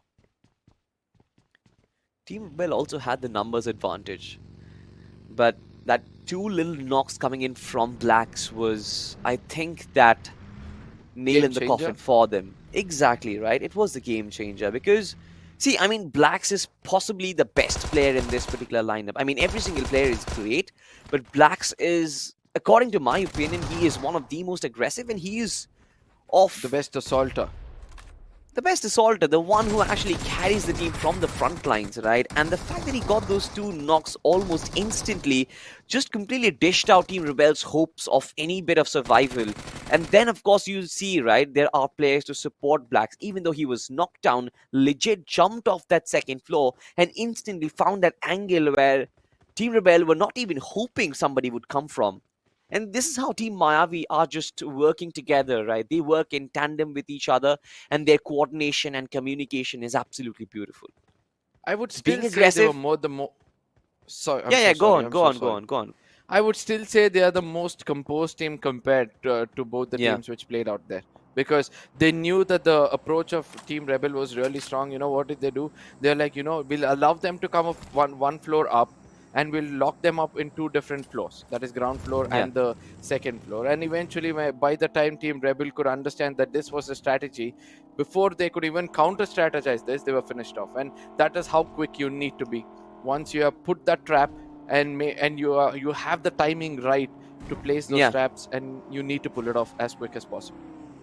Exactly. I mean, this was basically my point, right? The fact that aggression just does not mean you having the greatest gun power. It does not just mean that you having the best aim out of the lobby, or you having the best assaulters in the lobby as well. I think aggression is timed attacking, and also a lot of brain is involved, a lot of strategy is involved, just like you mentioned. Everything comes in tandem, and it works together for you to become the most impressive team in the lobby itself. And Team Mayavi, they've done that over the past. But, of course, the fight is done and dusted. They have to overcome this, reset themselves for the end game, because they need one big chicken dinner to answer a lot of questions that are there against them as well. Now, look at the northern side of the map, right? There are teams which need those points. I'm speaking about Reckoning Esports right now, even though they were shot at by the side of, probably it was the side of 4 aggressive men who were also very close to them. But as I said, when it comes to the map of Miramar, nobody has cracked the code of rotation as much as Ace Black has done. And hopefully we'll be able to see him get his team to such situations or such locations that they'll be able to pull off something phenomenal and make it through into round number 3 as well. Now, looking at the other teams who are out there, pretty close to them, has to be the side of Team Silent Killers. It seems like they're very closely watched. All those teams are very good at rotation, and they have, you know, tried to execute that in all those scrims, and eventually all those hard work is right now paying off.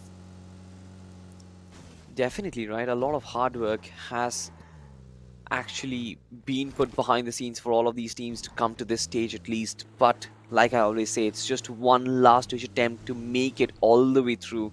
You've come so far, you don't want to actually be out of the round 3 itself. It's just one good game that you need. And XNOR, they will be looking for it, but are they aware that Team Silent Killers is right directly on top of them? It seems like they have realized it, and as soon as they do, they try and fall back. But right now, it's probably a bit too late. They are under fire, and their vehicle has been blown off. Players out in the open.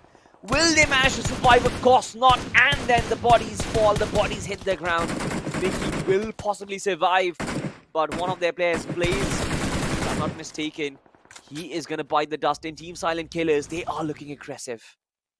I would still say, you know, there was a moment where he could have not been knocked out, tried to use the tree as a cover and, you know, put up smokes, you know, making sure that the opponents don't have a clue as to where they are and then make it inside the circle. But since that knock has come through now, the push from the side of Silent Killers are going to be inevitable, as we can already see that several players have started to rotate, at least 2 players have started to rotate, and Anand will be joining them anytime soon because they're destined, or they're too determined at this point of time to get those finishes, and hopefully Team XNOR will know how to do it. But guess what? TFI, X7, there's another team on the other side of the bridge, and they want to be the third parties over here. They want to get the maximum of the fight which is going to be take place by these 2 teams. Team TF5, just like you mentioned, looking to third party, looking to sniff their opposition, and as soon as they get softened up, I feel like that is when the ambush is going to begin. But of course, look at this, Team Intrepid Esports, they've been taking a hit. One of their players have fallen down, Harshu and others. Harshu is probably the only one who is inside the circle. The rest of them are still taking chip damage from the blue zone. But I wonder, which is this team fighting against? It seems like it's Team TWOB from the backlines. They have the high ground advantage for them, but of course Intrepid, they are on the right end of the circle. At least they will have that gatekeeping situation for them. On the other side of the map itself, it's 7 Habit who are on the offense, and 4 aggressive men. They're definitely not in a position where they can fight back. Karan is going to be the lone man. He needs to watch out for Kratos, who's coming from the extreme left end. A smoke is going to be deployed exactly over there, but it seems like it's a bit far away, and Kratos might have a little bit of a knowledge. But guess what? A grenade coming in from the side of Mavericks will get that knock through, and eventually a push is going to be inevitable. The shots will not be caught off. Oh my god, Password will now have a small chance, but no, that's not going to be the case, as he also gets taken down by 7 Habit Drago's grenade, and that's not the... It's not a proper push also coming in from their side, because probably it's a third-party situation, or the throwables of grenades have come up so good that now both the teams are on a stalemate situation. 7 Habit definitely on the upper hand right now. Karan has been knocked out. It's only Skillful. Kratos with that nade is going to confirm on the Kratos, and now it's Skillful against the world. We need to find out if Skillful does have enough skills to pull this off, but elsewhere, there's another fight going on. It's the top dogs going up against each other, and Soul, they found the first one. Jackson was taken down, and Team Godsreign, they're certainly bleeding. Numbers advantage for Team Soul, and it seems like one by one, they are climbing on top of their opposition. Their nemesis isn't really fighting back. Nades being lobbed in the direction of Aquanox is not going to find the target, but it seems like Goblin as well as Neo, they both have been softened up, and it's Godsreign who might actually capitalize from this situation. Aquanox is still trying to fight out. Rakshat, it's way too close for comfort, as well as Omega possibly has spotted him. A really difficult job for Godsreign, but Arka, do you think he will manage to survive? I don't think so, because the way Soul is pushing, look at that. I knew that they were waiting for the others to heal up, and finally when they were ready, all 4 men were about to push. The one thing he could have done is made the floor lava, or probably put up a grenade in such a way that, you know, he could have restricted them in coming a bit more closer. Yeah. But ultimately, as he was moving around, giving away his footsteps, and the sound cues was more than enough for the side of Team Soul to, you know, group up and come and start their assault. But this Team Soul, I'm starting to become a little bit of a fan for them, because the aggression which they're showing, if they had played like this from the beginning, I do believe that they would have been unstoppable and had 100+ points just by those finishes in the overall standings. But you know what? It's never too late for them to wake up, because this is just the round 3. 100%. And possibly, Arka, you're just writing your name amongst the other million from the country who are their fans, of course. This team definitely winning hearts with their gameplay, and it seems like they will continue to do so if their performances are like this. But on the other hand, it's Intrepid Esports. Even this team is battling for survival. This team is battling to make a name for themselves with 2 men standing. I'm not really sure if they are well capable of taking this fight against Team TF5. They've already heard the engines firing, and it seems like Karthik is well in position to find the first contact, and he gets the knock for himself. 1 man down, 1 left to go. Team TF5, they are looking to pounce on this fight. I just hope they're well composed as well, because it's important for them to realize that the third party might also be coming into play in the form of Team Solo, looking very, very aggressive. Karthik has done the job so far for the team. Try to drive around, find angles against the opponents to get those confirmation. But guess what? I can hear some shots coming in from the side of the other teams as well. Oh, there it is. Ninja OP wants to get the revenge, has done so much of damage. Now will be falling back behind those ridges. But can he do something over here? Because XNOR Esports and Team Soul, both of them are very, very dangerous. And since Team TF5 is the center or the patty in the burger, they could be squashed at this point of time. Team TF5 almost caught a little overextending in that situation. Now taking shots against Team Soul. Not in the ideal situation because they have been caught off guard. Did not anticipate the push coming in from the side of Team XNOR Esports. Karthik, of course, has been knocked down. Team Soul's Goblin is trying to provide a little bit of a retaliation fire, but it has not been successful so far, at least. Seems like Team Soul, they are looking to engage Leapfrog on the right-hand side of the opposition, trying to wrap them around from all different angles. But at least from this part of the ridge itself, they are safe from XNOR Esports. Oh my god, there's another team coming up, and that's this time. Oh my god, even before I could take their name, they get extinguished from the lobby. Team Maya, we made the biggest mistake of walking into their deaths. XNOR Esports are so happy to get so many finishes in their name, and this is a wake-up call for the side of Team Soul and TF5. They need to realize there are other teams in very, very close vicinity, and they need to rotate and get away. But it seems like Team Soul is very, very persistent in getting all these finishes against the side of TF5, who have a hard cover for themselves. I understand they've got 6 finishes for themselves. Omega's recoil control has all come back to its form. And with this, I can tell that Team Soul is slowly reaching their prime. And if they continue their assault like this and get a chicken dinner, probably that confidence will bring them back on the top. Well, we'll find out if that big chicken dinner is going to come. But at least for them, one of their victims, Intrepid Esports, has managed to escape. And that is Hemant. Right, he's managed to escape from the clutches of death and has moved completely in a different direction. It seems like Team Soul, their only nemesis right now is going to be Kemin, and Kemin are being hurt. Colin, the man in form, has been dropped down and he is supposed to be burned to death. It seems like Shadow from the backlines might be able to provide some sort of cover fire, but it also might mean that Team Soul, they know their positions. They're trying to smoke off different angles, but trying to close in as well. You know, the proper way to take this fight is to try and take XNOR Esports head on, and that is what they are progressing towards. Nades and smokes. Look at the smokes being lined up. It's an absolute path which is being created, and the clouds of smoke deterring lines of sight. But from the back lines, it seems like Akshat is taking a lot of head from Team TF5. This is bad news for Team Soul because the Wall of Death has also approached them, and now it is going to engulf them. This is stage 5, and the damage is considerable, Arka. Now, this is where I said no for the side of Team Soul. Too much aggression. I thought they had a controlled aggression, but it seems like it is way too much for anybody to handle. Not for themselves as well, as they're trying to clear off the backlines and make it inside the circle and get a hold of that graveyard area. It's not going to be that easy, but ultimately XNOR Esports has retaliated really well. I can see that TWOB Hell is also waiting to execute 1 or 2 players, as TF5 is still holding the high grounds. See, 3 teams have locked you up in a corner of a map. Now, how do you come out of it? You need to use those smokes for yourself and then slowly try to get your vehicles back into form. But by the looks of it, neither do they have smokes that much, nor do they have many vehicles. Because once they pick up those vehicles and start to move, a lot of crosshairs are going to start firing against them. And if they're successfully removing the vehicles, the tires of the vehicle, I mean, that could be the beginning of the end for the side of Team Soul, as they're going to be starting their moment. The smoke they had put off, they're going to be caught against it as well. As Team TF5, that is what they've chosen. Goblin has got a lot of damage. Neo on the other side, and Nakshat coming all separately is going to be caught off guard. Ninja OP from the outside. He's still got a great chance to put on the last man. Neo realizes that someone is there behind. But CES is going to be the blessing in disguise for them, as a good knock comes in against them by TF5. Omega will now be looking to capitalize against the side of TF5. Yeah, it's 2v2 right now.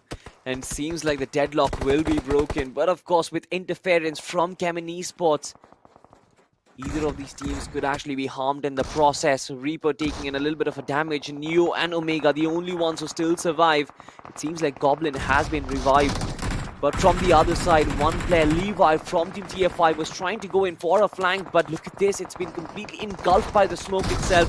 No lines of sight, no visibility, and this is how Team Soul, they are going to complete their SWAT mission. But of course, Levi OP is still there, the guardian angel of this particular team, holding Team Soul back all by his own might. This man is still standing tall and holding back Team Soul.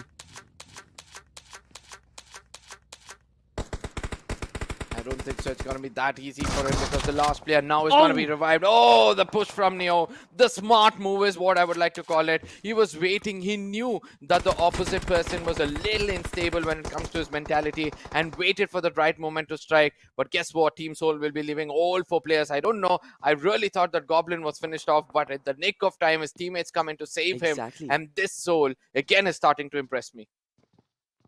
Team Soul, well, they impress everyone, but BGMI Esports, it seems like they have their eyes on the target, and their target is the winner chicken dinner. They're not here to win hearts, they're here to win games, and it seems like Shadow, as well as Karlan, they know what to do. Their next aim or the next target would be to try and go for that big rotation inside the circle, playing in from the edges. But that would mean that they would have to leapfrog against Team Soul, who have this little compound for themselves. But even they are outside the circle, which means that all of these teams will need to go on the rotate. But from the backlines, it seems like Team TSK, they've knocked one of the players out, and now it's Shadow who bites a dusk. Not a lot of time remains, only 10 seconds before which the wall of death will start encroaching upon them. So they need to make it quick, they need to move quick, but Shadow has been confirmed, and now Team BGMI Esports, they are a 3-man team. I would still say Team Soul has now got a great opportunity to get away from this fight, go to the center of the circle, because they've still got 1.5 minutes before this blue is going to be touching the white, and the final circle is going to be forming up. Stage 7 is going to be commenced, and see, we still have 7 teams. That shows the desperation from all those teams who wants to get that maximum amount of points in the final game they're playing, as Team Soul will still try to make it inside the circle. BGMI Esports are too persistent, and Cullen will be able to put down Omega with the IGL down. Now I want to see how Team Soul will be able to balance this fight out, because they have to get the revival through. By the looks of it, it seems like he might be bleeding out there, as Goblin, Akshat and Neo have continued to put grenades, make it a little bit of a red zone for the side of Team Mayhem, as those carpet bombing has given them a lot of benefits out there. The number of finishes are slowly increasing, but guess what? Spy OP from the other side, BGMI Esports, the assault has been so perfect. This grenade could be the end for the side of Team Soul. Yeah, possibly chipping away damage on towards Akshat as well, who is the last man surviving for Team Soul. Even Neo has been picked off, and now the entire responsibility comes down to Akshat to try and play for those placement points. And look at this, he's already ditched the backpack, just trying to keep only the weapons and required utility with him, of course. But 20 meters still outside the circle, certainly not ideal situation for Team Soul. But BGMI Esports, the way they made the entry into the circle, of course, has been absolutely scintillating. And now they command respect. They demand it, of course. And they will control the vibe of the game for sure. But from the backline, it's Akshat, who is dealing so much damage onto Team Soul itself.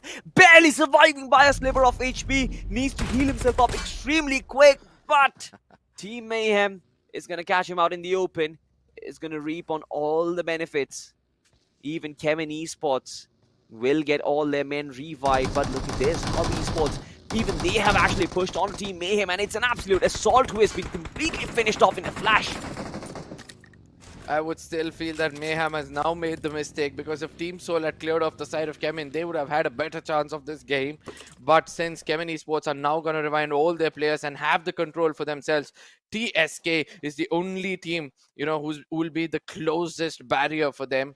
And if they break through, probably they'll have an easy walk into that winner chicken dinner. Let's not forget that Hobby Sports, with that man advantage, are looking even more stronger. With no helmet coming from the side of Afu, 1 or 2 bullets into his head might be the beginning of the end for the side of BGMI Esports. But they well know how to take those frontal battles. They know how to jiggle around and not let the opponent's crosshairs to be played perfectly, as Cullen will be trying to avoid the side of Hub to be pushing in. Broski will be giving the right kind of Molotov, will be throwing the right kind of throwables to give a little bit of an opening for themselves. But what Cullen is going to do is again put another Molotov, and this time I can expect Toxic to be going down in that Molotov itself.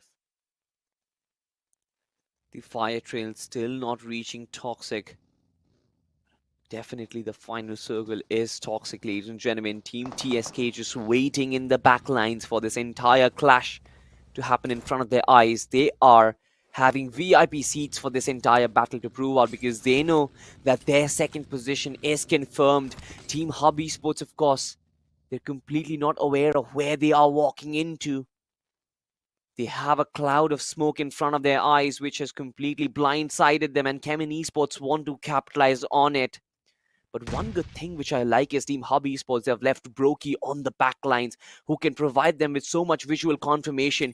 Kemin Esports are not making a move. They know that the ball is in the court of Hub Esports. They have the control of the circle. And as soon as Harry tries to cook in the nade, he gets shot down, of course, taking in a little bit of a damage.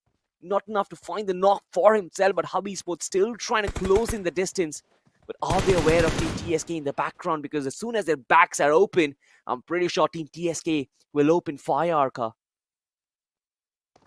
The final moments of the game. We couldn't have painted this much better. As a good grenade are going to be tossed in. The last grenade coming in from the side of Toxic will do a lot of damage. But Kemin Esports, they've set their foot like a mountain. They're not going to move from that location because they know the circle is still favoring them. They know that they can heal themselves as well. Look at what is happening to Avatar. He knows that this fight is going to be extended, and that's why he's collecting all those first aid from his teammate. But one thing he doesn't realize is there's another team to his right who might pounce on him and finish him off if the time comes. It's going to be Sorov to OP from the side of TSK, who will be looking forward to damage the side of Kemin Esports. Now, Kemin Esports have two enemies in this lobby, and what they can do is try to make one enemy as their friend. Because at the end, we all know that saying, right? My enemy's enemy is my friend, and now they'll have to choose one amongst them. But if they tend to fight in two different corners with a divided attention, I don't think so Kemin will be making it through. Absolutely. It's an unstoppable force in the form of Hub, trying to break apart an immovable rock. Kemin Esports, they haven't moved at all, but Hub Esports are trying to unsettle them. It seems like they have decided to pounce upon. Players have actually fallen. It seems like it's a positive trade from the side of Team Hub Esports. Will they find the final nail in the coffin? Avatar is actually going for Team TSK right now. It's a 1v1. Both of them by a sliver of HP. Changes of the weapon. It's a dance happening around the circle. But Team TSK put the final nail in the coffin for Team Hub Esports. But problems don't seem to end because Kemin Esports, they are hurt right now. Only one player is surviving. And if they strike on the right side of it, I feel like they will get the chicken dinner. But even they want that breathing room. Even they want to revive their fallen comrade before the circle encroaches upon them. Not really a lot of time which remain. Again, the loot will be stocked up. Kemin Esports, they're certainly not in the right time. Karlan did not have any HP to work with, and so is Spy, and so is Afu, and Sorov as well as his friend. They know that this is time where they can actually pounce upon. The only player who can possibly make a difference is going to be Afu, but he's taking chip damage out in the open, being knocked out. Team TSK almost on the verge of getting a winner chicken dinner. Sorov trying to close in, switches in the weapon and finishes things off. What a brilliant end to this game of Miramar. A winner chicken dinner for the side of Team Silent Killers. And Arka, I mean, it was exhilarating. And the final moments of the game, even he was left out with just a sliver of HP. Just in case they were healed up, Kemin Esports could have pulled off a very, very good winner chicken dinner for themselves. But I said Team Silent Killers are one of those teams to watch out for. I really thought this was their last game, and that is why I was keeping my fingers crossed. But the points table is going to give us a very clear picture as to how many games is left out for this group as well. But, oh my God. The 8th stage was already formed. You know, the final stage was already formed. In just a few more seconds, the blue would have engulfed both of them. But you have to give credits to the way Kemin Esports played that, right? I told you that, you know, when you have two enemies, you need to push one closer to the other. So it becomes easy for you to third party. And that is what they exactly did on that game itself.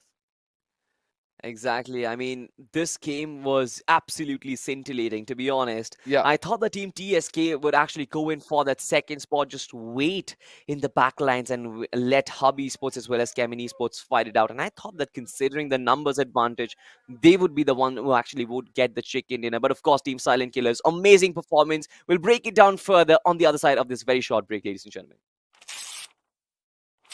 Map की जरूरत तो अनजान गलियों में पड़ती है, पर Erangel की गलियां तो हमारे दिल में छपी है। What's up, team? Hey, guys rich पे बंदा है, रिच पे। अरे यार अभी स्मोक कर साइड साइड मार किया मैंने। लाइफ में हर जीत है important, thank you. Nice one, perfect. लेकिन जीत का असली मजा सिर्फ अपने स्क्वाड के साथ ही आता है। ये बैटल ग्राउंड ऐसा कंफर्ट जोन है जो कभी भी रेड जोन बन सकता है मेरे भाई। भाई प्लीज रिवाइव कर दे। अबे यार नू। युद्ध के मैदान में बड़े बड़े MVP भी कर जाते हैं भूल। Noodle soup. पर चैंपियन बनने की मंजिल में क्या नूब क्या प्रो।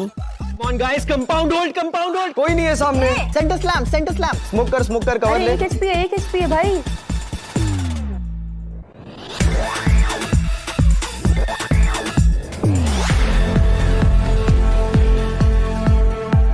ये गेम हम सबका है, धड़कने और जोश है हाय। इंडिया खेल रहा है BGMI।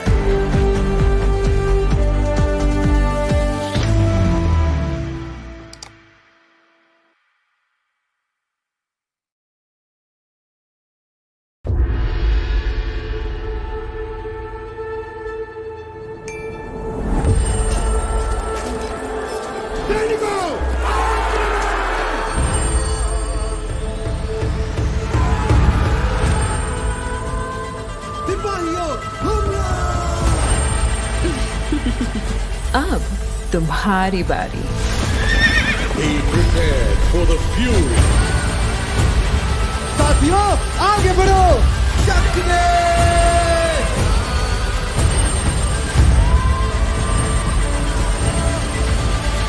खत्म कर दो।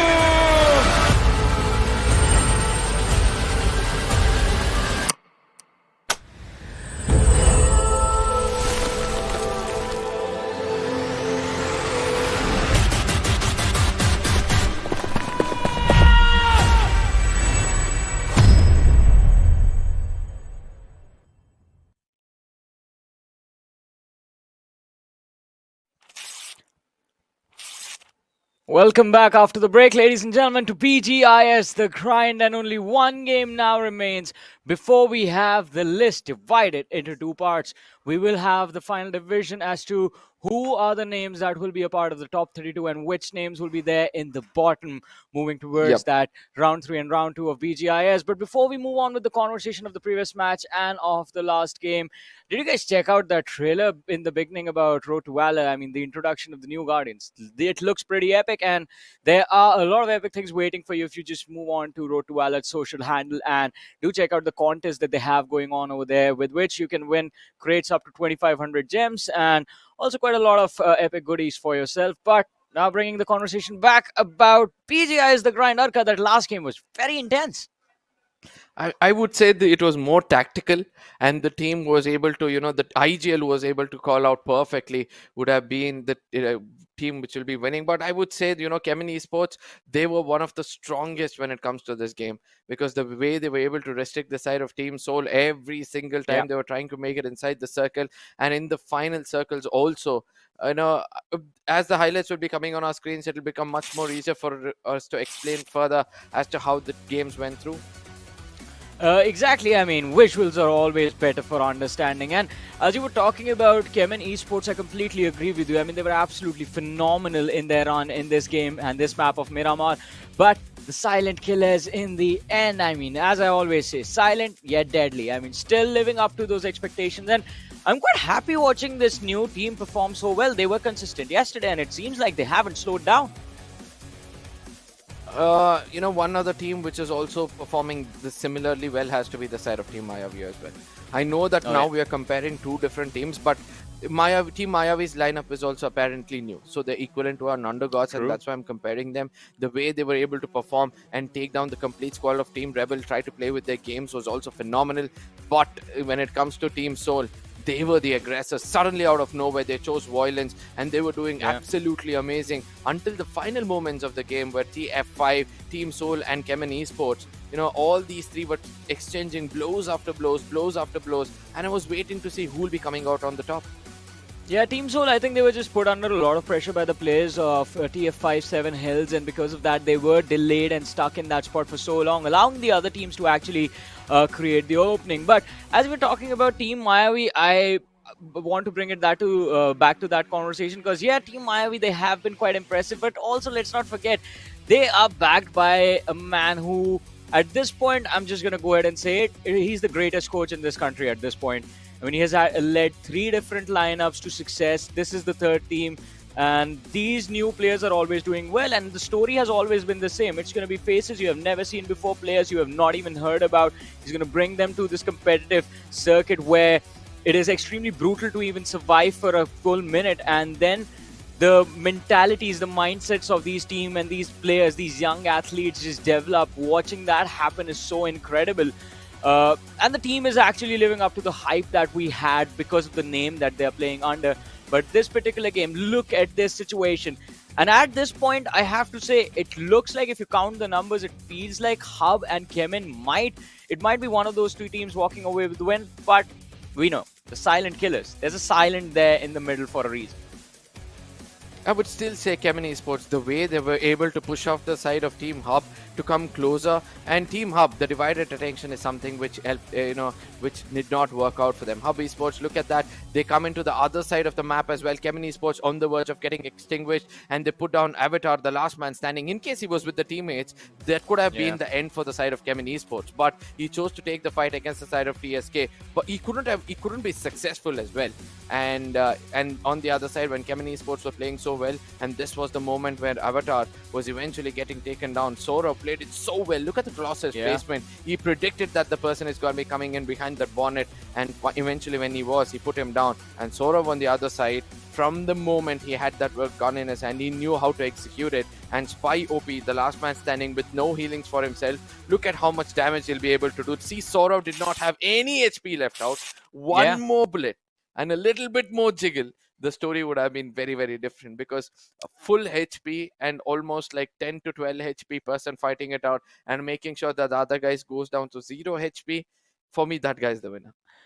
But it's quite incredible, right? The man with the more color on that HP was the one on the losing end. I mean, messing up the entire spray.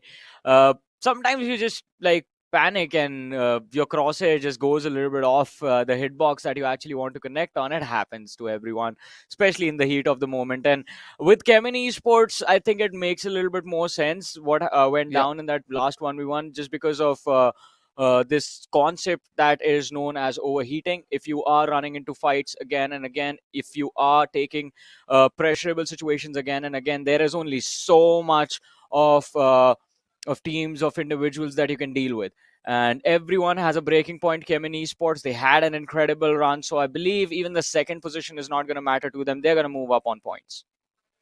Now let's see, because I really want the overall standings to be coming on our screens, but as far as I know, our show director and our back-end team, they're going to keep it as a surprise.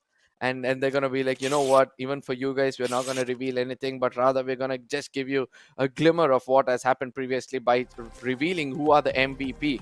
And for now, it's going to be Team Silent Killers. Saurav to OP. He was really overpowered in that game, and he did survive for the longest time, helped his teammate to also heal. It's more about having numbers in the final moments, and he has proven to us. And he's going to be joining with one of his other teammates, Zelo, in the top 5. Soul, as I said, when they chose Violence, they were able to perform much more better. 6 finishes just by 2 players. Cullen from the side of Kemin Esports was the person who was always continuously damaging the side of Team Soul. Let it be Hub Esports. He was always there as a shield for his team, but eventually did not have healings at the final moments of the game. Yeah, but as we move on to the point rankings, we do have Silent Killers leading the charge with 25 points. Kemin Esports on the second with 23. 10 eliminations for Silent Killers. Kemin finishing with 11. And then there's Team Soul, who might not have survived in the game for long enough, but they still have those 10 eliminations. 16-point total tally, not too shabby. And even Hub Esports had an incredible game towards the end, securing 8 eliminations for themselves. But as we move to the next page of the rankings, this is where things get interesting, because now we see again the World of Battle XNOR Reckoning Team Rebel, Godsreign, not having a fun time at all in this Miramar. Now, Team Rebel, they walked into a circle of death. So I don't want to speak anything about this team. They chose it and they've lost it. But Reckoning Esports on the other side, including Godsreign, these were the teams who were really capable of a good rotation. And I'm shocked to see that slowly the stats is going to be going away from Ace Black for the map of Miramar, where he considered it as his strongest forte and has always healed himself in a map of Miramar whenever required. He had all those strats in front of him, but still he chose to go for violence and to get those finishes for himself.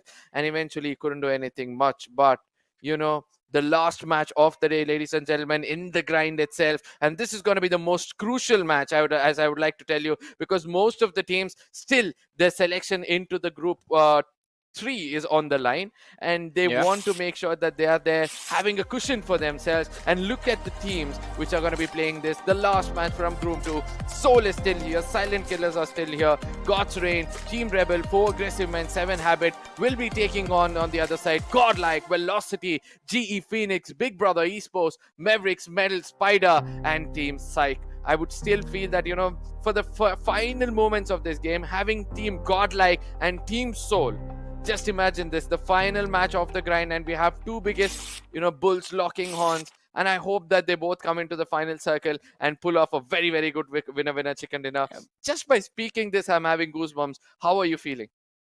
I mean, I just feel bad you ignored Velocity over there. I mean, they're also one of the titans of this community. So quite I don't ignore them because... I'm sorry, I didn't ignore them because I just want to say one thing about Team Velocity. It's more about their placement. But when it comes to the frontal battle and firepower, I would love to see Soul and Godlike. Everyone would. I mean, these are the behemoths. These are the two teams that it all started with. They have been responsible not just for building BGMI in this country, but building esports in general throughout the country, throughout the nation. And that is why there's like massive amount of respect for both these two teams. But as of now, I mean, I do agree with you. Everyone just wants to see them go at it with everything that they have. And I think we will have to wait for the last game to begin in order for that to happen. But also mentioning a few important names, Metal Esports, they are on that redemption path of theirs. So it's going to be quite important that they score a few extra points in this last matchup. For Godlike, I think...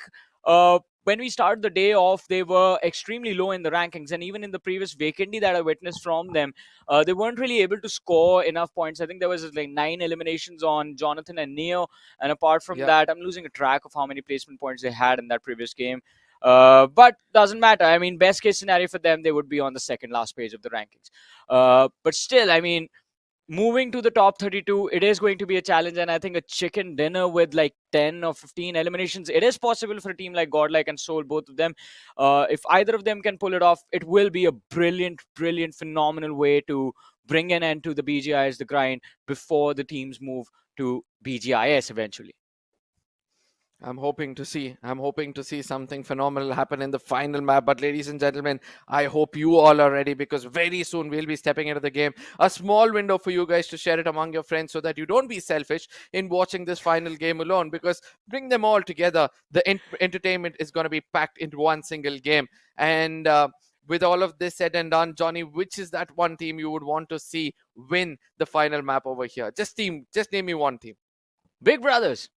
Let's go. Ooh, something out of the box where nobody thought of that name, but they are worthy of it, I would tell you, because they're really capable of pulling off something big. But ladies and gentlemen, we'll be stepping in to the default map, to the fan favorite map as well, the map of Erangel. The flight path will be coming on our screens right now, and guess what? The flight path is also going to be favoring all these teams as it starts off from the side of military base, ending somewhere towards the side of probably Severny, dividing the map into 2 equal halves. No, a bit tilted to a shooting range, and I believe that this flight path won't have any problem, especially for the teams, to go to their drop locations.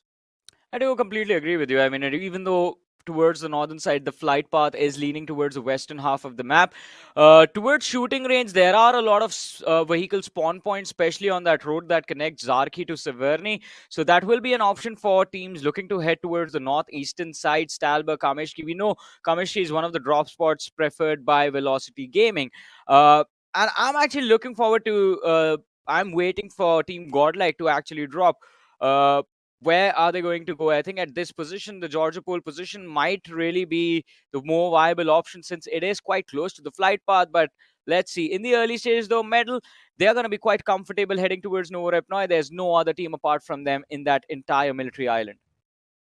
Now, I wish the circle is going to go somewhere in the water area, away from the island itself, challenging everybody. I know everybody would have prepared themselves as to how to take the fight in all nook and corner of the island, but nobody would have prepared themselves when the circle is going to happen somewhere out in the water area itself. So that could have happened, and it seems like my manifestation has come through just 20%, as 20% of that circle is in the land, 20% of the circle is in the waters, and 80% in the land. Yasnaya being right now not the epicenter but a little bit of a center, and all those teams on the bottom like Medal, as well as the side of Spy and GE, all of these players will have to slowly move up from the eastern side of the map. Expect no retaliation whatsoever, but the team to have a very, very safe journey from the get-go has to be the side of Team VLT, as their drop location is somewhere at Kameshki and Stolba, in case they're able to reach there safely. Yeah, that in case, I think that is what we're waiting for, to see exactly where will Velocity go. Although I do also wanted to see what was happening towards that farm Milta city situation. There were like 3 teams out in the open over there, and 7 Habits have also gone for a 4-man white split drop. Now that is a risky position for that particular team to be in, 7 Habits. So if they can execute it, if the players can manage to get some decent loot and regroup, then it's going to be quite interesting to be able to see exactly how they pull off. But I think since Maverick and Hub Esports have already landed to Severny, I think the situation, the collision that you were talking about a few moments ago, Arka, with Velocity, I don't think that's going to occur. I think they have glided super wide from Severny and are already going to be walking towards that Stalba Kameshi hill. But while Velocity is on their journey, moving as quickly as always, Hub Esports, I want to see what their decision is going to be like. Because at this point, Maverick and Hub, I believe, have all the information about where the players from either sides are. And it's just a question of who decides to take the fight first. As far as I've done the calculation and the way Hub have got some decent amount of points in the previous game, I still believe that Hub are on the verge of, being qualified. They need a very good game over here. And in case they're able to pull that out, it's going to be much, much better. But let's see whether my calculations are right or wrong, because we have left hanging over here by our production, as they also want us to be on the edge of our seats, as Godlike at this point of time wants to make a statement. I just hope that this team also chooses to go in and take those fights head on, because it's been really long since I've seen an aggressive Godlike play. The Team Souls somehow have started to do that. Right now, they picked up the pace. They know that aggression is one of the strongest forte, and they were able to put around 10 finish points in the previous game, giving them a lot of cushion when it comes to the overall standings. But now I would love to see Godlike also do the same. I know it's going to be a little hard for them to qualify through, because they had very less points even before the day started. They needed an average of 15 or 12 in every single game, and since they have failed in most of it, now this match, all they can do is a miracle. I'm not telling that they are very, very good in doing magic, but in case they can manifest something really big like a 35-pointer game, I think they'll be making it through. And their name is Godlike. If anyone should be able to pull it off, it has to be that team. Also quite incredible, as we were talking about 7 Habit. Look at that. Regrouped all together in Rozhok, not a single casualty from any teams, basically. I mean, even though there was a little bit of a chaos while the players were dropping onto the map, they have managed to find each other, all teammates all together. I'm talking about every single team at this point, but still that northern rotation can be quite tough, especially for the side of Medal, XNOR, Psych, Hub Esports, collecting vehicles out of all things. At this point, I think they have enough loot to work with in the early stages at least. Yep. And that's a wise decision to take also.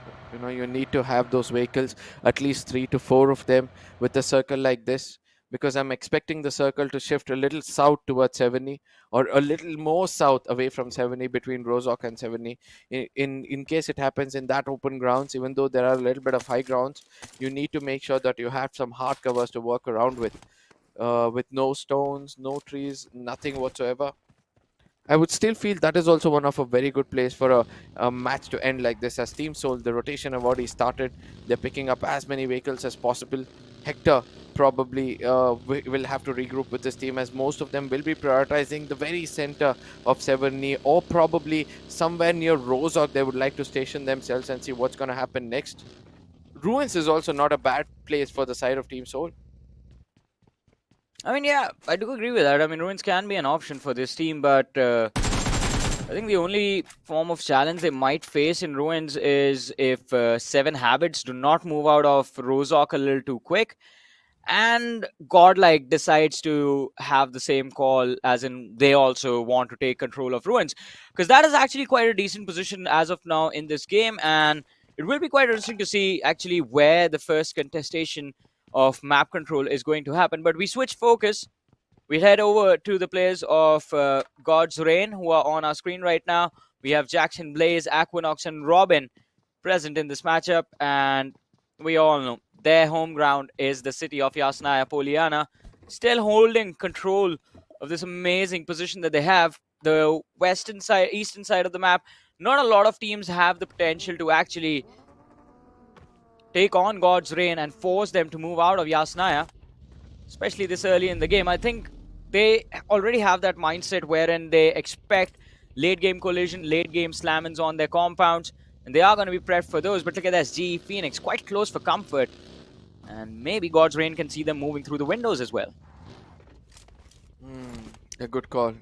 Now, Metal Esports, far away in the southern side of the map, they would want to come very, very late into the circle.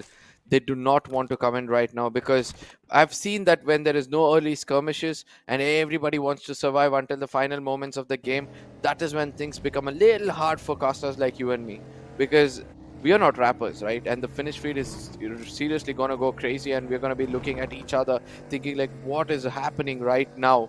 But Godlike, I really like this approach. They are not just randomly going into a hard compound and holding it. They're just checking it out. Probably S-Power is going to be the person who will be first scouting things off from a distance and allowing his teammates to be pushing through. And Team Soul has also got a hard compound for themselves. Suddenly, out of nowhere, I think Sense have been kicked into all these professional teams, which had to happen a little earlier for all of them. But it seems like it's not too late as well, because round 2 and round 3 is yet to happen.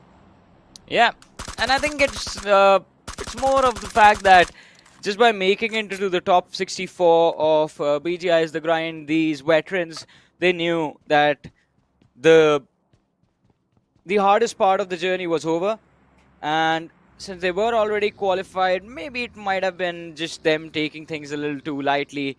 And with this being the last game, they are just putting on a display for all the young players inside this lobby, like, all right, guys, once we move to BGIS, this is what you need to expect. But talk about expectations being met, and we wanted this to happen. Team Soul up against Team Godlike as Godlike moves out. Team Soul, are they going to go for a hunt? The answer is no. Mega, nice. He is stopped in his tracks and gunned out in the open, and it's going to be Neo and Zygot securing the first finish of the game, and this one is for Team Godlike. I mean, I just love the way they were able to lock down that single player, you know. They made sure that he traverses and moves towards that, towards a different direction where the teammate is going to just come and slam into his faces. But Godlike is going to be very, very happy with that first pick they've got. And once the confirmation came through and they understood it's the side of Team Soul, they would have been very, very happy about their performance so far. But Goblin, he wants revenge. They want revenge. When they saw their teammate getting ruthlessly taken down, they couldn't do anything much, but this is how things happen. Look at how he was stopped in his track, and then Zygot as well. Neo also came in over there, and Godlike suddenly performing like how they used to before, being the gods in the lobby. And look at that, they still want to push in the open. Are you serious? They're going to put up some smokes up front so that they can take the fight over this ridge. Are they so desperate, both these teams, to prove who are the best over here? It seems like, yes, SS Power is going to be leading this. He's going to be going more forward. Now he knows the location of most of these players. He's going to get down, trying to take a fight with the Hector. Neo gets taken down. It's going to be Hector on the other side. Goblin behind the tree will have a fight against the side of S Power, who goes down on his ground, turns around, get another one, and Akshat gets eliminated as well. What a gameplay coming in from the side of Godlike. I never expected S Power to pull up a 1v3, and everything was placed perfectly. Let it be Crosshair, let it be his trigger discipline, and the way he was able to hold on to himself in those final moments. Look at that. He damages Goblin, then he hits Hector, then he goes forward, again takes that fight against Goblin, and he thought the job was done, turns around immediately. Oh my god, is he a prodigy? Well, I mean, we all expected this from this man from the start, and he did deliver, to be very honest, but this one was incredible. S-Power showcasing the superpowers that are instilled in him, and absolutely phenomenal. But ladies and gentlemen, a simple question for you guys after that initial fight. Are you not entertained with that one? Well, I guess not. If anything was lacking over there, this is it. XNOR against Big Brothers. I would love to see how things are going to turn out here, because you wanted Big Brothers to be one of those in the final circles to get the final winner chicken dinner off the grind itself. And it seems like they're doing everything right. They've got 3 finishes for themselves as well. But you know what? That fight from the side of Godlike, especially S-Power, I'm still not able to come out of it. What an effort. What a showcase of talent. And no wonder they were vouching for this man from the beginning, Godlike. They found this talent, and then they let go of it because they knew that there was no space for him. And when they finally found that space and he came back, woof, I would say that's the best love story so far. I mean, it has been quite an interesting love story over there, but let's see XNOR, the last lad. Zeri is trying to survive. Big Brothers, though, they way too eager to go for the push, and well, this is a new combination that we have been seeing. Stun nades, stun vehicle slams. Just combining the utility with a stun grenade has allowed players to realize that, hey, if the player can't see the nade coming towards him, how is he going to dodge? And with that, XNOR, they have been sent back as well, eliminated from the last game of not just the day, but BGIS the grind. And Big Brothers, they've gone on to secure 4 important eliminations. And look at where they are. Look at where their fight took place. It puts them right on that southwestern edge of the circle. Oh, I love the rotation coming in from the side of Godlike all of a sudden. You know, even though they were choosing aggression over everything else, now they want to make sure that they've come safe into the circle, pretty much in the open, with the circle almost happening very, very close towards the side of Yasnaya, which was previously their home place. I would love to see how they'll be able to execute things as Lord Vipul falls down to his own knock, or falls down to his own death. His team are going to be a little bit, you know, in pressure, because hoping that nobody's going to come and attack them at the vulnerable point. Spider Esports, Goku, trying to climb up this hill, trying to see how well he can take control of the high ground advantage. Will not have any whatsoever, you know, advantage for himself. GE on the other side, GE Phoenix, if I'm not wrong, are trying to hold those zip lines. I want to see somebody fight on top of those zip lines, you know, use those great, you know, try to fight from the top itself. I mean, yeah, it is an interesting position, and I think if you hold that zipline spot, it does give you like a clear line of fire into the northern compounds of Yasnaya city. But it becomes a little bit trickier as well, because that Stalber hill allows the opposition a better angle towards you. So you will have to make sure that the top of that Stalber Kameshki hill is cleared. But for now, I mean, we did see Godsreign, GE Phoenix just outside, just towards the northeastern edge of Yasnaya city. But there's another team over here. In fact, there are 2 more teams, a few individuals just across the street. But for now, we are focused on the lads of Maverick. And as you did mention a few moments ago, we did see on the feed the lads. Vipul was knocked out, but he's been brought back. But look at this, the 180 about to happen. There it is. I mean, how can you do that against one of the strongest teams in the lobby? It takes a lot of guts, a lot of composure, a lot of, I don't know what else to say, talent. Jonathan was just running around watching all this assault take place. He didn't have to do anything. He would have supported with a little bit of a damage itself, but Jonathan was having a 360-degree view of that fight, and he was enjoying every bit of it. You know, it's more like that sensei who watches a student do wonders. True. And I think both of these players combined together can definitely put up phenomenal numbers on the board for Team Godlike. Plus, you add to the fact that they have Neo, they have Z-God, they have Shadow in the backpack as well. It's just a stacked team, Team Godlike. But this is another team that is pretty stacked themselves. Velocity Gaming, still on the outskirts. And as you can see on the radar, there are teams quite close to them as well. The amount of commotion they make now with their vehicles is going to attract a lot of attention. But Punk, I think, might be able to spot out a few bodies running across these open Yasnaya fields. But a Velocity Gaming moving quite quickly, trying to cross this open ground as quickly as possible. Narcotic probably understood there's a team which is rushing in towards them, but Big Brother Esports, Uzumaki, he had so much time out there in that fight. He was not only crouching, he was trying to take that fight to perfection. And Blaze on the other side was able to put one person down from the side of GE. You know, at one point of time, I really thought the Team Soul will be welcoming the side of Godlike with a rain of bullets, but I never expected them to go hide behind those trees. That was a very style which Souls at one point of time used to use those vehicles, ram in, try to gain information. As soon as you have enough information, just step out of the vehicle and go for an assault. I don't know why I've become a fan of that moment so much that I'm going back to it again and again. But, you know, probably this fight can bring me out of it, as Narcotics, the last man standing, or the man who's taking the fight against the side of Psych, will be able to do something good over here, because Punk is not far away and Velocity will be trying to pounce against this and take the best out of it, as a good grenade coming in from the side of Psych has removed 2 people out of the equation, and Narcotics will now have to fight his way. And with the retaliation from his side, I think Team Psych is out of the lobby as well. Yeah, I believe so, yes. It has been confirmed. Team Psych eliminated on that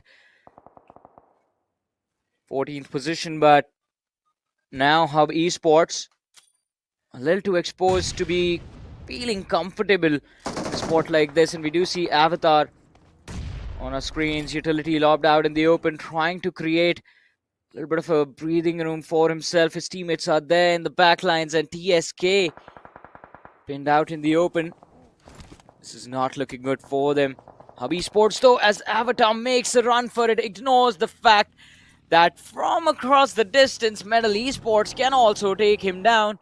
Hub Esports are now down 2 players. 2 are all that remain, and look at that in the distance. Even Harry is going to be knocked. Not looking good for Hub, not looking good for Silent Killers, and Velocity Gaming show up out of nowhere. Velocity Gaming, Godlike, I'm able to see, is also coming to the fray, pretty close to it, and from a distance they're trying to execute something good. Z-God gets shot from a different direction altogether, and S-Power is still gonna continue using those vehicles to gain information. And I would say that, you know, if there's one person who can prove the sentence that knowledge is power, it has to be S-Power from the side of Godlike. Every time he moves around and gains those knowledge, and the way he's able to execute the, you know, fight after that, oof, that is really commendable. Yeah, it is. After a situation like that where you take down individuals left, right, and center, do a 180. I mean, I know in BGMI 180 no scope is 180 hip fire, but I'm still gonna call it 180 no scope because that just sounds awesome. And I would still consider it equally important or equally awesome. Trust me. It was an awesome moment. I mean, he was prone, not able to move, still just flicks right on the head of the opposition. But look at this. What just happened? I thought the Silent Killers were the one going down, but Velocity Gaming, they've just gone ahead and thrown their advantage, as Punk has been punked, trying to push inside the smoke. Ooh, I like that. I like that. Punk has been punked, as Velocity will be trying to get those revenges, will be putting those Molotovs as well as grenades, trying to make the flow lava, trying to do the best of what they can. Octavius is eventually going to get taken down. Blaze on the other side from the side of Gods, and finishing off Phoenix as well. The last man standing for the side of Team TSK. Oh, his assault has been phenomenal so far. He's already done damage. He's pulled off a 1v3. Immortal, the last man standing, is whom he needs to take down, as S-Power still going to continue his assault. It seems like he's carrying the Grim Reaper over his shoulders, and nobody can stop him right now. 5 finishes already, and he's going to be moving forward to take down the side of the Silent Killers. And if he's getting one more, then things can be so different. Yeah, things definitely are going to be different. But what is happening to the players of Team Rebel? They just got destroyed by Team Godlike. And Z-God is the only casualty, not even a casualty, a knock that Team Godlike has taken while rotating and moving towards that Yasnaya position. But that was kind of fair, I have to say, because it was a completely open rotation. And had they made all 3 of them standing in one piece, then I would have been concerned what the other teams are up to, because it was them just moving out completely exposed. But look at the southeastern edge of the circle. There's a team playing extremely slow, and I wonder, who are those guys? I feel it's VLT. because they were having a fight against the silent killers because Godlike came in all of a sudden, chimed in to take the final player down or grab away their attention. VLT got an opportunity to revive their teammates. If I'm right, that has to be VLT. And I'm expecting them to come and backstab any team inside the circle. Yes, it is VLT, as Octavius and his teammate is trying to make it through. Godlike have a vague idea. They're still watching out for their backs, even though they know it's cleared out. The backs might be cleared out, but what about these gunners standing at the top of these roof? Metal Esports on our screens have a position from where they can actually collect a lot of information, but with that information, with that knowledge, what is their next move going to look like? It's not going to matter though. But in the meanwhile, Velocity Gaming, an artillery strike being brought upon them by the lads of Team Godlike, and it was quite an easy finish for them to secure. He's done, as Power. He's done. There is no one left there. Let them be. Let the crate rest in peace. Sometimes it's important for somebody to hold him back. And I do believe that, Jonathan can be a very good example out there. But let's see whether that's going to happen, as BLT will continue to go in for the heal strat, because they understood by the way the gods are playing, it's not going to be easy for anybody to stop them right now until and unless they make the biggest mistake of running out in the open or probably trying to sleep in the smokes, in the sight lines of people, which they've done before. S-Power gets another finish over there. 7 in total so far. I think he's trying to make history out here. Probably the team has told him, we're going to let you live your moment. Go live your moment. Try to get as many finishes as possible, because that is what you wanted to do all your life, right? And Immortal was trying to come through those vehicles. And the claw set placement, as I said, from the side of S-Power is in its prime. As Uzumaki from the side of BBs. Oh, it seems like your favorite team now, the favorites for this game, has started to come and chime in.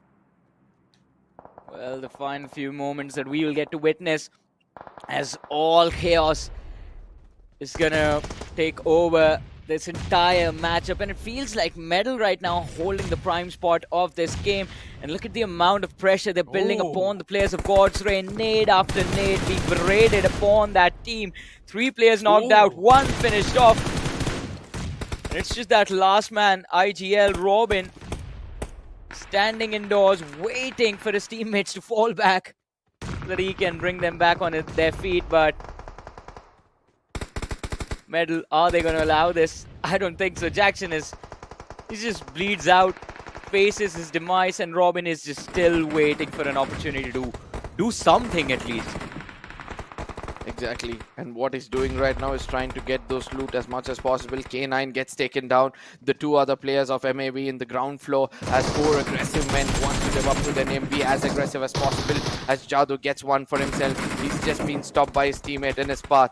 Now, DBS in their hands. Both the players have got DBS in their hands. A good smoke is going to be tossed in as well. Electro, the last man, is in the bottom ground floor. He's trying to get as many revivals as possible at this point of time. But I don't know whether that's going to be enough. 4 aggressive men are going to be pushing it. Electro will be trying to do much damage. Gets the second one as well. Gets the third one as well. He wants to pull off a 1v4, but eventually Metal Esports from far away is going to ruin his dreams of pulling a 1v4. But that valiant effort coming in from a single man is for sure to be recognized. Well, I mean, Big Brother is not the finish that they were hoping for, but I don't think they're going to be too upset about this. But look at this. While Godlike, they try to rotate Metal Esports, they're not giving up. They want to get a few more points for themselves, and the overextension from the side of Team Godlike is going to get punished. As Power, the first knock secured by Metal Esports. Jonathan and Z-God, they are in the backlines, but they are going to be stuck behind this small compound for a bit. I don't think so. It's going to be hard for them from here on to take these fights, because eventually they need to realize that Metal Esports are holding the highest ground, and they're going to be looking at the other team who will be trying to approach. So that divided attention of Metal Esports could be a little bit of an issue in the further games, and they'll have to wait out. Or one other thing all these teams can do is actually toss smoke grenades on the top of the building, completely blinding the side of Metal Esports and taking away that high ground advantage, and then start their assault. Because right now all these teams need to understand one thing: the only way for them to successfully pass down into this game is making sure that they come up with a statement, my enemy's enemy is my friend. But the way Uzumaki got taken down was really commendable. What a play coming in from the side of 4 aggressive men. Even though when they went down, probably they got one confirmed as well. Well, that confirmation is not going to be enough though. Big brothers looking to take on the players of Medal, Rishi and Sarvit. They're running out into the open, but as we talked about it earlier, the position that they had is not really going to allow them the opportunity to progress any further. And the final fight will be the 4 players of Medal up against the 2 warriors from the side of Godlike. As Jonathan does take a massive hit on his body, is down to 50% HP, but Z-God is there to protect the main man from his team. Jonathan is waiting for the players of Medal to expose themselves, while Z-God is going to try and flush them towards his teammate's position. Jonathan has a lot to prove over here, but will be crumbling because of the pressure building up. And finally, Medal Esports will be able to pull off the final winner chicken dinner, ladies and gentlemen, of the grind itself. But this game has brought a lot of smiles for a lot of fans. And also, let's not forget, a little bit of a disappointment to those fans who were looking out for the performance of Team Soul. But I would still say a good game, a good ending for the grand finals itself. Yeah.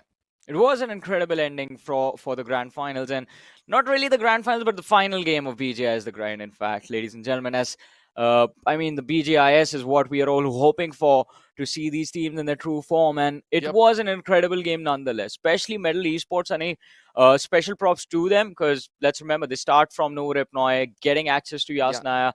It was the most difficult task for them. It was a little bit easier for everyone else, but still they gained the finest position towards that Eastern Hospital building and take control of the rooftop, deal with the pressure, deal out the pressure, and secure the win by just being calm and composed in the very end. And ladies and gentlemen, you know what the ritual is, right? After every single game, we need a little bit of a breather so that we can also give you the right kind of calculations across towards the other side of the break. You're going to get to know that which are the teams who have made it to the top 32 and who are the bottom 32 and who will have a better cushion. Yes, with that all said and done, Johnny, I guess it's time for us to take a break. So guys, load up all your eatables. See you guys on the other side.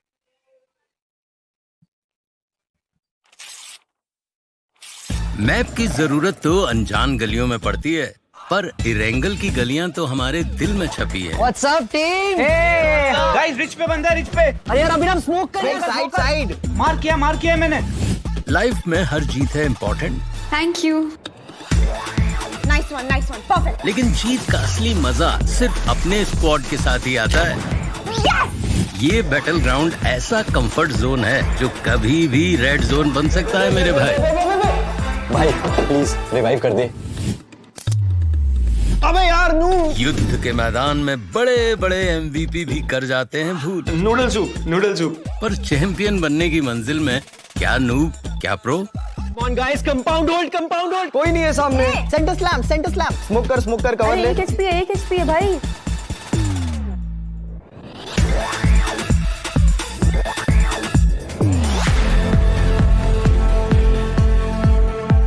ये game हम सबका है, धड़कनें और जोश है हाय। India खेल रहा है BGMI।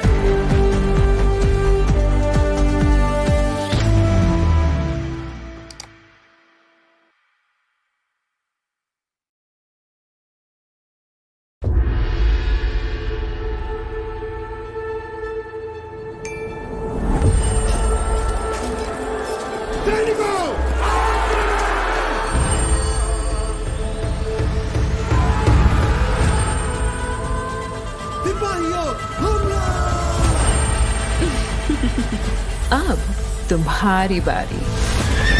Be prepared for the fury. साथियों आगे बढ़ो।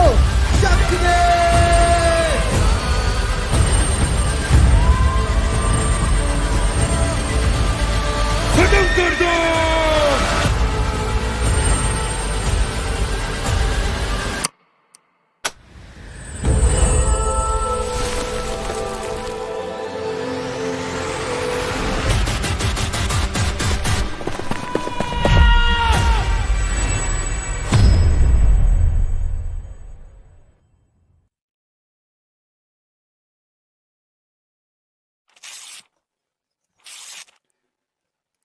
Welcome back, ladies and gentlemen, after the break. And again, I mean, the match was intense. That trailer for Road to Valor was intense. But if you guys want to be entertained with Road to Valor, you know what's going to help? A few chests in your account. And a way to gain those chests is by participating in a contest that is running in Road to Valor's social media, ladies and gentlemen. Go over there. There's a Guess the Guardian contest. Guess the Guardians.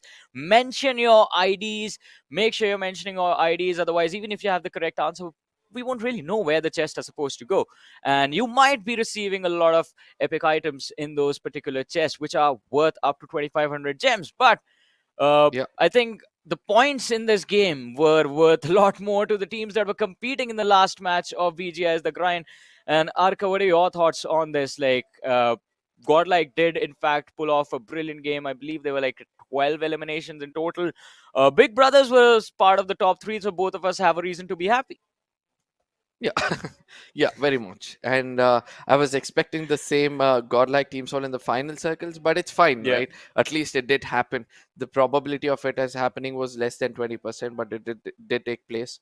You know, for me, Medal Esports were one of the shining stars, because eventually getting that rotation through, as you correctly pointed out, and then holding that hospital area, and from there on, not even getting a little bit of a damage done by the opponents, and making sure not only restrict the opponents, but predicting their movement in that smoke and knocking them out every single time was also really commendable.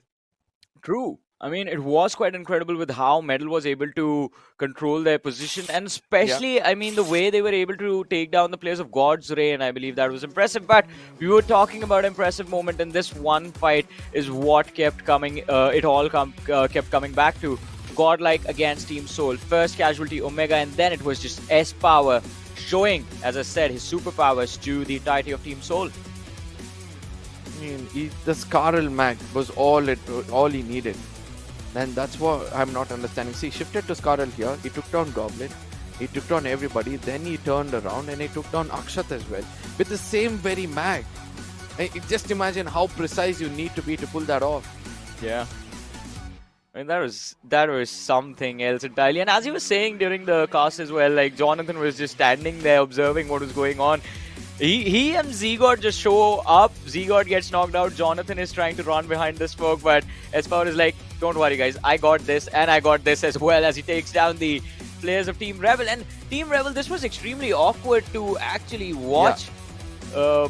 They just stood there, and the next moment, they weren't even there to stand. I mean, S-Power, he casually gets down, gets that finish, and casually sits back in the vehicle and is like, he just moves away as if nothing happened. You know, that flow, when a player finds that flow, any athlete for that matter gets that kind of a flow where he's so confident that every single shot he takes connects. He's going to be unstoppable until and unless, you know, there's somebody to choke him real bad. But Top Dog's grenades, oh my god, the precision of these throwables was so good as well. Yes, first one, Top Dog went down. Second one, Blaze went down. The third one, again, knocked out of another player and got a finish as well. Everything was perfect. I mean, yeah, we usually get very hyped when we see multiple knocks secured by one nade, but every single nade that was logged by Medal, as you said, was able to convert either a knock or the finish. Efficiency was there. None of the utility in that scenario was wasted until they just like kept overdoing it, just like S-Power did with the players of Velocity. But at that point, I mean, you can't really blame them. They are feeling the heat of the moment. They know they are in a comfortable position, and this is going to be their game. But Big Brothers, I mean, I'm quite happy with how they went about playing for position, managing to keep themselves safe.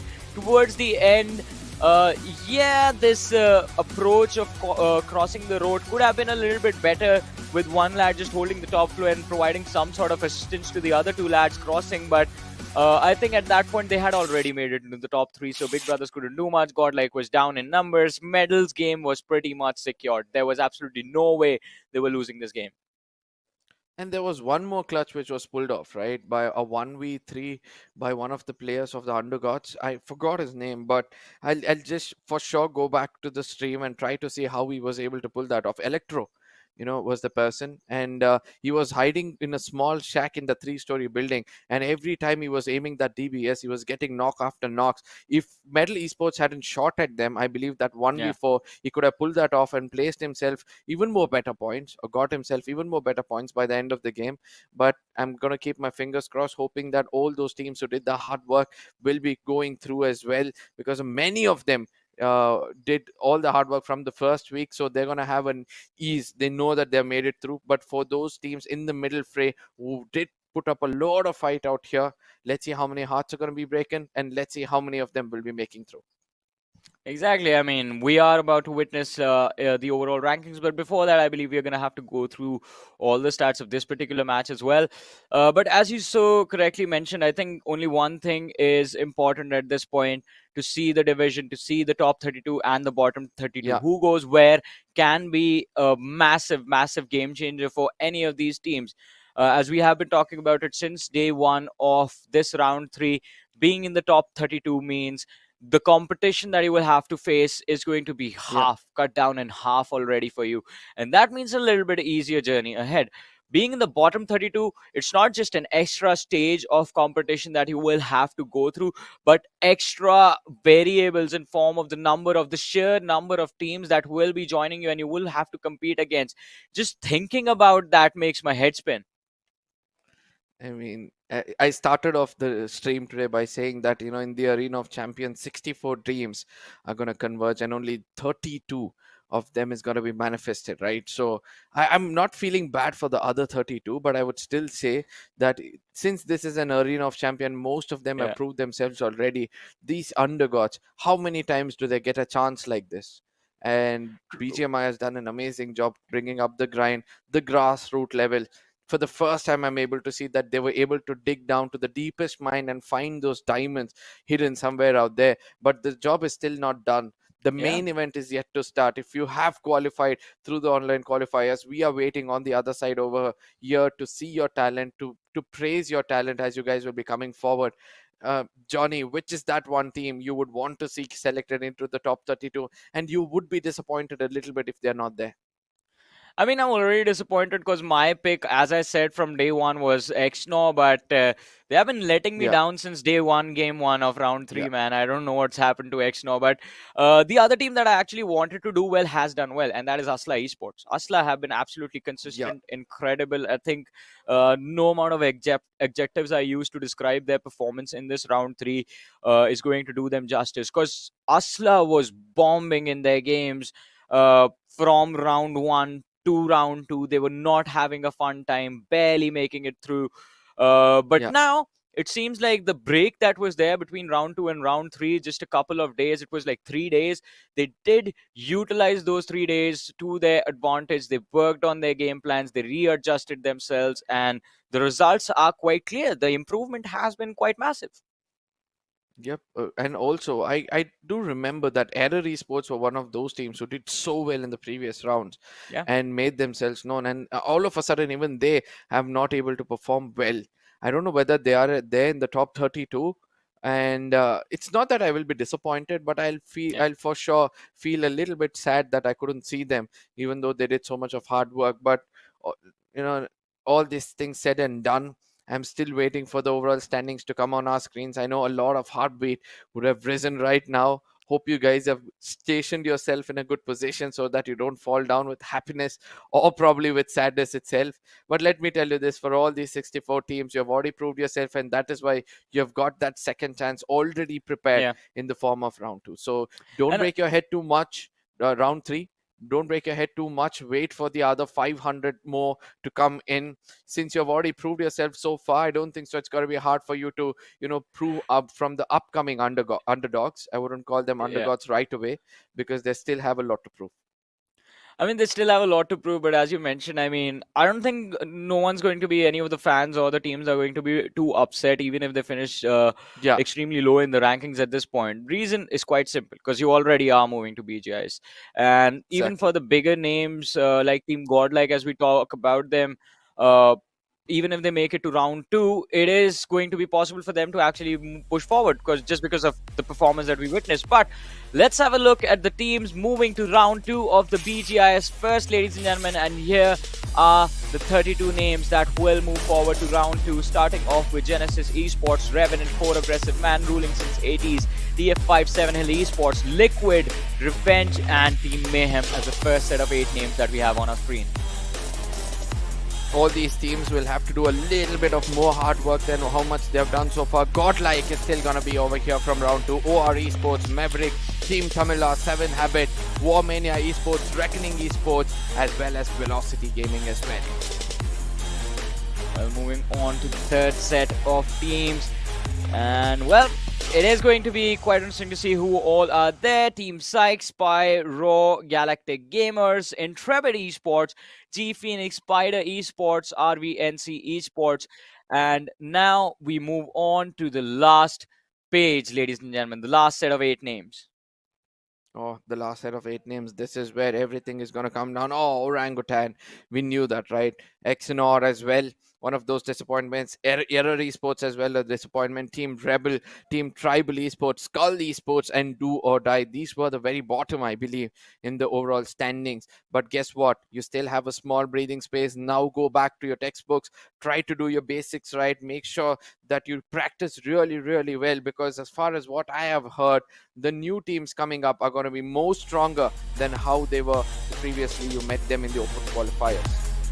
Yeah, but I believe in them. I believe the lads are going to get better. They still have time to work upon things. But these are the teams that did, in fact, perform extremely well in round 3 of BGIS The Grind and will be moving forward to round 3 of BGIS. We have Kemen Esports, CS, Hyderabad Hydras, growing strong. Team Soul, Acid Esports, Asla Esports, and Blind Esports as well as the first set of 8 names on our screens. Moving on to the second page, let's see who else made it through. Second page is going to be much more interesting, right? These were the assaulters, but these were the people who stepped up at the very moment when required. Marcus Gaming, Gladiator Esports, FS Esports, AUTOBOTZ, LOC Esports, Medal Esports, the World of Battle, and Gujarat Tigers. Happy to see all of these teams. A huge congratulations for them as well as they made it through. And we'll be stepping into the third page. And let me tell you why they have done a good job. Now they can watch round 2 and see how to counter-strategize against the teams who have not made it through. Hindustan Gaming, X7 Wolves, Big Brother Esports. Congratulations, Johnny. Midwave Esports, Redemption Crew, Signify Esports, Hub Esports, and Team Mayavi. All of them have also made through so far. And Team Mayavi, somewhere I felt that, they were also stumbling in between the games. They've got that momentum right, and they've made it through as well. I do agree with that. I mean, there was a little bit of a fumble from Team Mayavi towards the last few days, but doesn't matter. They made it to round 3, man. It's all going to be celebrations from here on out. But as we move to the last page of the rankings, not the rankings, but the qualified teams, ladies and gentlemen, we have WSP, Lucknow Giants, who have managed to push through as the top 32. We have Team VST, Blood Rose Esports, Team Silent Killers, X7 Official, Godsreign, and Dragon Esports over here. And if you guys are wondering what were the rankings by the end of round 3 of BGIS The Grind, well, they are going to be on our screens right about now. 131 points in total with the maximum amount of finishes. A team which made a statement that they're really strong when it comes to their gun power has to be Kemen Esports with 65 finishes and 66 placement points with 2 chicken dinners. And they will be on the top, and the only team to have triple digit right behind them is CS Esports. Consistency was the key for this team. 56 placement points with 3 winner chicken dinners and 98 points in total. Hyderabad Hydras followed up really close, up in personal, 95 points for them. Going strong is the only team out there who made a big statement telling that they're capable of doing it. But guess what? The fan favorite team, one of the fan favorite teams to be frank, Team Soul, is there on the 5th position with no winner chicken dinner, but still showing that sometimes consistency can make you reach places. I'm actually quite surprised seeing CS Esports on the 2nd, because the first few matches of theirs in round 3 weren't really that great. And seeing this team recover the momentum is extremely impressive. Team Soul, impressive as always, as you mentioned, on the 5th without any chicken dinner. We do have Acid Esports, Asla, and Blind Esports following them up. But we move on to the next set of 8 teams where we have LOC, Medal Esports, LOC also on the 9th with no chicken dinners. FSE Sports is there on the 14th with no chicken dinners, and Gladiators. It's quite surprising seeing Gladiators have more placement points than their number of finishes, because Gladiators, they might play slow, but they are also one of the most aggressive teams I've ever seen. Kudos to your keen eyes, because I never expected, or I would have never looked at the finish and placement points that clearly. But Marcus Gaming as well, both of these teams were good at firepower, have more placement points comparatively. FSC Sports also, if you consider it in that way. But what I'm looking for is the cutoff points, and how many points did the teams below require just to cross that line, and how many points did they fall short. As we have the side of Hindustan Gaming as well, playing with placement points, will be able to get the 17th spot for themselves. Big Brother Esports, a very good balance of placement points and finish points with no chicken dinner whatsoever. Team Maya, we got one for themselves, and the number of finishes they've got has to be very, very impressive. They did not concentrate on placement points, but they were ready to welcome everybody with open arms when it comes to those frontal battles. Yeah, definitely. And that has been the X factor for Team Mayavi, the thing that makes them special. Always that has been the case. But I'm quite surprised. I mean, I've just been noticing the teams that were the aggressors of round 2 have all of a sudden just played for placements in round 3. It's just Team Mayavi who have managed to stick to their ways and their main game plan. But we do have the last set of 8 teams as part of the top 32, where we have WSB, Lucknow Giants, BST, Blood Rose, Silent Killers, X7, and yes, Godsreign. They also managed to break through. All tied up with Dragon Esports, actually. Both teams finishing their matches with 50 points. I mean, I'm shocked to see Godsreign coming on top over here, because by the start of the day, I didn't know that they were able to pull it off. They don't have the IGLs, Unwell and Station, but still, they did some wondrous gameplay. And look at that, just 1 point. Genesis missed out that spot, and they would have realized from here on how important it is for them to take those fights and get those finish points. 18 finish points compared to the 31 placement points they'd got. Revenant Esports will be falling short with just 3 points as well. 4 aggressive men ruling since 80s. The rest of the teams will be going down. OR Esports and Godlike 42-42. If you see that they both needed 8 more points, and they had to wake up a little more earlier than how they have done so far. 15 placement points, not been there in the final moments. Probably Godlike got those placement points in the previous game itself, being 12. That means they'd got just 3 placement points before that. They got 12 placement points in the previous game. I believe they also had like 12 eliminations.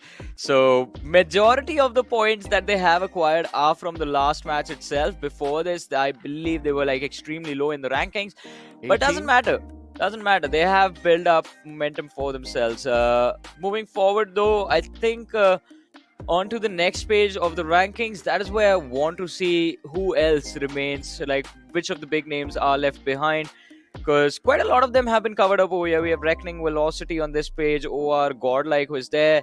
On this page, I think the only recognizable names that are here are Raw Official and GE Phoenix, just because of that GE. But everyone else is like part of that Under God crew that we have been talking about the entire tournament. And Spy Esports, actually, look at this. So this is quite unique. They are the only team on this page with Chicken Dinner to their name, and they are 50th in the rankings.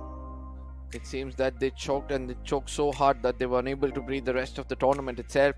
But coming to the bottom of the table, where it's a bit of a disappointment for us to see a team like Orangutan is over here. The rest of them are just other teams who are trying to make a name. And Team Rebel as well. Let's not forget that they have won the most recent official event, being an all-female lineup. And now them being at the bottom of the table. Is it time for them to, wake up?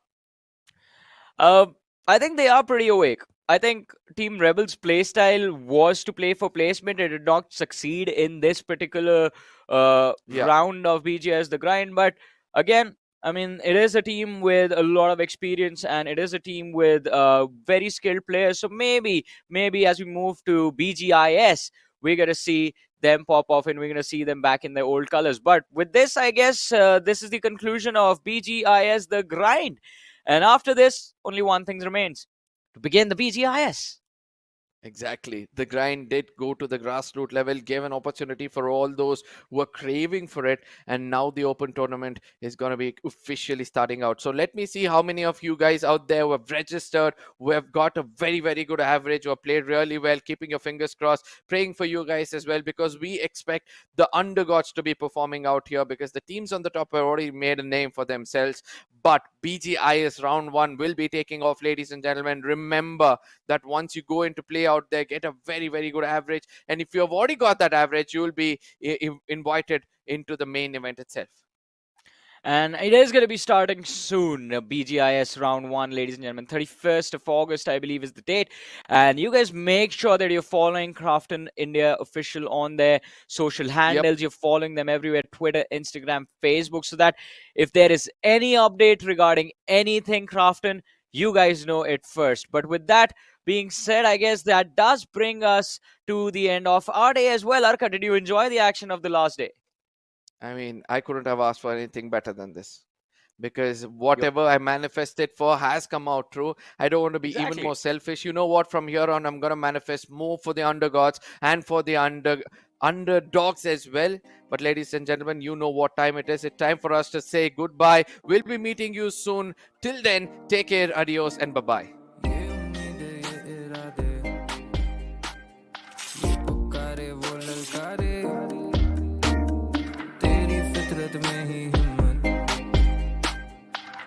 दावा तेरी ताकत मुश्किलों में क्या रखा है मुसीबतें धुआं बन जाए क्यों मांगे कोई इजाजत तू लड़ तो सही तू जीत रहा है ये मंजिल है तेरा ठिकाना चुके ना ये तेरा निशाना जीत को अब कर ले हासिल तू ही खिलाड़ी तू है काबिल ये मंजिल अब तेरा ठिकाना